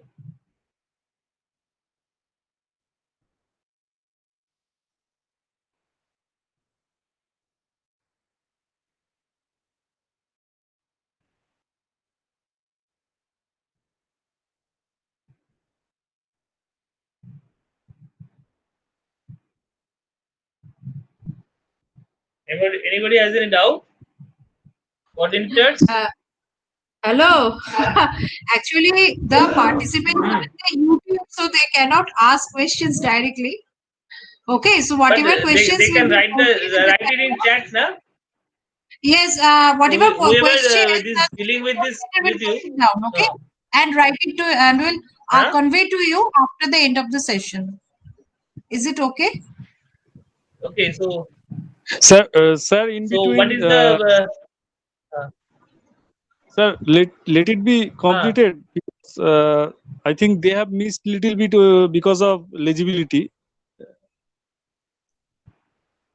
okay? So what is the final time? Actually, I heard that This time is will be 3:30, na? So 7:3 actually, sir. huh? 7:3. Yes. No. So what Actually, is the the time ending time of up to 3:30. Up to 3:30.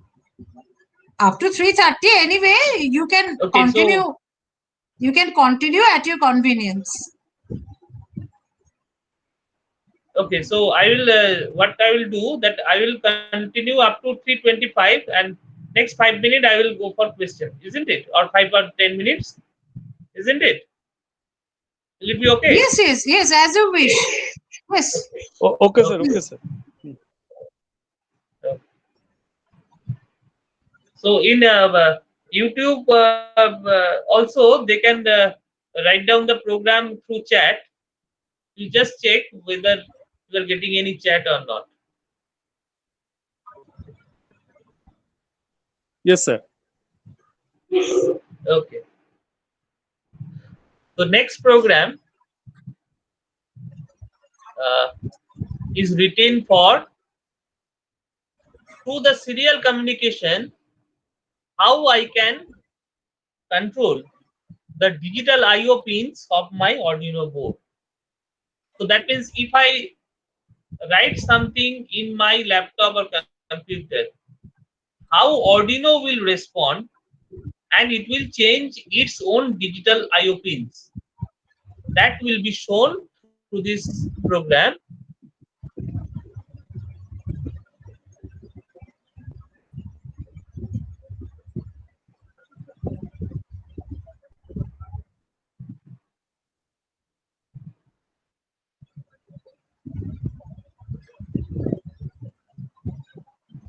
Okay.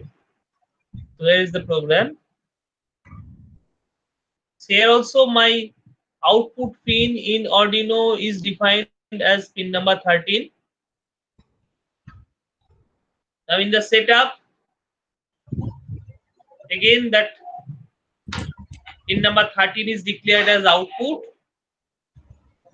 and the serial port has begun with a baud rate of 96,000. Now in the loop, what is written? Now digital write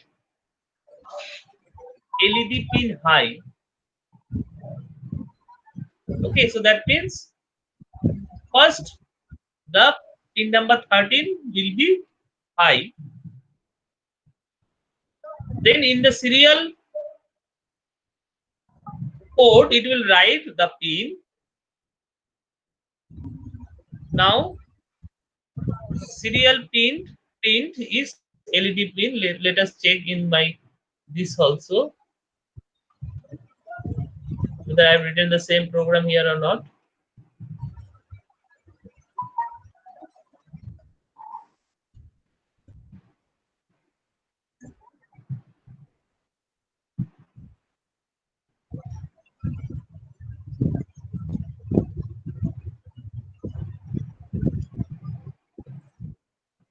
No, it's a different program, I think. It's not this program.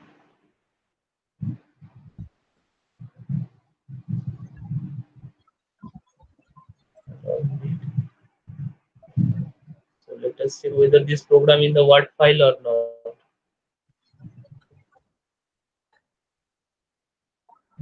Serial bit, right?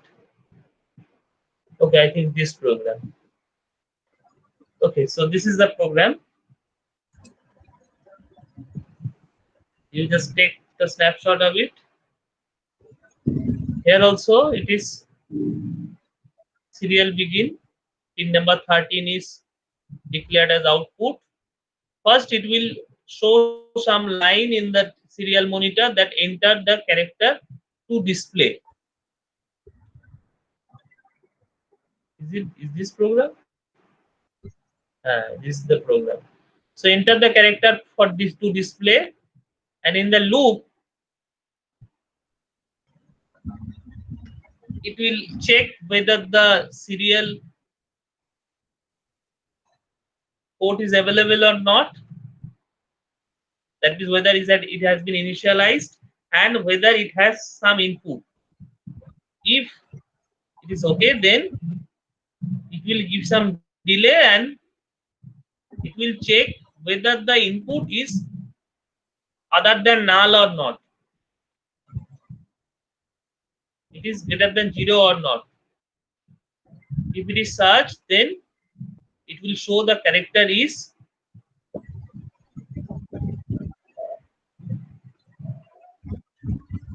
like this. So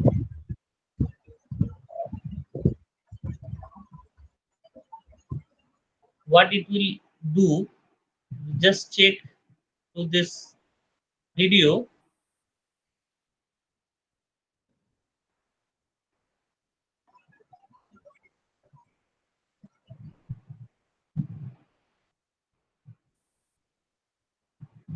Is it that video? Okay. So what it will do, let me go to this tools.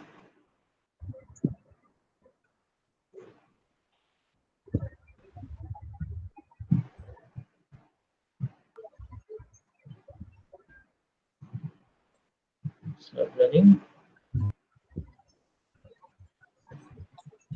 Before that, I have to compile it first.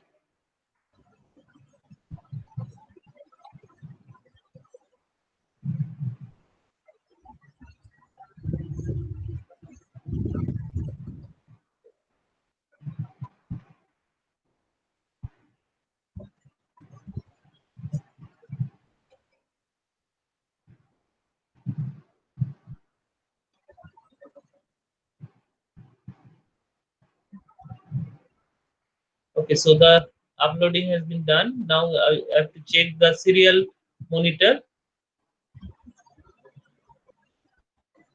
This is the serial monitor.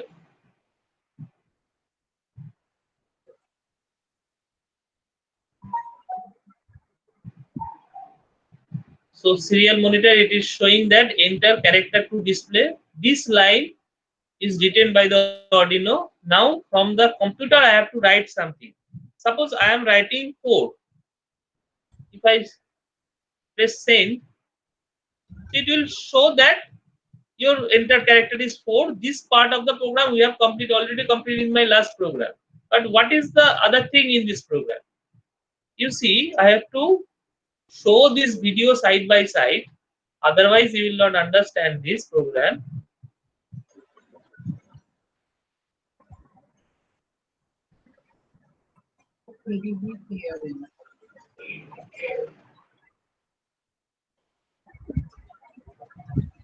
Okay. It's getting larger.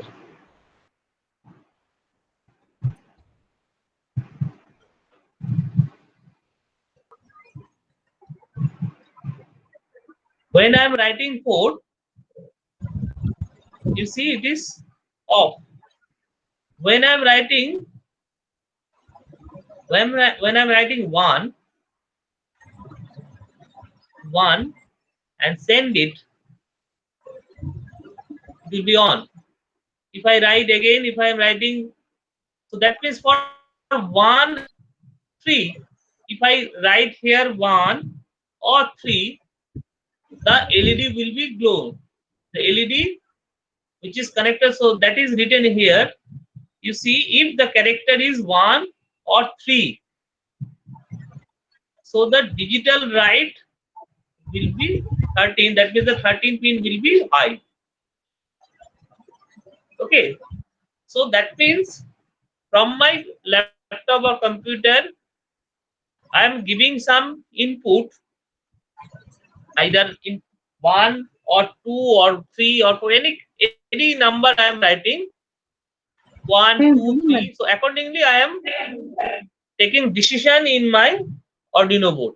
So when my entered character in my laptop is 1, then LED will be glow, and if I press 2, it will be off. Only in case of input 1 and 3, only the LED disconnected with the pin number 13 will be on, otherwise it will be off. Okay, so this is how from the serial communication I can control my Arduino board. That means the digital IO pins of the Arduino board can be controlled by the serial communication to the laptop, the Arduino. Okay. If you want to write this program, you can write it. So here it is, the program is little bit changed. So here only one character is taken, but here in this actual program I have taken 2 characters, that is 1 and 3. Only in case of 1 and 3, the output will be high. You can add one more character, that means if character is 5. So for these 3 cases, only the LED in the Arduino board will glow. Otherwise, for rest of the inputs, it will not respond. For only these 3 inputs, only the Arduino board will respond. And how it will respond? It will glow the LED connected to pin number 13. Okay, so this is the main part of this program. So I am checking which number or which character is given. Which character is given in the serial port from this computer. If this character is 1 or 3 or 5, then only the Arduino will respond and it will glow the LED connected to pin number 13. Otherwise, it will not glow the pin number 13. The pin number 13 LED will be switched off. That is the decision taken by the Arduino board. So that is the objective of this particular program. Okay. So next, go to the next program, that is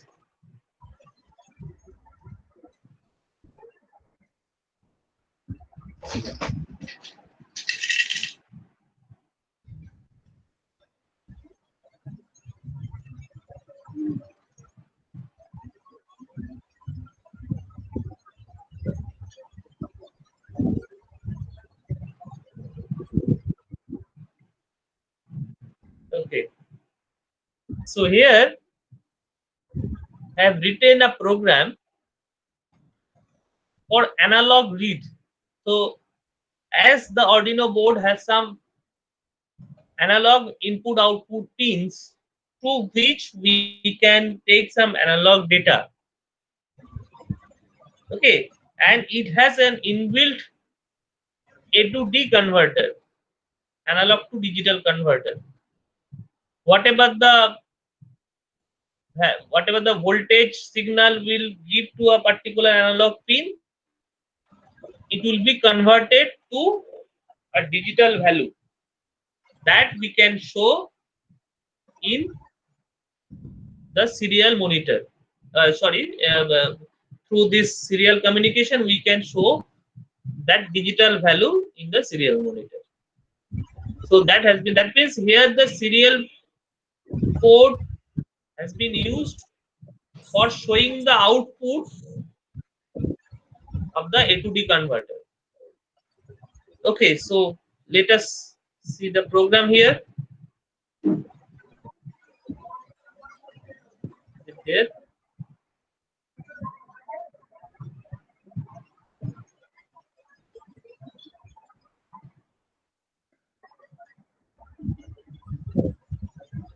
Okay, so it is there. So this program,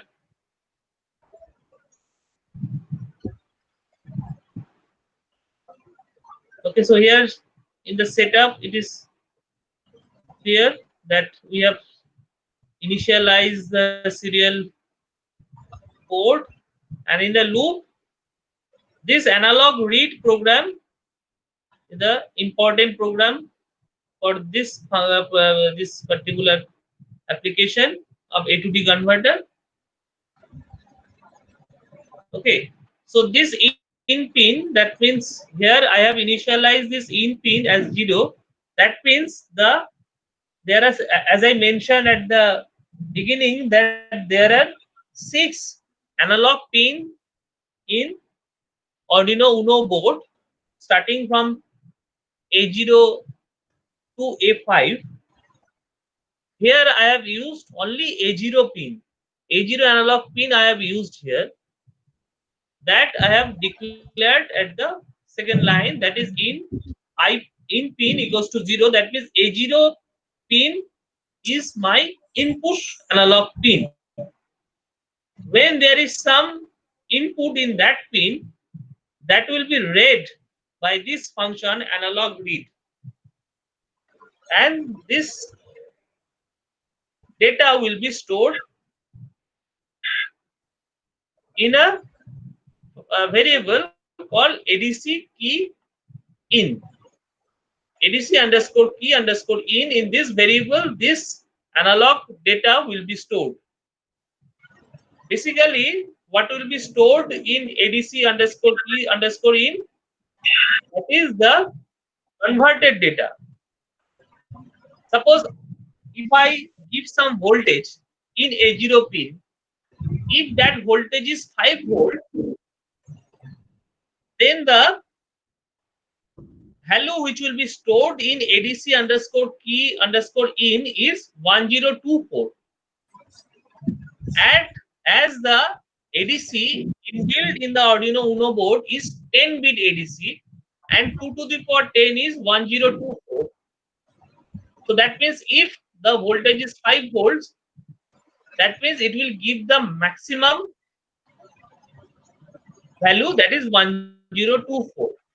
If the value is half of this volt, that means if the value is 5 volt, 1 by 2 into 5 volt, that means 2.5 volt, then the value will be near the half, that means around 600, around 550 volts. Around 550 it will show. And if the value voltage in that analog 0 pin is 0, then the value which will be stored in ADC-Q will be near to 0. Some error is there due to the noise, some deviation from 0 or 1025, it will you can see when I will run this program, that is due to the noise. This analog read pin is basically convert the analog data at the A0 pin to a digital data, and it will be stored in ADC underscore key underscore in. Then it will show this data ADC key underscore in the serial monitor, just like using the communication we have already explained in previous programs. So let us compile it.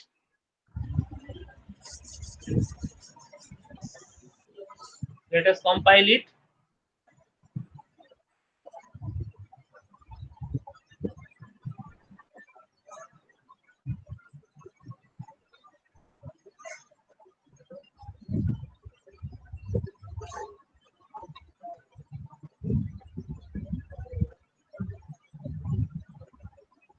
So it has uploaded already. Now we have to go to the serial monitor. Let us check.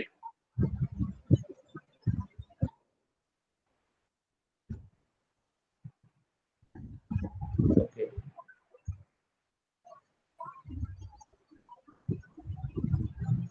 So some garbage value it is showing, though there is nothing is connected with this A0. Let us connect A0. Let us connect this A0 to the ground. A0 I'm connecting to ground. You see?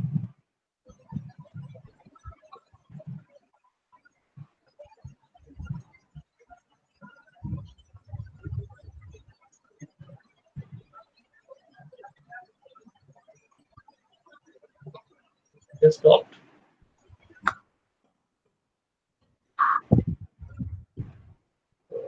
Just a minute.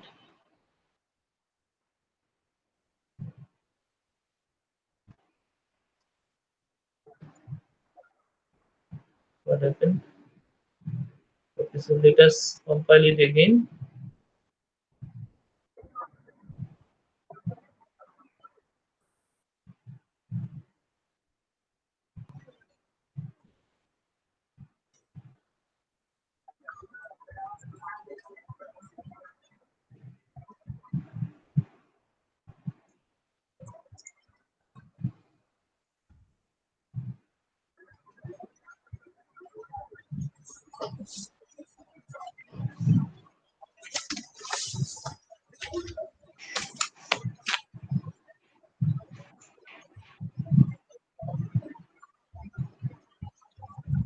Some error it is showing.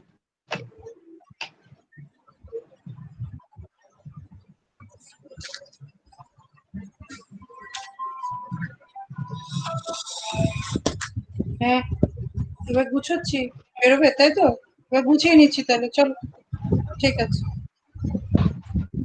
ও নিচে দাঁড়াচ্ছো তাহলে আমি গুছিয়ে নিই এখানে শেষও হয়নি আমি এবার বেরোবো কেউ নিয়ে ভয় পাচ্ছে রাখছি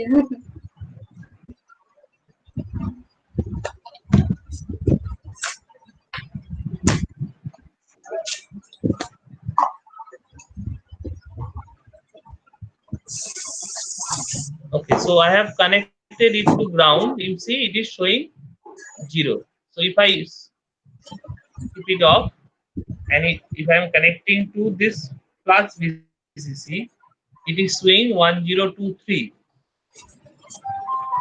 Okay, so that is the high level voltage, and if I connect it to plus 3 volt, another terminal is there, plus 3 volt, it is showing 715 or 713 like that. That corresponding to plus 3 volt. Now this corresponding to plus 5 volt and ground, this is corresponding to the ground. It should be 0, but not exactly. It is near about 0 to, okay.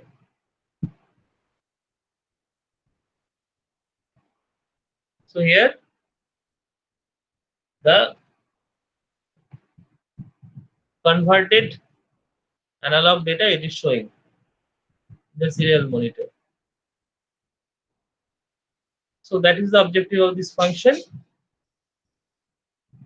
So you can write this program.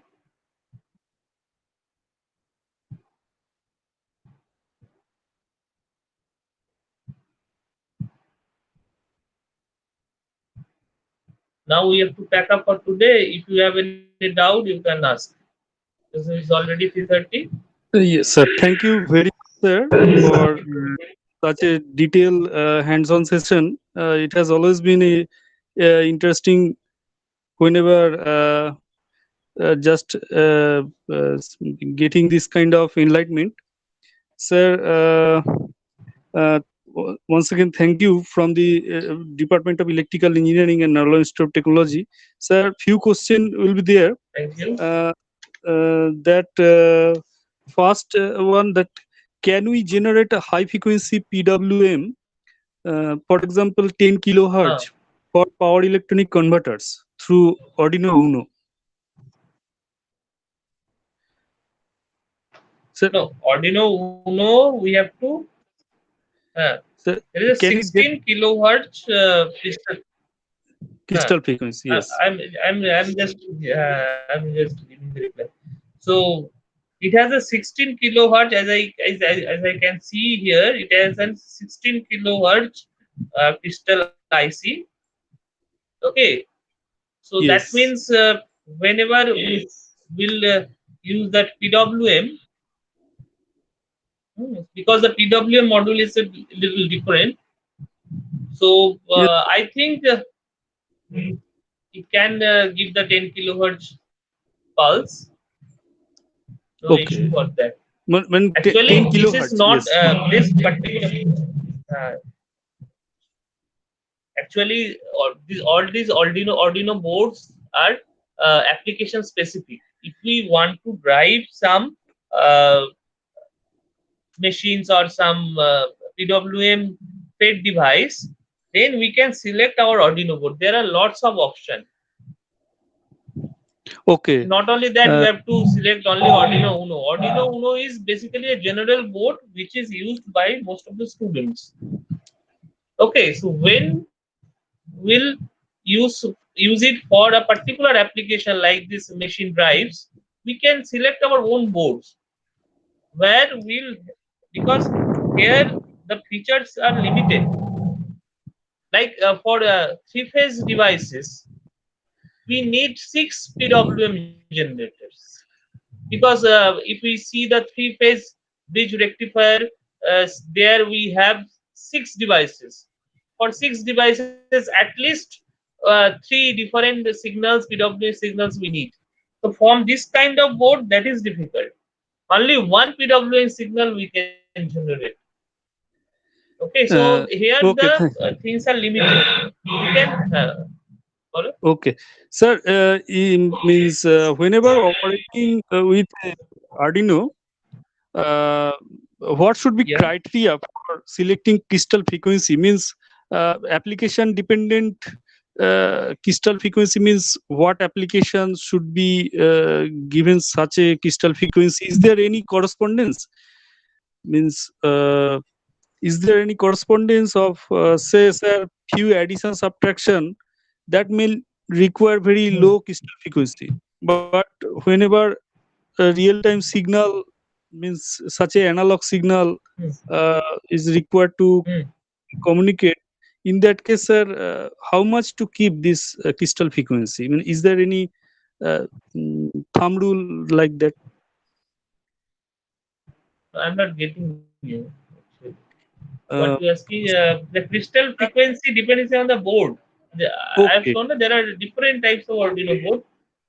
So you have to select their data. You have to whenever going for a particular application, you have to see their data sheets. Okay, sir, so you have is it lots of dependent upon option. You have to select one. Okay, means analog signal frequency is it limited? Means say 16 megahertz. Okay. No. It is not. I think it is not. Actually, you don't need the megahertz level also, na, for this PWM and all. You don't need megahertz level, but for PWM also, you need some high frequency. Whenever you will go for this particular application, you just go through the data sheets of typical Arduinos, or you can search over internet that which particular Arduino is built for PWM applications. Okay, so each different microcontroller manufacturer, they use their board for specific application. Actually, microcontroller is designed for a specific application, not a general. Microcontroller is not the general purpose computer. Yes. microcontroller is basically called the embedded system. So that means Yes. it will be embedded into a particular systems. Yes, Okay. sir. Yes. So though we are discussing here Arduino Uno, but Arduino Uno is very general board. It doesn't serve a specific purpose. It can serve all the purpose, but not very efficiently. Okay, for learners, Okay. this microcontroller, this Arduino Uno is good. For advanced application, for specific application, we have to select other boards. But the Okay. functionalities will be similar. The type of coding, the library function you are using, that will be almost similar. Only Okay, for sir. PW application, we have to use some different library functions. That's all. Okay, sir. And sir, the last question: is there any possibility that for complex program to run in MATLAB and that to fetch through Arduino Uno to means as an output? Is there any interfacing possibility between Arduino Uno and MATLAB in PC? Sir? You see, I have not explored that. MATLAB, Okay. I have not interfaced the MATLAB with Arduino, but there is another software called Proteus. It's basically a circuit simulation software like PSpice. So Proteus is there. In Proteus, you can write, you can disconnect your Arduino with the different peripherals, and you can simulate like a hardware experiment there. And there you can write your code also. So Proteus gives a very good environment for embedding this microcontroller, as well as some PWM generator, some three-phase rectifier, some DC motors or some induction motors. All this you can plug into that, the Proteus environment. But I think MATLAB doesn't have that kind of features, because MATLAB is basically a model-based thing. Okay, sir. Sir, thank you. Thank you, sir. Yes, sir. Thank you, sir, for enlightening the sessions. So, over to now, Orkendru. If Yes, Orkendru is sir. there, Yes, sir. I'm here. including comments and speech. Yes. Sir, I have one more question. May I ask you? Yes, of course. Sir is there. Yes. Sir, is there any facility to taking analog signal through ADC with simultaneous sampling or simultaneous scanning? Say, if I scan three-phase system, three-phase voltage from a three-phase system, then can I scan the voltage simultaneously at a time?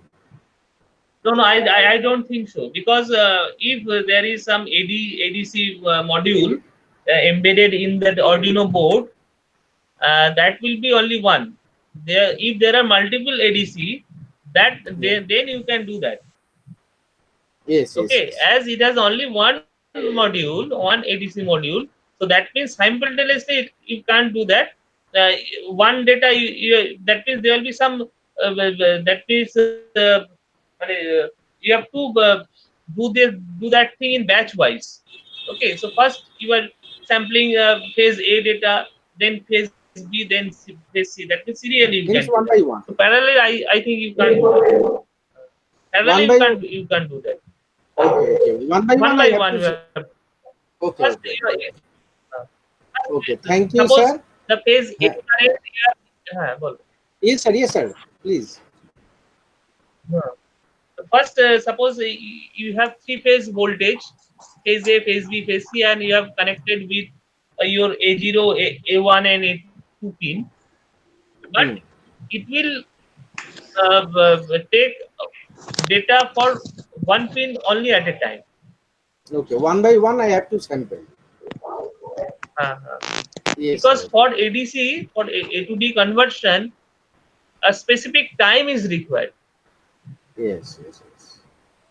Okay, a specific time you have to provide for ADC. Okay. And Yes, that sir, also not that have high frequency like 16 kilohertz like that. It's very less because the frequency will be divided if you need some time yes. conversion. Okay. Okay. Okay. Thank you, sir.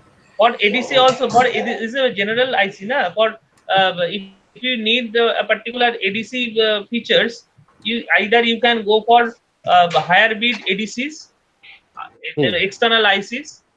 Yes. That you can use external ADC Oh, ICs. okay. That will give you higher beat, also at very high frequency. Externally, we have to connect.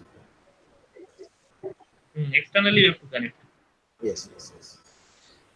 Orkendu? Yes, sir. Yes, sir. Yes.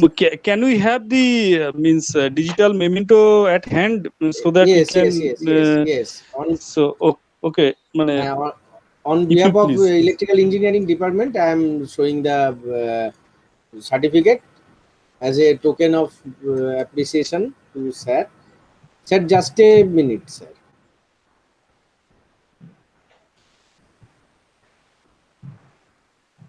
Sir, you have to off your presentation. Okay. Okay, sir. Now it's okay. Yes. And this is the token of appreciation for you from our department. Thank you very much. Is it visible to you, sir? Yes, visible. It's coming. Thank you very much. Welcome. Okay, so tomorrow also I have the session from the same time now. Okay, 2 sir. o'clock. Okay, sir. Afternoon. Yes. Then I will discuss some features on this LCD and some this light sensor and ultrasonic sensor and all. So we'll discuss tomorrow. Sir, Okay, then. sir, may I request, sir, for tomorrow, can it be, sir, on PPT, because some of the means attendee asking for this PPT because of the small letters, they are asking that. Okay, so that means the program. You are saying that Yes. program will be written in PPT.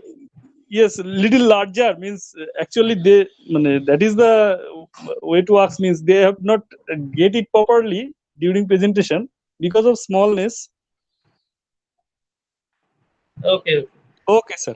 But anyway, as it is a hands-on program, we have to run the program from this Arduino IDE. That is nice, sir. So, this okay, is the so first. that dual mode I can do. Yes, sir. Today also I have written something in Word and something in Arduino IDE, but tomorrow I will try to embed all this code in a PPT, and whenever I will run, I will open that Arduino IDE. Okay, sir. Thank you. Isn't Thank it? you, sir, very much. Yes, sir. Yes, sir. Sir. Therefore, sir, look, we can close now. Sir, please allow us to close this session. Okay, close it. Okay, I am leaving this.